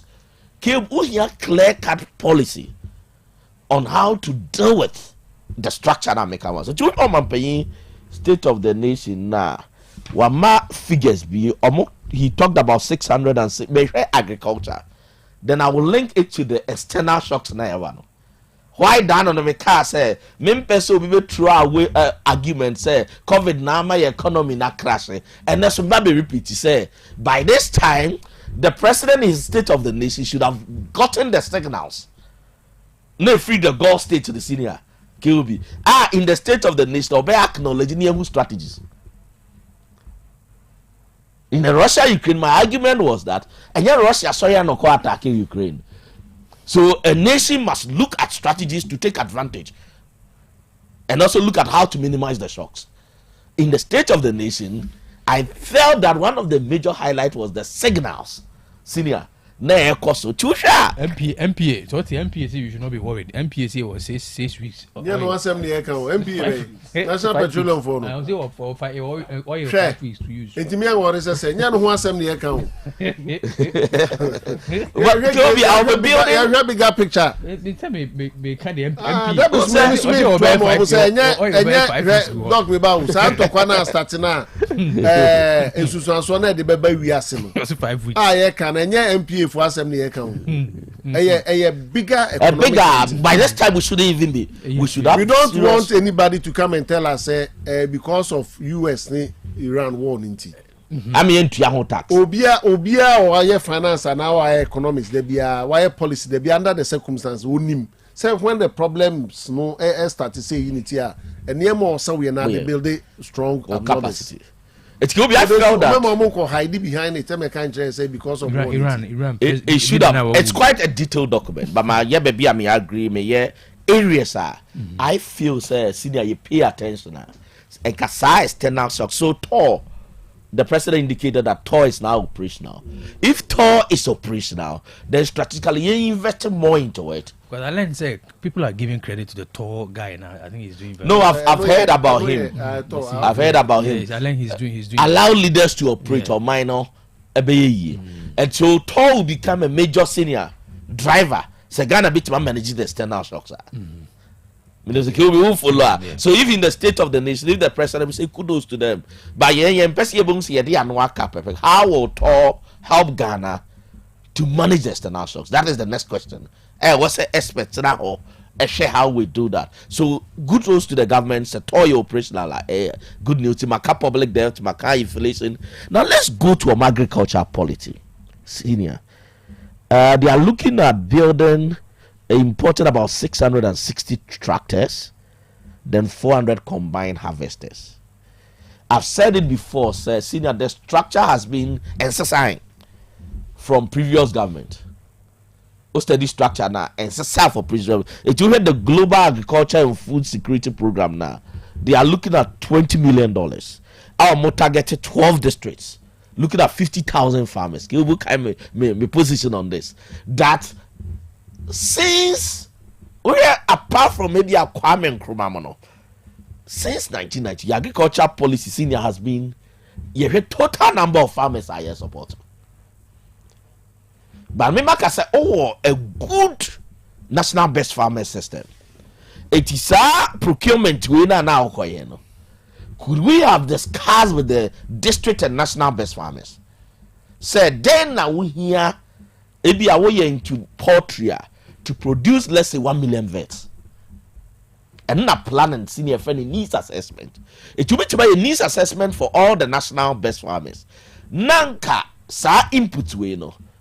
what boy more modernize as a loan because agriculture yen moka it will input to our mutriano na all share other areas. So maybe share large scale agriculture instead of looking at 50,000. You look at national best farmers and district best farmers. Now see kake siwe no they are supporting more to go into large scale farming.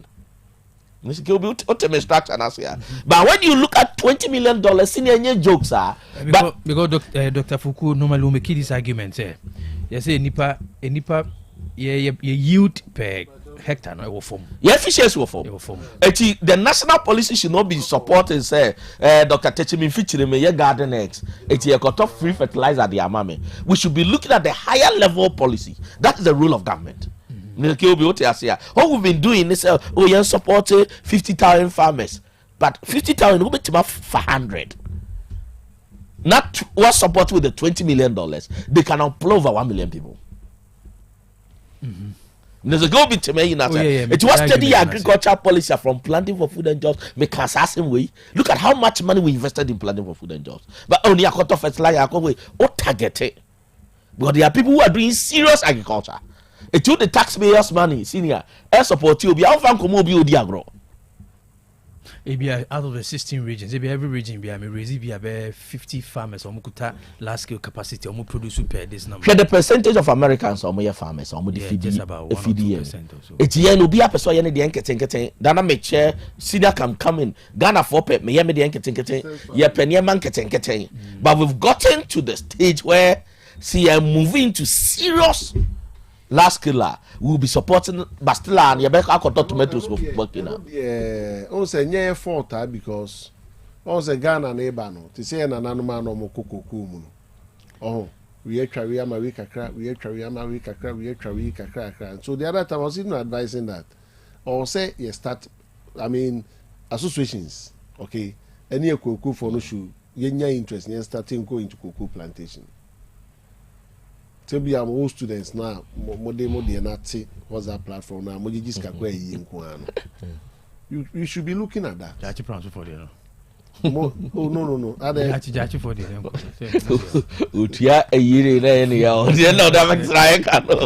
But Kobe, I think my position is that we should rethink. And Sana's a district best farmer near Manabubuyano. We should stop it. We should get serious. What was select you in the whole district? Best farmer no come on Abubuya. And you want to feed your country? Kobe. You say agriculture is entrepreneur. Okay, you want to go into agriculture. What type of agriculture now? Yeah, support system being your pay expert advice, technology being now be here. You will see what will happen in Ghana within 1 year.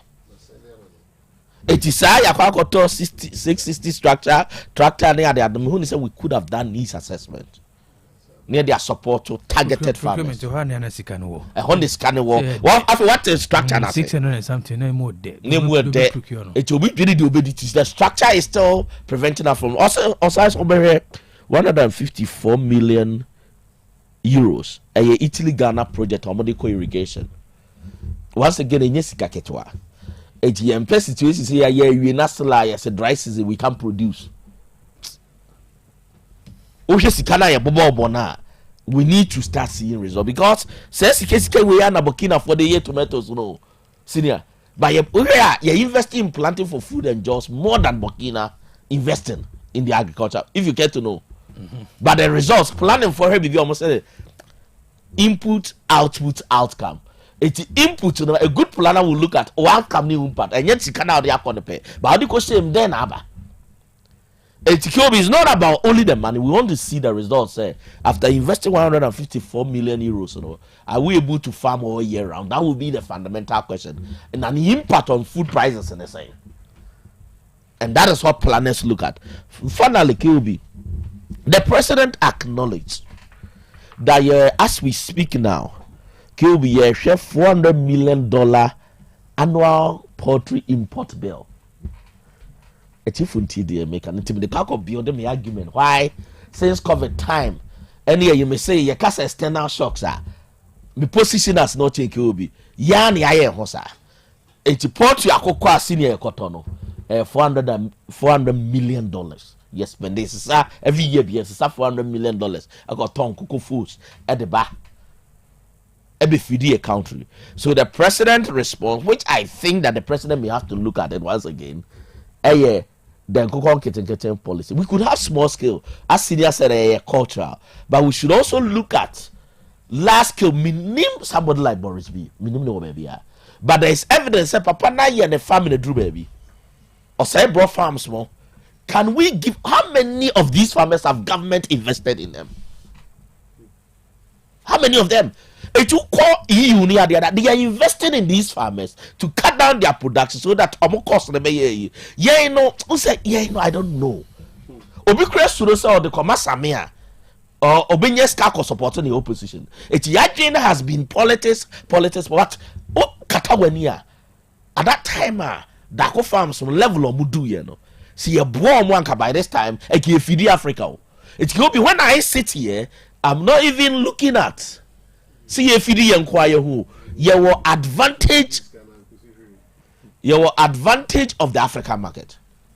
As we see here, your huge African marketer, your advantage you produce here we can sell. So once again, minimum Boris B, minimum, but there is evidence that Papa na Yibibia, Oman is support what happens. Oman access to land, on here the knowledge base.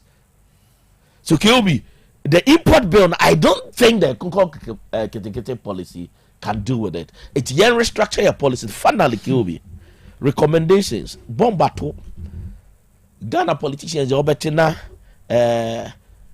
US, Israeli, Iran tax. But my argument on COVID, no, a T20, let me build my total argument. Say, COVID buy near tia, senior, Obi Ambassador Onya, COVID rule. What help did we give to that man? Kyobi, your nations are, you always talk about creation of wealth. Wamboka on COVID, though. Rather than your nations who benefited from COVID. Because I'm on a year vaccine. I want to vaccine them, USCB senior. It's a new or maybe the car say COVID the breaking the economy, and I'm telling people this.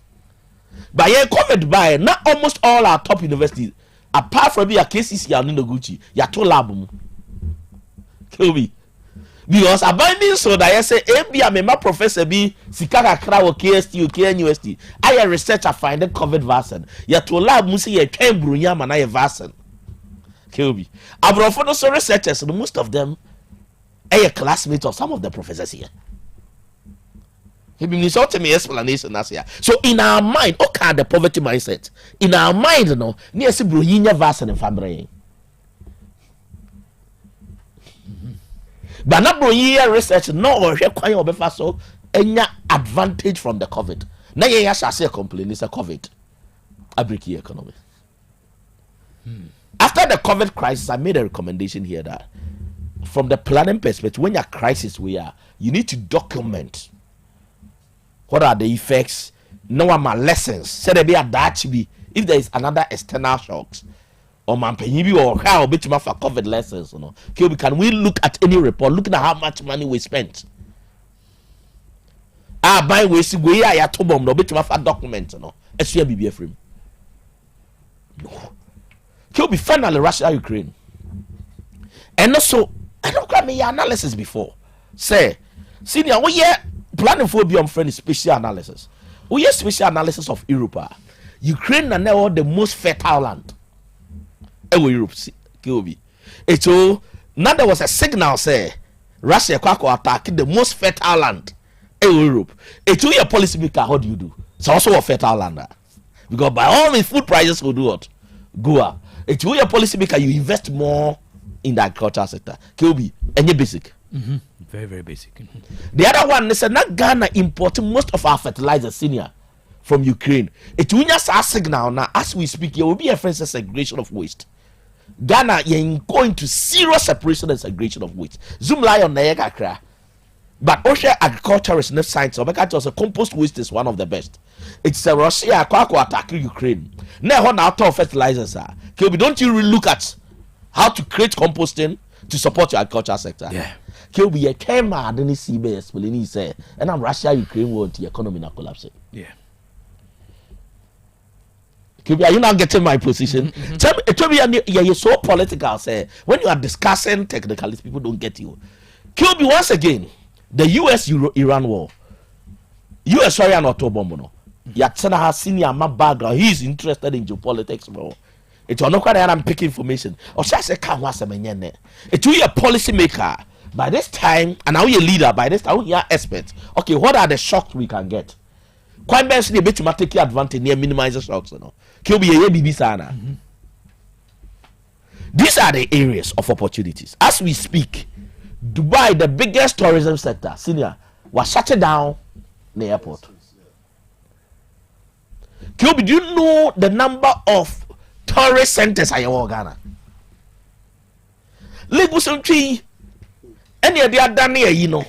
Yet. Drone. Do you know the number of tourism potential senior Yawaha? CSC and Yama year with our relative peace. We can't we direct tourism business and traffic here? I'm asking a basic question. Tourism on Kwa. Now looking at one of the biggest tourism, you know, the YouTuber already Ghana is on the map. In Kutokeke. How it got people interested, and that's why our leaders do not even know the Almighty war. He said, "Is this share back massage?" The number of people who are interested and want to, but be any best about mema, what fellow wetland and shoot our flood. Obi any best about mema, yatutu robbers, gubasa basa basa. Drains are choked and other things. 80. Kobe, by this time, I was here. How do we position ourselves gradually? How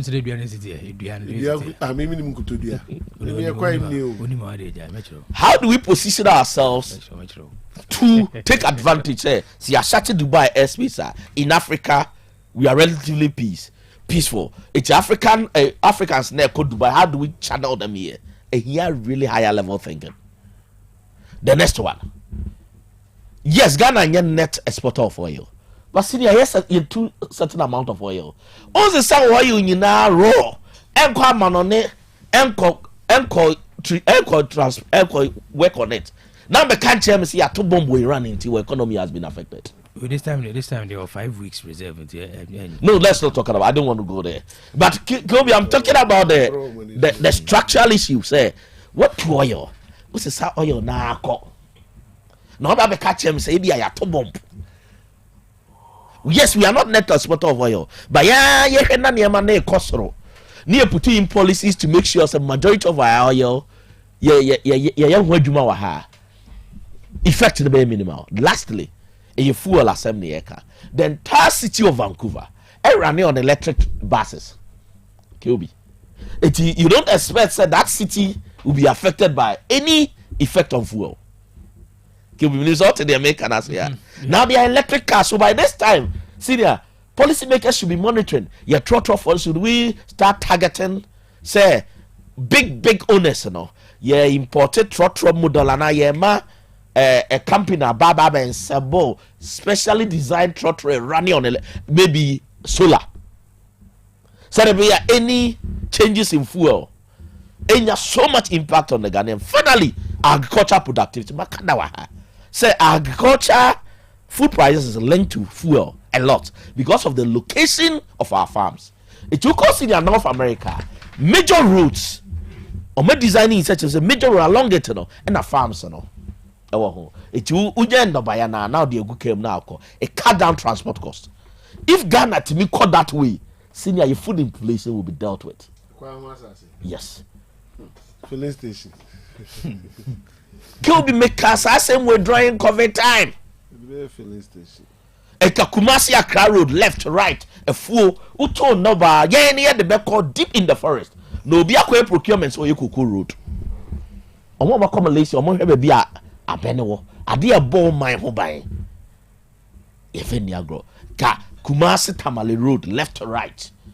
Queer. It means that overcutting the transport cost. To influence food inflation.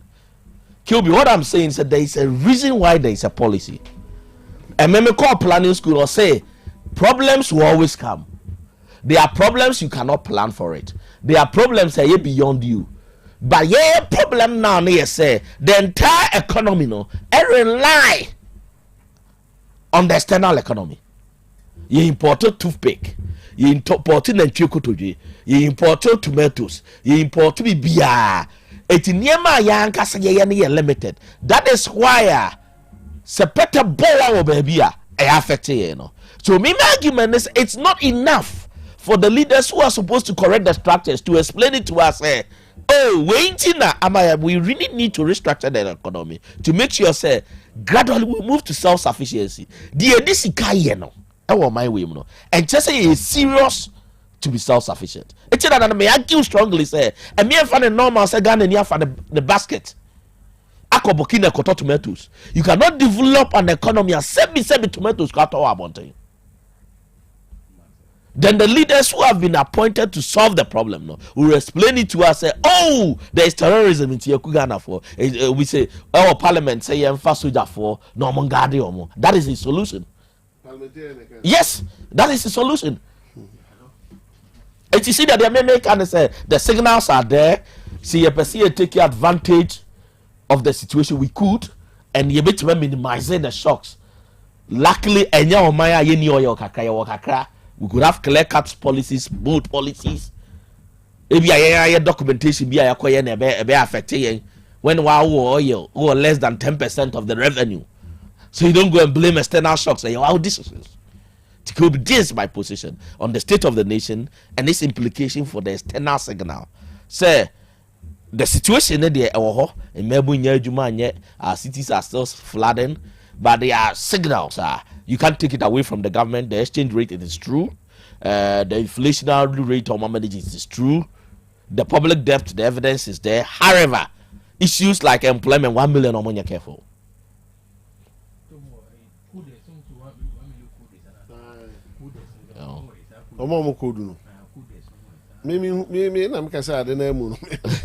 Because unemployment can be structural. Unemployment is created. It will be friend is consciously created poverty. Okay, so when O laptop senior, I'm all government workers. Now to 1,000 laptops. Also, I could taught the assembled laptop. Trump will not accept this. Or because say, company no. Besi assembling plant on a technical skill, I mean, on agreement. So we are creating jobs for the external world. It's the external shocks, no. The youth should go into entrepreneur. Sticker crowd, the Miami bra, senior category say, yes, I say no entrepreneurship or high school. That will not solve the problem. So depending entrepreneurship. Now I can register the company senior. Now taking how long? Only capital. And Kobe will say capital that I lack the discussion. It goes beyond, because capital goes beyond financial capital. We have social capital too. It's last time I listened to you. What you were discussing in development policy, your friend is social capital. So it's a form of capital or network. Be some free Kobe, me near my port. I need 100,000. My first city at Santiago. My 100,000. My claim the idea, but it is called social capital. Who needs our systems? Yeah. Then he said, "Members should just go into entrepreneurship." Kilby, and that will solve unemployment. It Kilby, your problem near structural. We are 100%. Creating the poverty, and yes, society not getting. Poverty there is a creation of man. Let's take bold decisions. Poverty is independent creative. Let's take bold decisions. Kilby, I do a Dr. Fukuoka Yacho, National Best Farmers Model. No, say, Jabubo Yabakubi.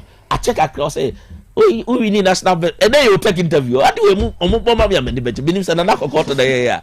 Also, congratulations, we have national best. That then I know minya dryer. All the better was the better Mama unity. Oh man, district best farmer dryer. Near man abubuya. Kill me issue near a crop of we are not bold to do bigger things. It's a sign of poverty mindset. We are not bold to do bigger things. Poverty mind. One sign of poverty mindset is the fear of big things. Yes. It's we want them to share district best farmers, national best farmers. You sue them as the basis of that. Say, we are supporting 50,000, but still we can't feed ourselves. We can't feed ourselves. Let's boldly tackle these people. Look at how the Trump we are saying. Do you know what they are doing? See, they are too quiet now. No, the reason why they are stricter with their immigration policy is that maybe it's a Walmart. Now they don't just need cleaners. A robot may clean Walmart. It will be now also need certificate. No, be at say, oh no, who he has to be school. It's your to no catch the Ghana Mebuno commented. As we speak, they don't really need cleaners. Walmart, a robot may clean Walmart. So as we speak, like, they are looking at ways to create opportunity for their people. Yeah, you might Ghana ni be near their Kuma Bruni because we be procurement benefit. Anyway. So the poverty is created, our problem is structural, and the state of the nation, let's say, yeah, such structure now, the results will be the same. Okay. Poverty is created.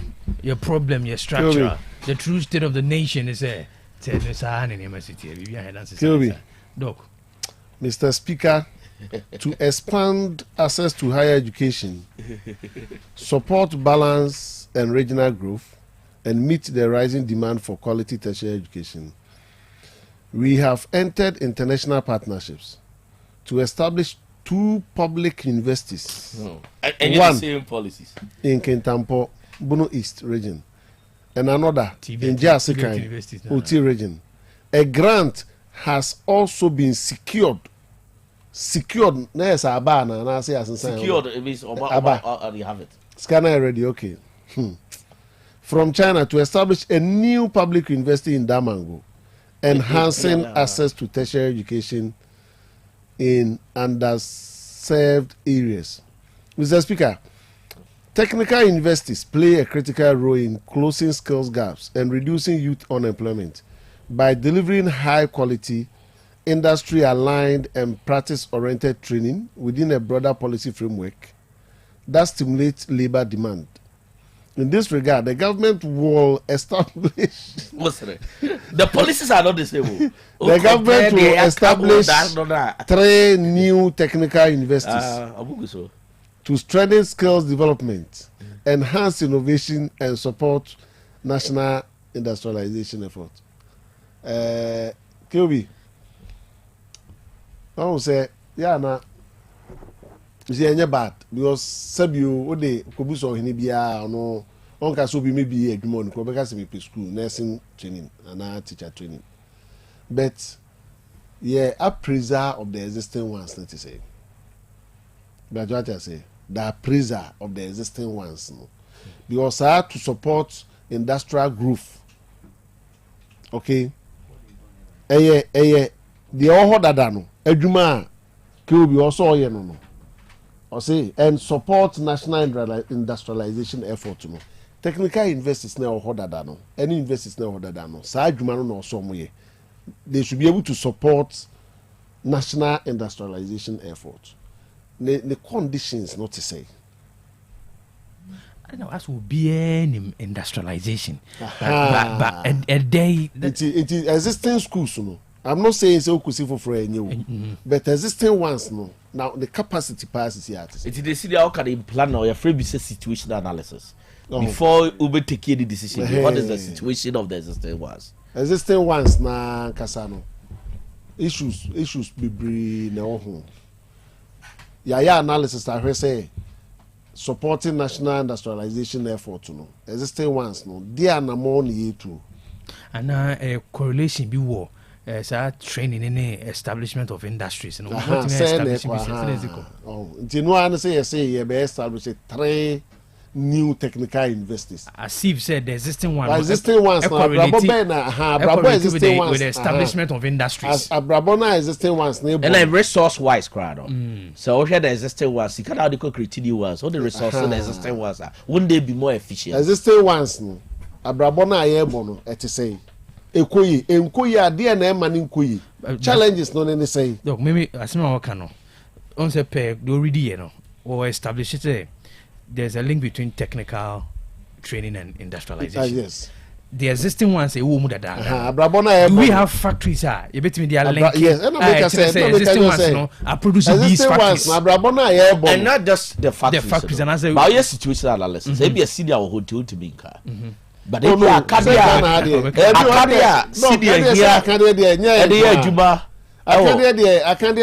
believe in that number kawa be a so see here politicians they believe in building buildings and thinking say university. Procurement and woman at the moment penny. This is no sit down see near the ribbon bone or the same university.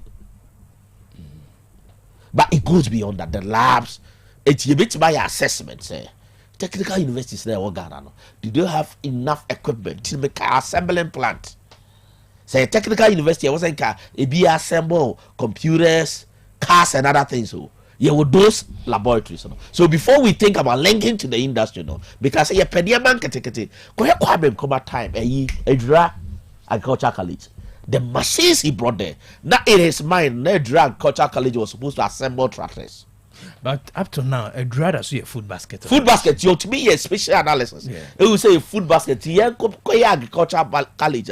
I'm dealing with mechanization. I've been there. I've gone there. Machines, some of them 90s. That's all. Your generation in by are we assembling tractors there? It was technical university.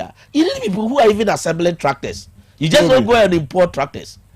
Mr. Speaker, at least 30 nursing training institutions. Okay, so we can watch them now. There's some missing on moment document now. Doctor at least 30 nursing training institutions will transition to a competent-based degree curriculum. And no one anymore. Supported by new scholarship opportunities for PhD level training for nurses and allied health professionals. I say, you training more, you hear more. I'm out for a school to 2021-2022. I miss in the next for you, your ma penance or Mukuria, no, you foul. But what I say, all the two no free stress. Can I say? No free stress policy. No free stress policy. I did indicate it here. No free stress. Maybe I may say, oh yeah, critical analysis. And I appreciate the situation. I'll be who say the amount tertiary education corner see accommodation. So problem analysis was a problem. So the initiative is not responding to tertiary education problems. It is true that yeah famuda na kwamode ya what university campus na be 3 months who need city or be to aduan ye na famu sada no de ye nim say but city at that time the kataga de wo ho time la English no ho brotherhood na ye mu bi no ya adwan ye brotherhood no ke obi betimi atra katanga 3 months na me need city 3 months I will survive. You will go out, boys will pay for you, you go to dining hall, you go and eat. Odo spoon akora will be room no akodi Charlie, you get cassava flakes. And then the guy no. What you say? Yes, so what is obi yestiwa. Brotherhood. Social support. Brotherhood. 2 3 kra na betim di ada. Enu ti yemu bi nim say saa sika na omode ma amanfo no ebetimi aboa bi ama omo betimi like because ebetimi support bi pa because parents na struggle no onye ska betua ama akra 9 ska ne boa but me point in say nke ye pese yi a ho kire pa free university students wa anke be kwa kwhwe accommodation okay because schools no need enough na share hostels or mu sisi bona advantage. Exactly. Yeah. Private man who jano but me feel say Sky you know any akofa partnership no. I mean no one say you are starting a project now target school bia o ye ba ku mienu miensa kra na o man no better was. But see that let's also see sad with the back you pay for this year. As a lecturer, trust me, some of the students are more than okay. If people are able to get a hostel of 12,000 to 30,000. People soon to me. And that has been the position among Fontema. Your politicians since 1992, I think they have lazy approach to policy formulation. So he says, so better no analysis, you know, your data. Because don't forget, Soko KST, you're dean of students, or a list of all needy students. Over KNUST, a dean of students, I mean, you have Professor Marian Nkasa, and a list of all needy students. Policy maker better than Accra. Not the policy, but non consulting stakeholders. It's maybe only universities in the I have a database of my needy students. Almost indicators are. So you can classify as needy. So why don't you do targeting? Now in yes can more and found support to those no, who are genuinely Obi Okra we fee paying student. Obi on my course no he's paying over 10,000. Over 10,000. Was I could to hostel 12,000 a year. And that person was filling forms as I could jiska. And maybe a teacher of social policy or say a good social policy look at targeting at the genuine disadvantage. Look. It's last one no. Who's a got your free SHS systems? We should have documented. Maybe a senior by equal, yes, a senior or taxi, was a senior to have so much taxes. I've also be unemployed. It will be to track his student now up to the university level. It's a year anka, every crana anka, the free SHS secretariat could even tell us. Needy students are performing well. And more university, I wasn't taking care of them. And somewhere along the line, parents in Juma, the system will capture them. And people will surely lie. When there's a brochure system, no, people don't lie. It's your recommend, oh, I'm out for better. When there's a brochure system, you won't do. But you still have a system that is guiding a policy. It's your senior. There are people in the market, senior, they earn so much. Some people can earn 60,000 Ghana cedis a week. On anything on income tax. Oh, I get your buyer, some of your buyer senior pay slip. Yeah, too. And you say they go ahead your any 60,000 they bank free SHS. So in an attempt to address equity, you are creating inequity. That's how Binance Abeka said this number of Ghanaians into your income tax. It's a incentive based policy. So obi I say a cool governance to say cool senior bosumi bi otua income tax. Ayen ntobwa asore crown one to your welfare yanko eyi.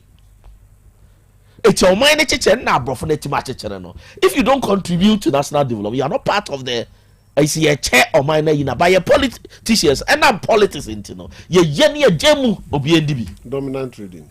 And that's what they are doing. Okay.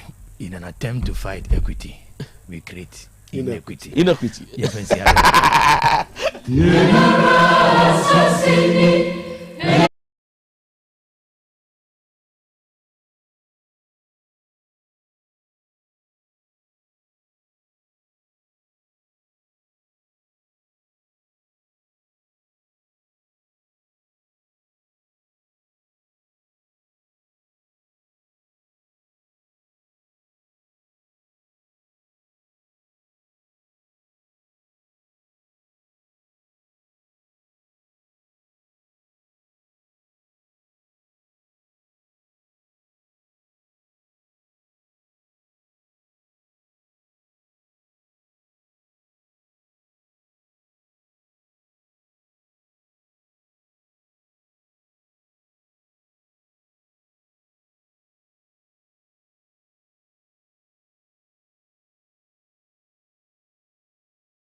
Me bra by Grace Dental. Otec 102.9 FM. By scaling and polishing. Now we senten bibi ehihye mu bia no yenye yimpie ma wonum enna ho. Wo de o sene suabu. Tu pese esiesie ne ade bi si soma wa bra by Grace Dental. Ana wo de o sene keka. Tu pese ma ne gina abra entu a ye hwe wanim e wo by Grace Dental. Kaka ne hawo abobo ne wosimu ntokro emo ye tuntum umpe ne sa ye twen wo ɛwɔ by Grace Dental nya ye ho adwuma ɛde ama wo ana wo ha ne de ye wo sɛ mmoa bia ni hɔ by Grace Dental ɛwɔ mmoa ɛde ma wo by Grace Dental ɛwɔ Breman ɔsɛ kwadwo DVL ne nkyɛn pɛɛ bibia ni amien kasa 0244 97 68 05 Obi benya wa na free yade ena apomuden so yansira nkokwan energy protein dietary fiber iron vitamin B12 and C omega 3 folic acid molecule ena selenium ena wasumdi agu future life smart food aduane mu me pochinyifo Thomas bi se o magime aduane bi nkosonhwe setimi sanyarwa be se wo hane akire esichire yade mojabroso kokram ahotutuo ode epua be ma ne hunsu agene no aye mre wo mpam de ne nase atatai stroke ena de napos waye Future Life Smart Food bebo afeidie aye abusuan chemfa Maltabella sogum wom enti a regulate sugar level no san ye adwuma kwa nkasa enimu sana diabetic theory no so boa woni a enya sichire yade sickle cell typhoid asthma brantia ne maba awo ekwa gym mompe high protein no binto oba bia opese ne yefunu ye flat no wohia smart fiber any zero smart food a Future Life Smart Food diabani ya Bolivia Enterprise na akofa nuani ye ba o mayimu crying. Wani Ghana Telecom University ni your opposite. Kumase, Waben Sofoline alignment. Ena tema, Ubenya Biato Evergreen Supermarket. Fre 0246 010150 0242 878090. Future Life Smart Food. About that Chehuban. Mekai pan semi nana so soria no pa. Na wodi bidie atobo ditire so. Na wodi achichine se. De bia na ne se ye fita. Enke bia ni nanum. Nyame adubunti. Ofoso Mensa and Sons. Akofa Omes Original Lemonade Charcoal Toothpaste. Ediaba. Ye de bidie akakadro. Eni anke chade na kabo mo ye dia ye. Omes Original Lemonade Charcoal Toothpaste. Yasa de moringa ahahaino. Aye original herba. Moringa toothpaste. Aye purely herba. Sawudi emu biye chichi wosia. Ema wosia fita. Eye nkaboni biye fri wonum. Na ema wosia hoden. We die ebusuan chemfa. Sawu pe Omes Original Lemonade Charcoal Toothpaste. Ana original herba. Moringa toothpaste dia. Enkran. Okanshi. Fre 024 634 4818. Kumasi. Yawo Solid FM edanda danimu. Yane ade katlas dino ena eshenimu. Ehonso fre 024 381 4661. Ana 024 471 8672. Omes Original Lemonade Charcoal Toothpaste. Any original moringa herbal toothpaste. Dia will see here no. FDA. Ajie nkratuo yatum. Hey nako nak. Hey, na hi fa na manfo agp ene twede de ekwa binimu so tete faso. Hey, sikes nonte. Na clinic ya doctor usu kankam eda no. Ah, doctor na obehwe wo yale agise wa hu moja ku na na. No krepa. Menia na mehwa ade a me hu ni yie. Me kuba bi a ebi musu glaucoma, ebi musu pressure na do mani so. Ya ma afide na me hu na de kra. Enya doctor na nanu ya oye screen won kokko no. No krepa. Na say screen ne kra me ko bi. Ma ne de drogu mani so. Within 10 minutes. Eba na wo mani so ni na twaira. Akomni nchiremu. Enya semketwa doctor say fa ni hu apa. Otene hepatitis B and C mechire brebum yade diabetes ayensi chire yade pressure mechire mojabroso enam yade bia doctor tenete so mema sem entimi nkoyi empo so bema no ewu kra wo ba doctor se fagalic ba ko pe ebra na obema ye bema asanso atede wo mpe wo be mesa opese ye kese tintin ana eni me nua chire me bia doctor so ye wo kokko kumase koso amanfum kumase achias Antwa road for doctor tete so 0598 311 NAC D7 Clinic. We bring your smile back to you. Nyansapo ke obi wadi nyina ni ataya apan yon so oba happy no oba etimi aba ma ba ko oba monique anopa eji otu da ban ke obi Ghana manti ni ewo mu yi nyansasemu amo kana no pai ya de ekire ye ni nchire mu anana kokoto de mayi no kure panifo abre so ne politicians na edide ene wunye politician untimi naka kesi fia kesi bibia politicians o maje asay no drana nanomo breye no ene politicians aje both MPP both NDC o mumi no nyina ene aka o mumi no nyina obi ma me nkodo koku emre abɛhyɛ bɔ woba ɔsɛma bɛte so yere ne ɔma ne wo nua na Ghana agyapadeɛ mmɔfom na obi nkɔdɔ ɔsɛma te kookoo so ɔndo ntu akuafoɔ ka sɛ Iraq na ɛko no Iran na ɛko no KOB, good morning. I do good work, Madam. KOB, yeah, I'm a PSHS in Gina Fadena. Dr. Kan was some. Share the best cook. I in a year of phone now could be. Check you come so more coffee. Fairly from can I phone now coffee. Two, get one more Ghana card. I was about to put my 2 pounds for Bakina Coca by your money. And Yajuma, a Sudan had it. Biaba, the idea feed home instead of fear education. Anything personal. Say, I need some of no good. It will be good morning. Mark me and because if we are for it will be. If you Obuasi ECG, a choir on Monday a year to for fashion or Obuasi for and then important move for fashion. And easy because I want to do light a year a Benada. On Besha, just a Benada. What to do light 1 week, the row of 1 week. Any explanation be a Oka Council or Moon Cafe, light baby about Kakraka. Obuasi ECG, Major Woman, the restaurant, so Mudim or Moody, or Mompedem, no more some gala. Kubi and Pemi Chabajafina, let's take us a Makasafi pieces. Kubi and my main chairman about a job of Pebi. Namusa said, I want to say, or ne Pamajin Boati. Kubina Sakula, no dear, or to Sakula no.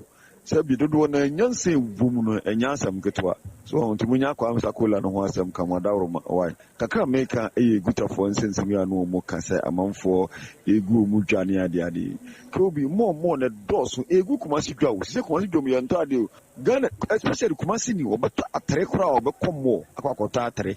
So, in the amount of Kumasi be a good passa, so Jebasre. So, Munkasa on for Mayagmo, woman into from Ranya Juman, not Mufono Sono, or Mujo Mudian and so cost Mufunugan, a good do, a good, especially Kumasija, a good Kobe. Good morning, KOB. We are Benji, Mufensi, Seria, KOB Wadaulma, na Munchia. Ukunkom MC Achuma Nwabia just out.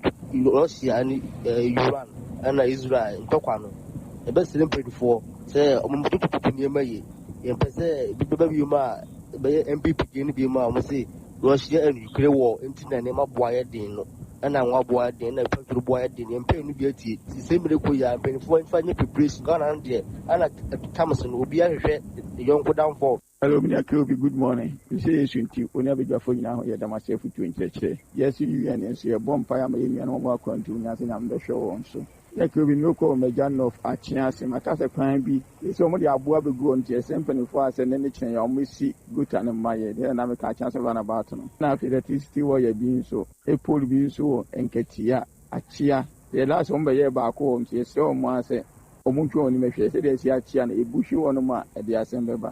The said it is 54 on so moment in Kong and Ketiaonum. That's when we see pull back or on Mamma and what Mamma. Someone Samra Honoma back or so I say. KOB, Mema Wo, any other Jafonina Achen, Godman, no Madame Furis Yajuma or Dichamso, Ne Master Esomano, no Quayo, no Casalai, Ne Santi, or returning on, no Timika, Sabrana, no Conforbiso, no Pidi Samsua, and Rantiano Alpeno, and I'm so Dimicantino, almost say I or no. Na the no aya branch bakwa no nim no or catch almost said debi one nim no fiajuma e wa ha onye ni bobone ni and no other 37 life ya best say koto bibi so sa mamo mayen fa emra no and say yensem na emom yenya informal police for said ye be ya yankum wrong person for your general well-being call for help plus big OT. KOB, good morning. Your family and I could go by because if we are the set executive hair grooming launch, our Abbas Park. Yeah, the Massinade, my palm, my boss, Santimine. Okay, Nyansapo, you see, you're soon as Santimine, near my Ghana. Until I'm a panel, Nyansapo, no panel, your politics. Now, your dream of mine home. The best they came before say, relocation now, more relocated if you're the phone, and about boss Santimine, there, million 9 Tomachi. We move beyond for politics beyond we need politics and beyond the best. Say, Gash and show Kitiano. See, relocate. Come on, talk about one if we are a race course, not say as Santimine, and put you a course of the year. Come in Alpha, Yakumapa, and Empire, and tie came before you. Mani a tea for na check one for Syria to Maboko, do 2 for Yankopon, so the Neden so at a na and a pen so Memphis would the dear Monty a happy belated birthday, my sister Christia or Germany, in me about what the demon or Radin Yankopon French Lepi no more. Na will be Dr. Ephraim Amo and you may your boy, a young commission Magan and Yana, and Tinkabayaka, or Mampeni, Magan and Nibia, nothing you may know my band you school, and the radio station be a Kanye cry, that could be a young one and prince, and the moon, some no yet to Madia, and then come maybe fun to a frapper and us. Hello, Mr. K will be on a press for me. When you take Nyansapo in a voice me for you. I'm Sammy took and I make a free editing. So, you bomb a bus one church, much, the Bia much, and Yamishramopa. Mr. K will be light be independent mintia, water be independent mintia, ne, yet the belly bar neck as a bosom and crowns and quite a baby came, especially in so for Nicania for Ade and as a bassa. You say, what is so in so a kaba, number so many so ya, you baby came money, a bravo from my. Any idea swami for any for and Katia for the year, I don't know. Dr. K. Ubi. Dr. Mwachano Pay, Winia, co-close with Dr. K. Ubi. Yesterday, Central for Maui, my brother, someone number to me a boy. I'm one who said both MPP in this now. And yet there's one more months and so we do a man. Tia 2016 MPP year campaign. And this is for this volume gun to the buyer and this minister Biaji double penny a day will be an white channel Giscano. Thank you for for Moody. And this is by a son, a coso, and a Ula in the Pebicreba, and he shares so much to a scano. And then a salis from Mufama Bontin Melipanum to Zampa, or Maniscan of Fantimutia. Not gonna phone you know who's a senipan with Paponini by a cromfo. Number Yaya Dian was massy. Adiano beer Umudiako. Will be good morning when you clean. I mean, Shram, the Monchurch Rapa Modemai. Only about Badram Casa Chrono. Ghana Manti, any Numa, and the old Bomayan. At Chester was a sign Kaka, a Honia Quachikofa, and a papana. Tefoni Jama and a from Abedinibren. I know any see a co Sukua Horo University, PhD in Yenim dear. Yenim dear not transfer, said the German canon, a queen. Oh. Pesa minkuminya ipana koto ade se ngono o pesa yetoma no nti wakoto ngono pedodo o de bibia fremu na nisika ayekese ana ya to ntem ama ne kala bi si edi ebebo ayese mo anya no no de wo hwe nkate ye de bibia frem emo no woto a wantiku wa mokonko ni to wa teso die ntra so pesa minkuminya ekuyen so man ya sesa yesu ni eban a ye bra na betire no sa bra we na ye bo no e kira me akoye ni ma na sa e kira me ye san echi. Hello, Mr. K.O.B. Christ as we can from Richard Obiepoko make us free as one say anope the nyamyansi say enedwo so otumfo nyankopon no apejamo edumaba eduma tisisi asiamo boma asantema ne Ghana man nyame onhyira mo ewo dwumadi bia mudi o Otec on yes rempanyfo omfo mo nansi fom kageti ansensem no Mr. K.O.B. ano de onye pejali senya ne ejaye go ye nhwese ye beye nti we de yesrempanyfo omfo mo nansi fom no mo nye na asumdie mra na ba bia ye de wo mo kɔ no so yesrempanyfo mo mo ma ebi nkɔ na bi so nkam omo nyina nkɔ na ɛhɔ enye kama na mo nye hɔ ye ma wo no mo so nya asumdie mfa nton mo no ma ɛwɔ hɔ no mo yeda mo se me kwa me chia ma sina na Lucy ɔwɔ kutwi ɛna ɛgya bi di kyam so bye.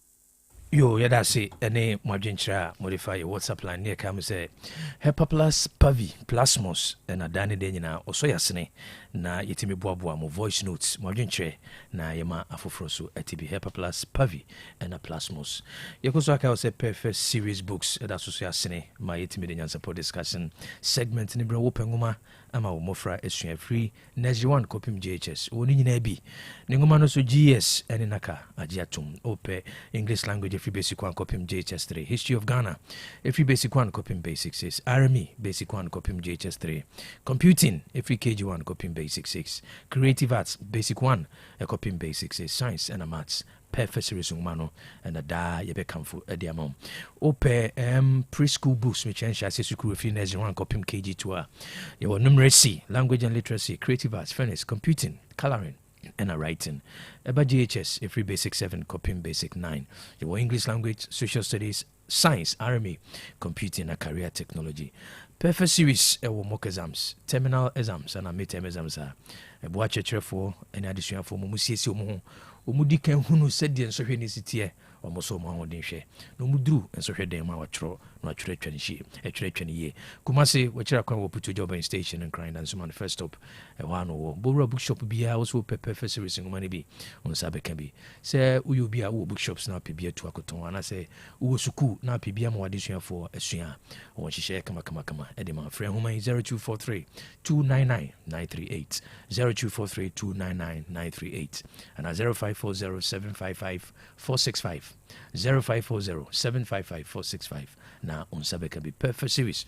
Your worst future is secured. Perfect series here and Kai will say basic schools assessment contest I can see out SCW 2026 dia no wona wo boa na wasiesie mofra no matimi akodi sa kan no wodi enne bia ba date about se mun hye so na se de be ye be boa mo e wo ma ho siesie mu na edikan audition no northern sector and all southern sector.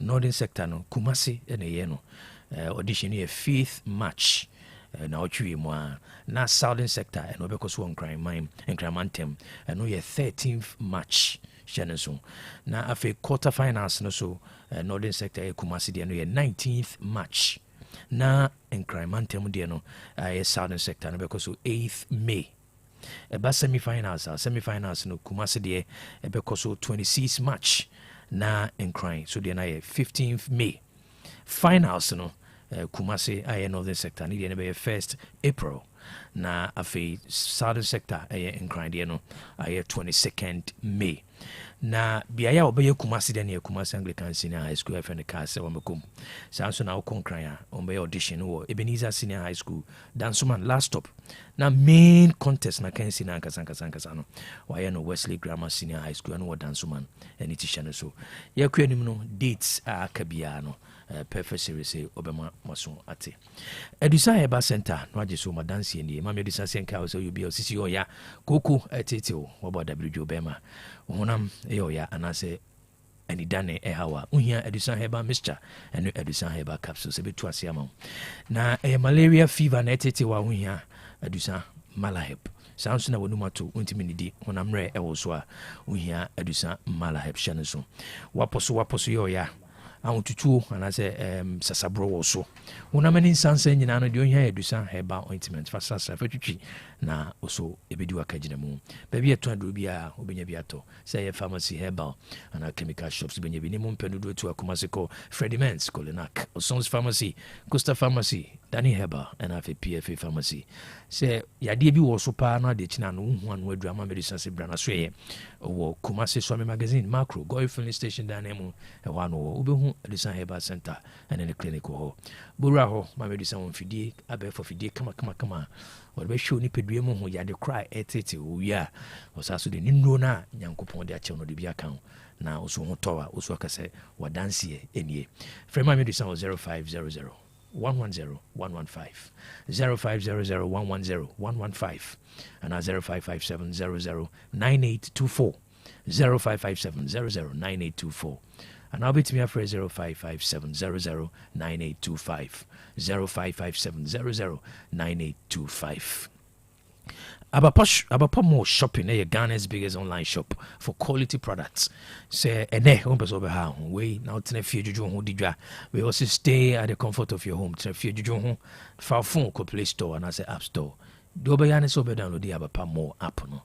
Abapa ABAPA Mall MALL.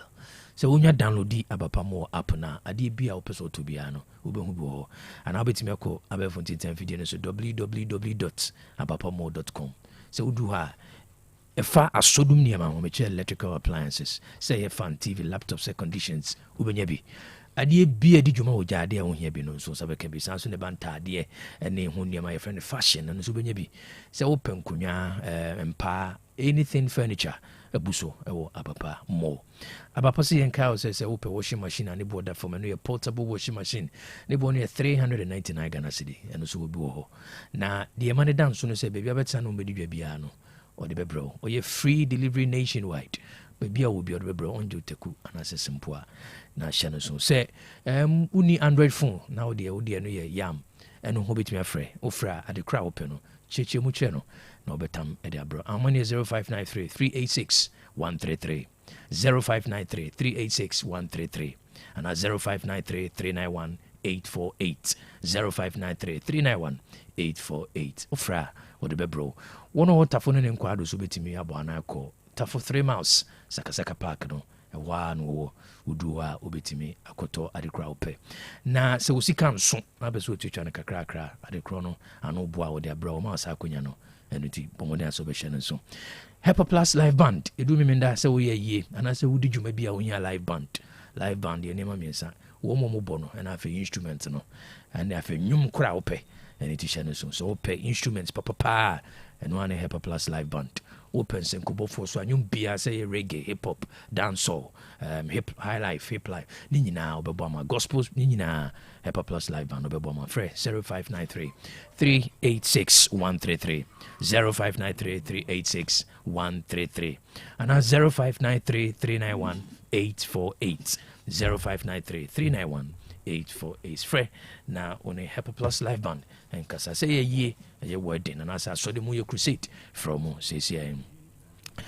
the fearsome 3 Hepa Plus pavi and a plasmos wei ɛyɛ nuntasa yɛsɛ okabuma ɛboa apɔmuden ma ne gyina brane ɛnɛ infections adɔɔso ɛno nti abiri biara no also ma apɔmuden ne gyina brane the doctor bɛka no ma vital organs no ma ne nya na hoɔden ne nyina ne naso sɛ gyina ne naso a ɛno ankasa ne infections ahodoɔ no bɛdi asie ɛno nti no nom Hepa Plus pavi and a plasmos ɛwɔ ne nsuo ɛne ɔno to pa ɛwɔ for general well-being yɛnyade ansa nea no baabi atwerɛ duro biara sɛ woyi 20 cities mmiɛnsa a wo nsa bɛka Hepa Plus pavi and a plasmos sɛde daa doctor ka no wantimi anya hwee ama wo nipadua no bosome bia yi 60 cities na fa tɔ Hepa Plus baako pavi baako ɛna afei plasmos na fa ma wapɔmuden ɛnyina brane sɛ biribia kyerɛ so na wopɛ mu nkyerɛmu wopɛ sɛ ɔne Dr. Ebenezer Agyeman ɛkasa frɛ 0542 778572 0542 778572 and 059 13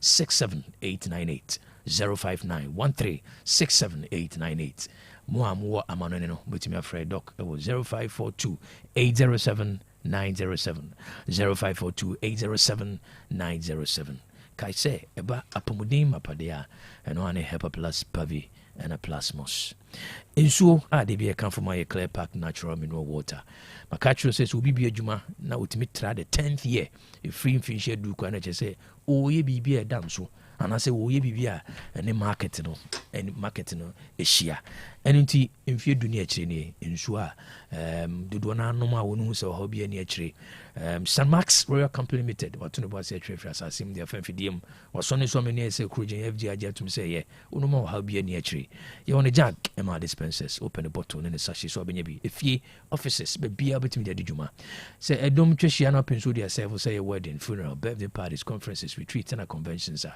nsuo ɛka fo ma wo ɛyɛ Clear Park natural mineral water suku for financial institutions and nnwumakuo nyinaa no ɔmfa ne mu dwuma wɔn a wɔwɔ dunkwa ɔnkɔ Little Angel Ventures on the bamboo spot in the nhwɛ ne mu manso data no Kineben Ventures wobɛnya bi atɔ woba asante memo ne St. Max Royal Company Limited nkasa 0244041913 0244041913 and 0558001765 0558001765 na on St. Max Royal Company Limited Nkasa.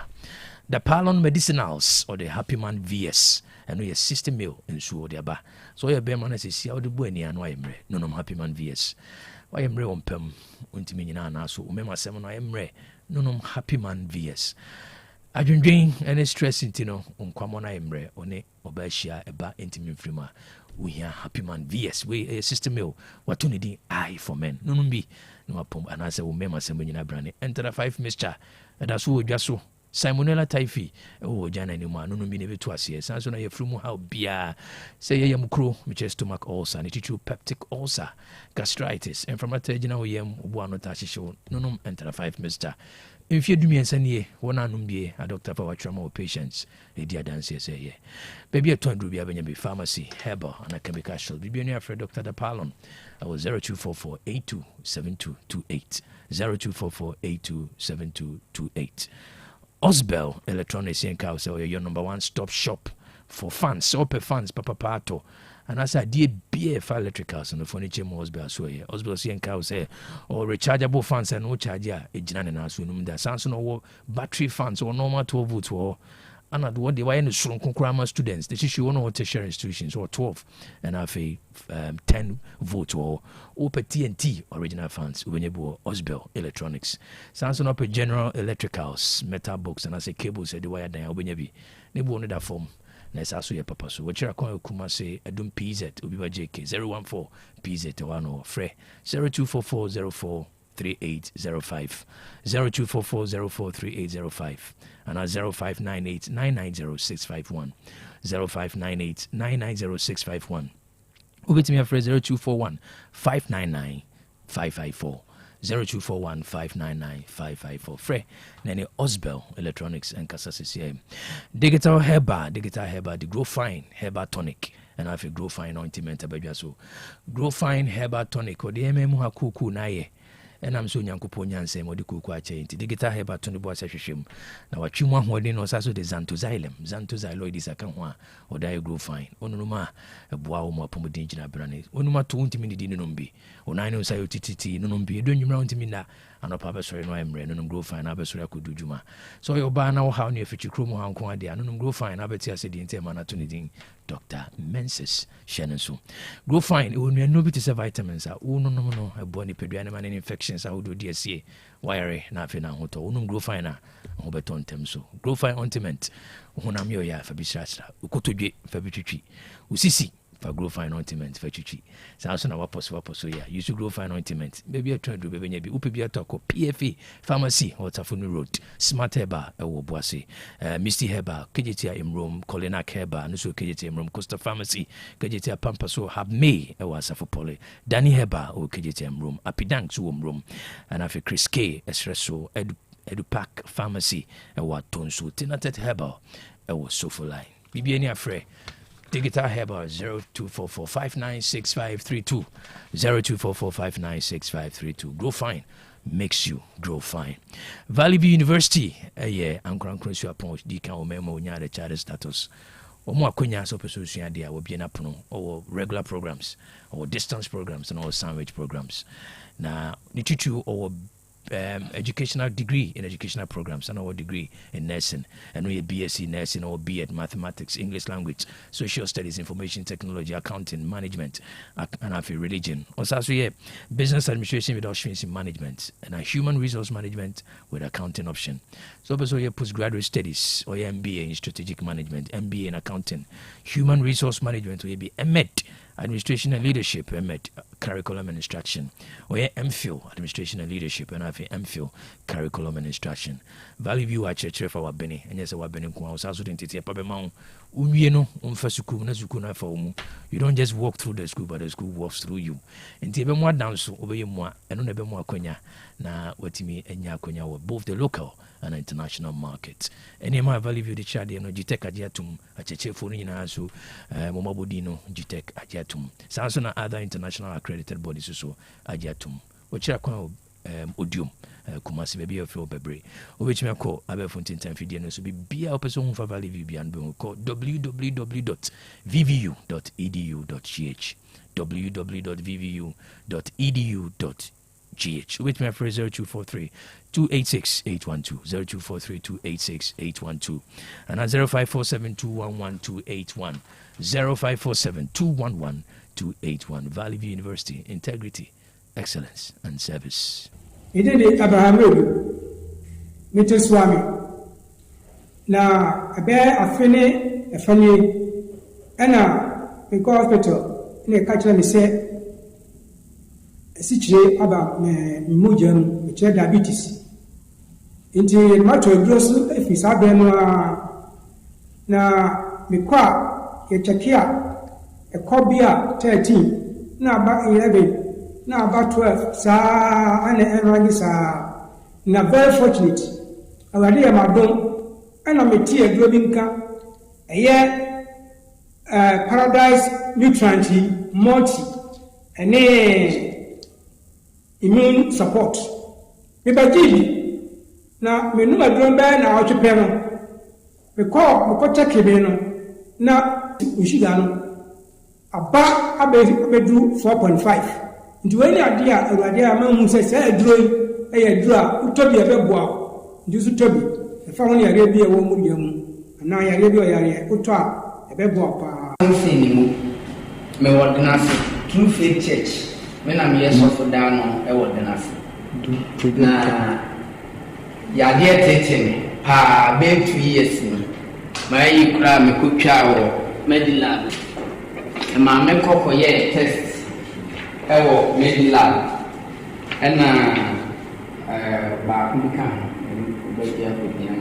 ɛhɔ nyinaa mekɔkɔyɛ test ɛkɔɛ ɔmo se manya kidney problem ɛna me liver ɛnso ɛho atutu ntuku ɛna ɔmo se mensono no nso aka ato so nti medidi a aduane no ntimi nkɔ baabi a ɛwɔ sɛ ɛkɔ nti sɛ anɔpa bɔɔdeɛ bɛtem na medi a mentimi ndidi the whole day anwummerɛ sɛ ɛba sɛ meefe a mɛsan afe bɔɔdeɛ na mediiɛ no nti nokwasɛm nyinaa mewɔ aniyaeɛ mu past 2 years nti maa test ɛne mo na ɛyɛ adwuma ɔtwu kwan ɔkɔ UK ɛna ɔfrɛ me sɛ memmra m'ani gya hɔ na memɛgye aduro ɔtɔ aduro bi wɔ ha na memo na ɔwɔ gyidie sɛ menom a ɛbɛboa me na mesmart ɛna mebae na mɛgye aduro ɔmo ma no mmienu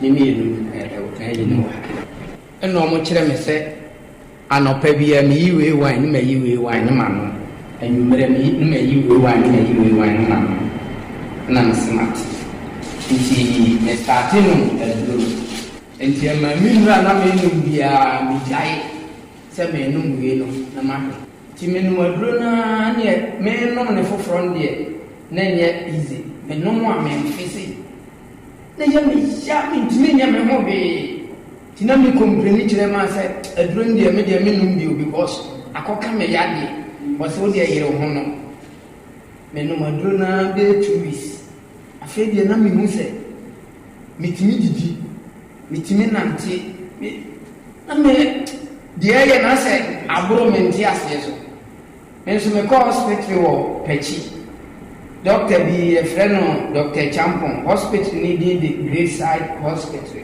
ɛwɔ Pɛkyi number 2 woduru Rasta filling station na wafa gyina ɛhɔ ne wɔ nti mekɔe na me nso mekɔ no aka kyerɛ me sɛ nnuro no ɔmde ama me num aduru biara nti no meka kyerɛ sɛ mate nti mbae na mede ne nnuro no gu hɔ ɛna menom wei no nti bɛyɛ 2 weeks no na mekɔe na ɔma meda mpa so na ɔde n'afidie no si me ɔno sɛ na ayi bi abɔpɔ da wɔ ha bɛn ne nyinaa firi hɔ nti nnuro na mede maa ɔnom na msɛ omenom paa na ɔsɛ yere ho nom na aduro na ɛbɛboa na msɛ mate ɛna mefiri hɔ na mebae nti mebae no na mente aseɛ ɛna mekɔ Hefa Plus Hospital ɛwɔ Buronko ɔduru Bible School no ɔtra na akɔ akyire hɔ a hospital bi hyɛ hɔ ɛna mekɔɛ na ɔma asan kɔyɛ test mekɔyɛ test na mebae no ɔmo se liver o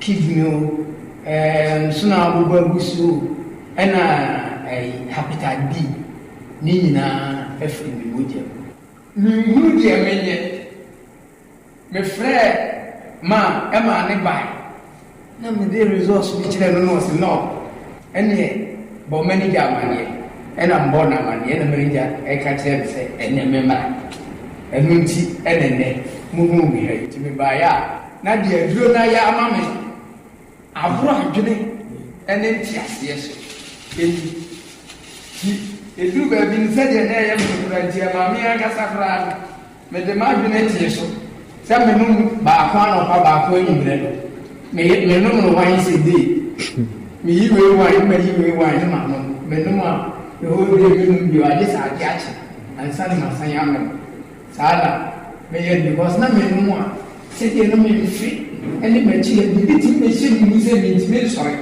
agye sɛ meda hɔ ma mɛyere gye nsuohyie ɛbɛmiamia m'akyi si yɛ a na ɔde amonike na ɔde atwi m'akyi saa ɛyɛ sɛ ɛyɛ nso mede srakra mente na meda fa saa Enti ni starting mu say do ni na ko. Ani say ne. Medru ha nti ha na me so di utwedi amfu nyame nam adure so aya mama ehwa dance bi. Okay, adansi a wotie Paradise Nutrients. Godin akwaba. Major Swera. Good. And a Monday, Paradise Nutrients. Thank you. Thank God it's Monday. Said the inipeti adansi no Paradise Nutrients supplements are the free Australia about Queensland and ye did juma ebua Ghana mine any asante mine. Na ansana no obi tikem obi twem baby wo tie wo si o peye chira kwan a Abrepo Junction wo free swami roundabout koso folaya o cross o traffic light na se wo na baby a trotro no gina sinipa no santase patase taxi ni sisi wo abrosan kese na ya boso green ase ho na obenya am seba ho na obenya nroi bi ato me paacho the whole kumase ho na obenya bi ato nti obi amra Abrepo Junction santase patase taxi station abrosan kese na ya boso green no am seba udu ha o se ope Australia nroi bi na mira ansana no mamenchia owura bi aye frɛ no Asante Krobia yewura Asante Krobia eba beto edron bi time ye sha ase de dada no o ye pharmacy so nyankyere ne ase na me ho ana number bi afrɛ me paacho Matu nro nka owura bi na di ma me Asante Krobia o pharmacy wo nyankyere ne ase da bia o mo bi frɛ me all because o se edro no na ne diabetes ikosoro na ewiewia na ne doctor kan ho asem chensa won check. Fortunate for him obeto bi be sine. He is very good entine wa wota no so nyankyere ne ase bokanche ne ntem ho no makoma ne bi Asante Krobia wo nyankyere ne ase oye SDA kwa ni wo bantama SDA o se me moni din sa se obi epe bia oye popular wo bantama SDA Asante Krobia na mpacho utie fo baako Antiaraba or Wisconsin University ewo fiyase de bia o se keobi asembia keobi akambia da ni trim ntimpacho keobi o ardent listener baako penze Antiaraba Wisconsin University na chiri ho no ma nti o se ya wo so chia ne bi Antiaraba yate okay ntimpacho Paradise Nutrient supplement no obetima frame me Gordon 0244 29 37 05 0244 29 37 05 Diena eye enye nuro na meton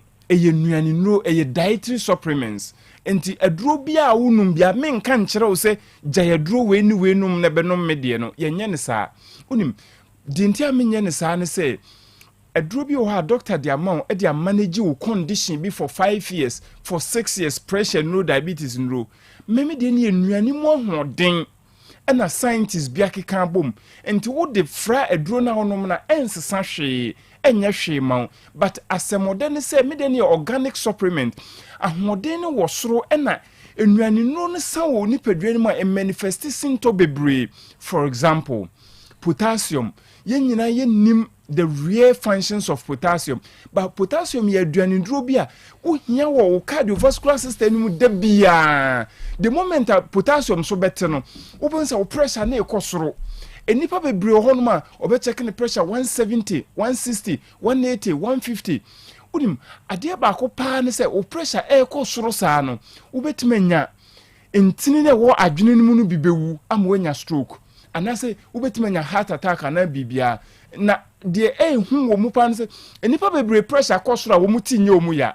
The moment our pressure kosoro na wo se wo tipai wo dendenden ba bebre wo sa adaptation no all because potassium swate calcium ne phosphorus and sustaining the skeletal body enipadua ye de nam hoyi ye won kase be 265 bones but enkwala won kase over 270 bones enkwala nyini na nkase ne bi kekambom enuane nro mienu a de bia wo hia bi kosise ubewu eye calcium ne phosphorus se one supplement a unyini a obenya enkase mu yare bi ti se osteoporosis, osteoarthritis, leukemia, bone cancer, and the likes. Any bebre ka ho. The moment ube jai anasa sobeti wo nipadua no me chika se misisi ma aposo mikotodwe meha ni nyina ni nuane nro ye dia ben. Me pa cho quite apart from that no.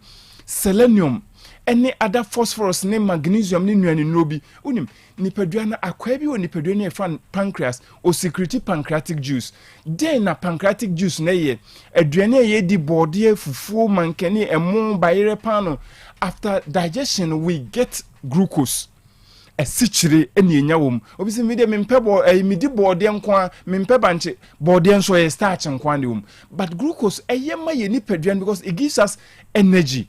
When the body synthesize the glucose na my energy the adwuma ye nyina glucose san wo body ni ma obenya hypoglycemia nketenkete becho na glucose no organ be a friend pancreas o secrete pancreatic juice na wanane glucose necess no o pancreas ne abusua bi o genetic deficiency nti the diabetes na ne sugar level no ekosoro me pacho Paradise Nutrients enuane no edi free Queensland Australia ba no organic in nature sinto bia nim ye ma unyai waduro nom na enuane no a duduo ewomu ebo nipadua no sebio pressure akumano diabetes enkasemu obi ho ani ti niam ne nam ne nipaduam wo ye ne ho hwe nyeye mepache obema or prostrate draw so prostate enlargement me pacho odwonso a emma enuani no bi te se zinc wo ye die ni mu no wonsa ka ebeboa ama bibia akoso wano nti zinc nso ya ade ba ko a ema immune system no so eye strong enipa bebro ho makọ hospital omu hu omu yare no ye diagnose omu ye hu yare pote ha omu enso da bi omu gitum se omu yare omu ni apomden nnuani nro bi esa oni paduanum just replace them said ye dua bode wa akwawe so a enyini ye udua bia o asase nutrients ni mu a enyini ye sa na ni padua no so etie nutrients sa wo ni paduanum a yare no efiri ha na kwo ha efiri ha na kwo ha efiri obi akini sa hospital bia onim ho onim consultant bia onim ba bia wo sa wo kon so nye ye me pacho Paradise Nutrient ya sem tie nyina no se ye di nnuani nro bi free Queensland Australia aba ubenya bi wo Abrepo Junction Santase Patase taxi station wo Amseba shop bebia ya bie shop for friend Amseba na brosanke se ya bosu green wo Abrepo Junction no asie ho na ubenya bi said the American okoho no ma dudu bi a ohia bia wo facility clinic anase shop anase pharmacy na nso pese oton bia wo ba ho a wonsa beka bi said the yeru asante crop bia wo nyankyere ne ase okọ ho a wonsa beka bi no me se bra na nso beje wo de me pa che wo frɛ meme Gordon e wo 0244 29 37 05 0244 29 37 05 enuani nro nko ana yeton ye ma unhai we duro nom na emo de beka on se de beboa wo nipadua no enipa bebre anom ewo adanse entimpacho wonso bra na beje wo de na ohunton Godin de dase medasi obi amedje me numa kire me nanfo se be me wedding papa bi hwerege basai bia wakoto tatnya buti I don't sweet as and then mama bas sometimes so am die buda but we jam wo ka bia mama ana so be ka bia ma the wife here can dey recruit sawo wurin so dey papo monko ejaba jewelry e hon wodi pure gold e ya gudie bia ejaba jewelry e ho de na mepe all right ye be ko ejaba jewelry e hon na wo pe pure gold ye de aye wedding, any engagement rings, bracelets, anklets, waist chains, asumade, komade, papa, ne border for more ubenya. Woye bi ewa Ghana, no aye bin su amanone. Any chene hoy, wo a Jabba House, a Doom Kumasi, Prempre 2nd Street, Monfre 0277 10 44 88. And Menshia, wo a Jabba Family House, Menshia Traffic Lights, Monfre 0277 40 44 88. Website www.ejabajewelry.com and email info@ejabajewelry.com. Ejaba Jewelry, a good dear papa fee no.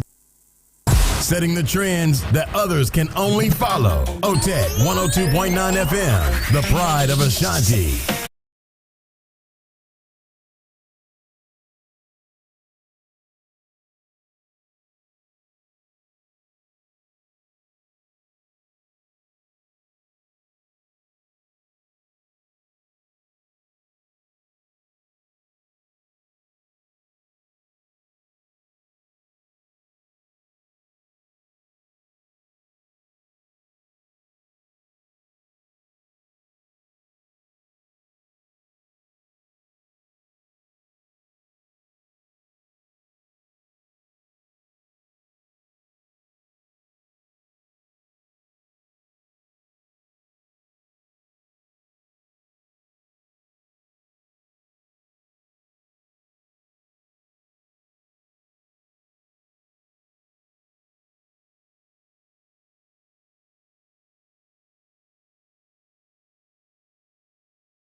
edwom no so na fe yɛkɔ Ever Plus adaro yɛkɔ yɛ birthdays no so DJ wama otiri nwa fusare obo apana DJ kwa wama otiri nwa fusare obo apana pese why say within ya otete you know otete body mu wa fichiri. Okay, we go for timelines perfect series basic schools assessment contest baso no say na we see ahihye no nti se wutie me school bi eka ho a obabi eka ho a na mahye no so amaye perfect series basic schools assessment contest 2026 audition no baso 5th March wo Kumasi ya ahana northern sector ni nyina ebehia na southern sector no so ehia ewo Accra 13th March. Yewie audition na quarter finals no 19th March. Northern sector no bese ehia Kumasi na southern sector no ehia 8th May. Afi semi-finals Northern sector beshia Kumasi 26th March. Na southern sector ehia Accra 15th May. Finals no Northern sector ebeshia 1st April. Na southern sector no ehia Accra 22nd May. Na nhyehyɛ ne sɛ northern sector mo beshia Kumasi no munyina mo ba Anglican Senior High School CAS amekom. Na fe southern sector won su hia Accra no mo hia wo Ebenezer Senior High School Dansuman last stop. Na main contest no de Wesley Grammar Senior High Dansuman. Data edebeye national no ebeba na enyamba ye audition quarter finals semi-finals and finals no monhye no so sa emaye.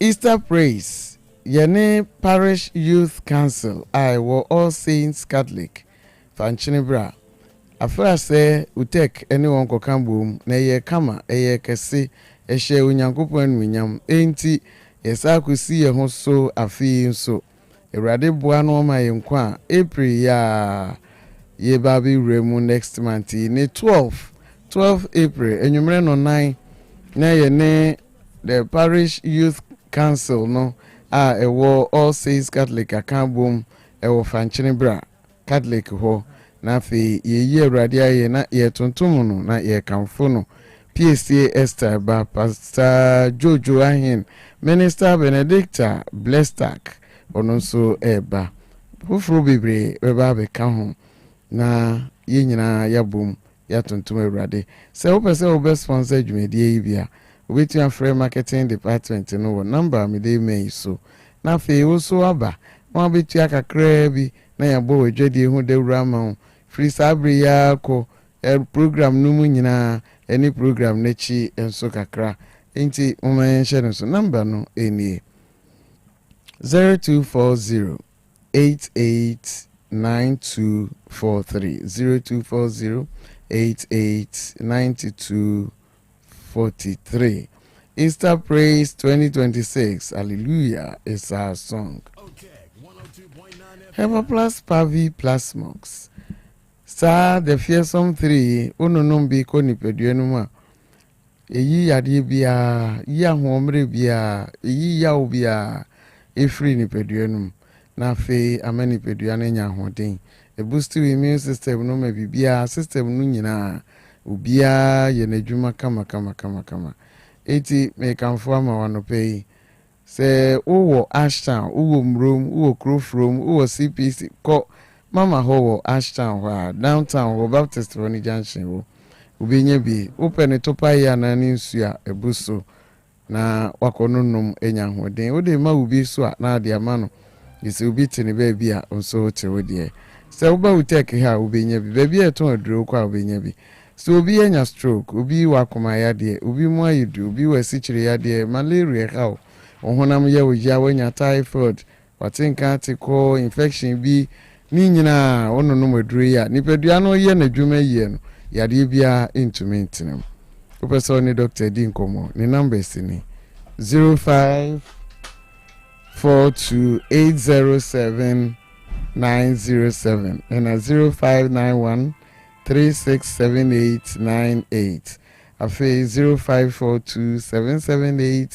0542778572 Yawa 2 bedrooms flats ewo Kenya si adwumam cool base ho sa flat eguso a yede ma opese wo be han bi afia ekwan wo ho pese wo han no fie mienu a ekwan wo ho na flat bia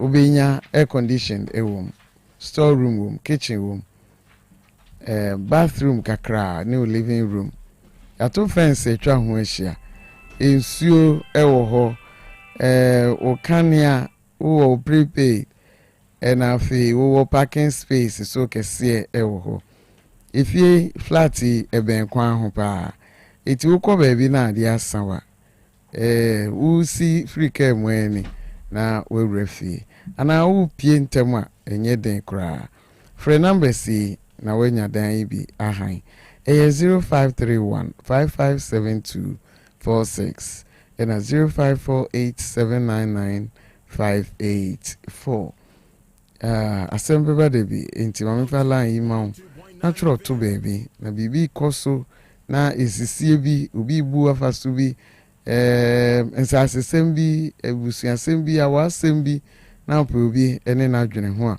waba ma assemble de bi fo aboa krobia na ya santi ne na bedwafo bi di wachi na wo maboa sumankwa ho wo mbi di wachi eya himfie eya hine lawyer de baby a wo mbeboa ma sumdua ye dwuma number no ye 0536222554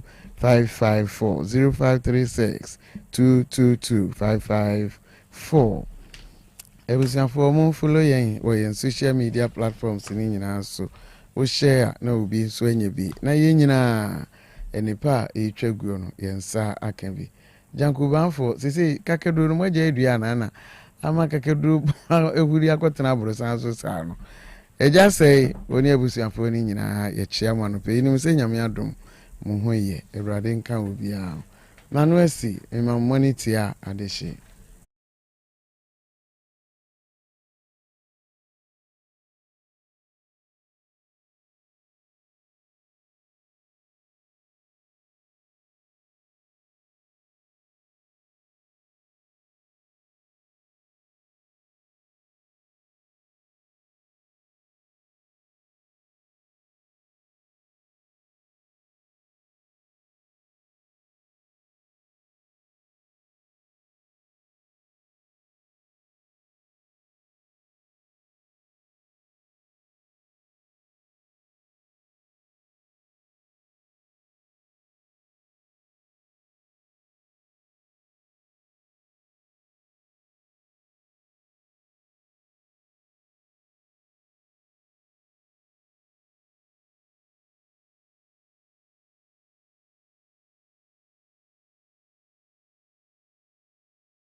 Ranum grow fine obeti agina no ko di dwuma so your ba na wo haw no e fichi kromo hanko ade a unum grow fine na e be sisiu na ma wo ma ye na gina krama kama na beti asedi ntie ma no ato ne din Dr. Mensis Shenso sanso na waposo aposo yo ya hunam e yo ya mwakutudwe e yo ya na fe usisi yo ya pa fa grow fine ointment fa sasra so na eno so ebebo baby 200 bia benya bia to PF pharmacy Tafoni Road benya bi Mr. Herbal o kejetia imrom Colinac Herbal and so room Coastal Pharmacy wo Pampaso have me as for Poly Danny Herbal kejetia imrom apidank so room Chris K asra so Eddie Park Pharmacy wa Tonsu Tinatet Herbal so full line of Smart Herbal oboasi benya bia to bibiania any digital Herbal and kasa it was 0244596532 0244596532 grow fine makes you grow fine. Happy birthday to Minister DD, who is a member of Central Baptist Church Krufrum, and they were the Sonia Kruposhra and Musra, and the Bambo, the Mouse, Uncle Swan, Tinanim, and Fancho, Babia Ubia. Happy birthday to Director Ben Leo, a Greek officer, or Ejra, or a member of the Central Baptist Church Krufrum. Ben Leo, Beton Kache, Nyakupo Shrow, on Tinanim Cho, no Uncle Swa, and your Cassium Pejam Free Adumu, and call Adumu. Happy birthday to Nana Kojo Yeboah, popularly known as Kojo Eto, or London, UK. Where everyone can say Bema champion Maluda, on also London, UK. Also, may God bless your new age with good health, God's blessings and success. It's a wonderful day, and it's a beautiful. Happy birthday to Emmanuel Frimpong, way every Neymar Junior, also Maudapa, also Nyakupon Bambo, and in Shiras from Condimount, baby, I will be Uncle Swa, a man of Bassano and Crow. Birthday greetings to Akia Pukia Fusu, who are primary 4, Okusku, Pokanchi DA, basic school, way from Mr. John Yafusu Papa, and I'm Mrs. Patience Adama, Omame, or DKC, Ebuakwa, on his own group on Shaw, Omo Nyansa, Uncle Swan, wow, Nini were quite strong. Happy birthday. Happy glorious birthday to my lovely and cherished backbone sister, Mrs. Monica Tevia, or a pediatrician at Tepa Municipal Hospital, with Jonas, on the entire Auntie Mansa family, one who's Nyagopon Kaon, Omo Hubai, Nonko Swan Trewashim. To you, happy birthday. Happy birthday to Winston Nana J. Jumo Aqua, Woko School of First Love Academy. Was it may this birthday bring you joy, good health, and more knowledge? Way if you mame, Sandra Fie, aka Africa One, endorsed by Dr. Abedi Okwadaso. Happy glorious birthday to my beautiful sister, my beautiful daughter, Vera Nana Kunedu Amponsa, Woko School of Royal Blues Montessori School. Was it may the good Lord bless you with good health, more knowledge and success? Way every papa, Mr. Kwame Amponsa, or a coupon by signed by Dr. Abedi Kwadasu. Happy birthday. Happy birthday to Olivia, who is a student of UNE, Doma Campus, Stain Media member, NDC, where every DJ Blay, also Mauda Pa, also Yakupon Shan and a Bambo Shunko, Edimau. Happy birthday. Happy birthday to Richla Sikaba Bio, who were estimating, who is a student of Best Brain International School, where from Mami Jackie, also Yaminkan. Omo Hubai, no wow, Nini, I will quite strong. To you, happy birthday to my lovely wife, Helena Mankwa, or Ayudiase. We free Ukuno, Mr. Jerry, and I feel Uniamba, and Umanina, one so young me count. Omo Pomodin, Shrunko, no Coswantin and Fanchero. It's a wonderful day. Happy birthday to the indefatigable Financial Secretary of Chicago chapter, Mr. Stephen Nana Intiamwa. May the Lord bless you with all your desires of your heart. Stay blessed. We're Fridani Youth Organizer, MPP USA. Happy birthday. Happy birthday to Anel Sapon, or Zion Praise Educational Complex. We, if you papa, Bernard Sapon. Also, Yaminkan, Omo Hubai, no Coswan, wow, Nini, Happy birthday. Happy birthday to Nana Kwame Boateng, aka J Homie, we are auditor ewo Malcolm Tafu branch. Ene ewa oda yeso nyankopon bambo ne peja sonko de ma. Se bra odi wa ode onko so into two anamo emfancy. To you. Happy birthday. Happy birthday to Edward Yausafo Wobrekum Kato. We every Lady Karen on Irene. One so mo oda pa. Was saying Shida the bambo and in peja at the mount. And it's a beautiful day. Happy belated birthday to Cheba for Rich Condos Hotel. Where every Frida also Yamishrao. On your can say no Koswa and peja free at Dumo and Quatumo. Happy birthday to Mamia aka Mary. We a hairdresser Ewo Boise. We every Kwabana Fusu neighbor. Also Yaminkan. Until him chro, no Koswan Trawashim, Ebra Udi Wauday. Birthday to you. Happy birthday to Kwaku Owusu Boateng, aka Paige Zamani.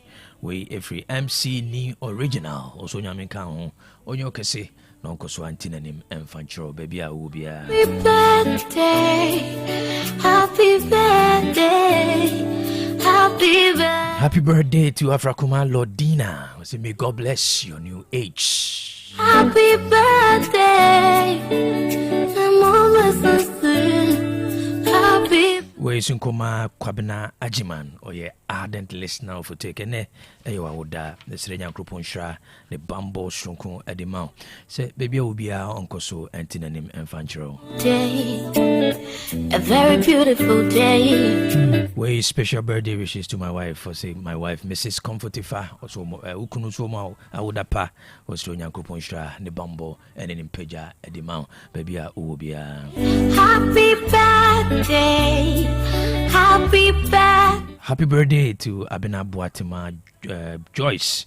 We free Chinibu Akudia of Michael to Echimura Akudia Michael of Otec FM Marketing Department. Also, my Udapa, Australian Kupunshra, Nebambo, and in Peja Edima. Sadibi Oshen Mubiano, Unyakupon on your mount. Happy birthday.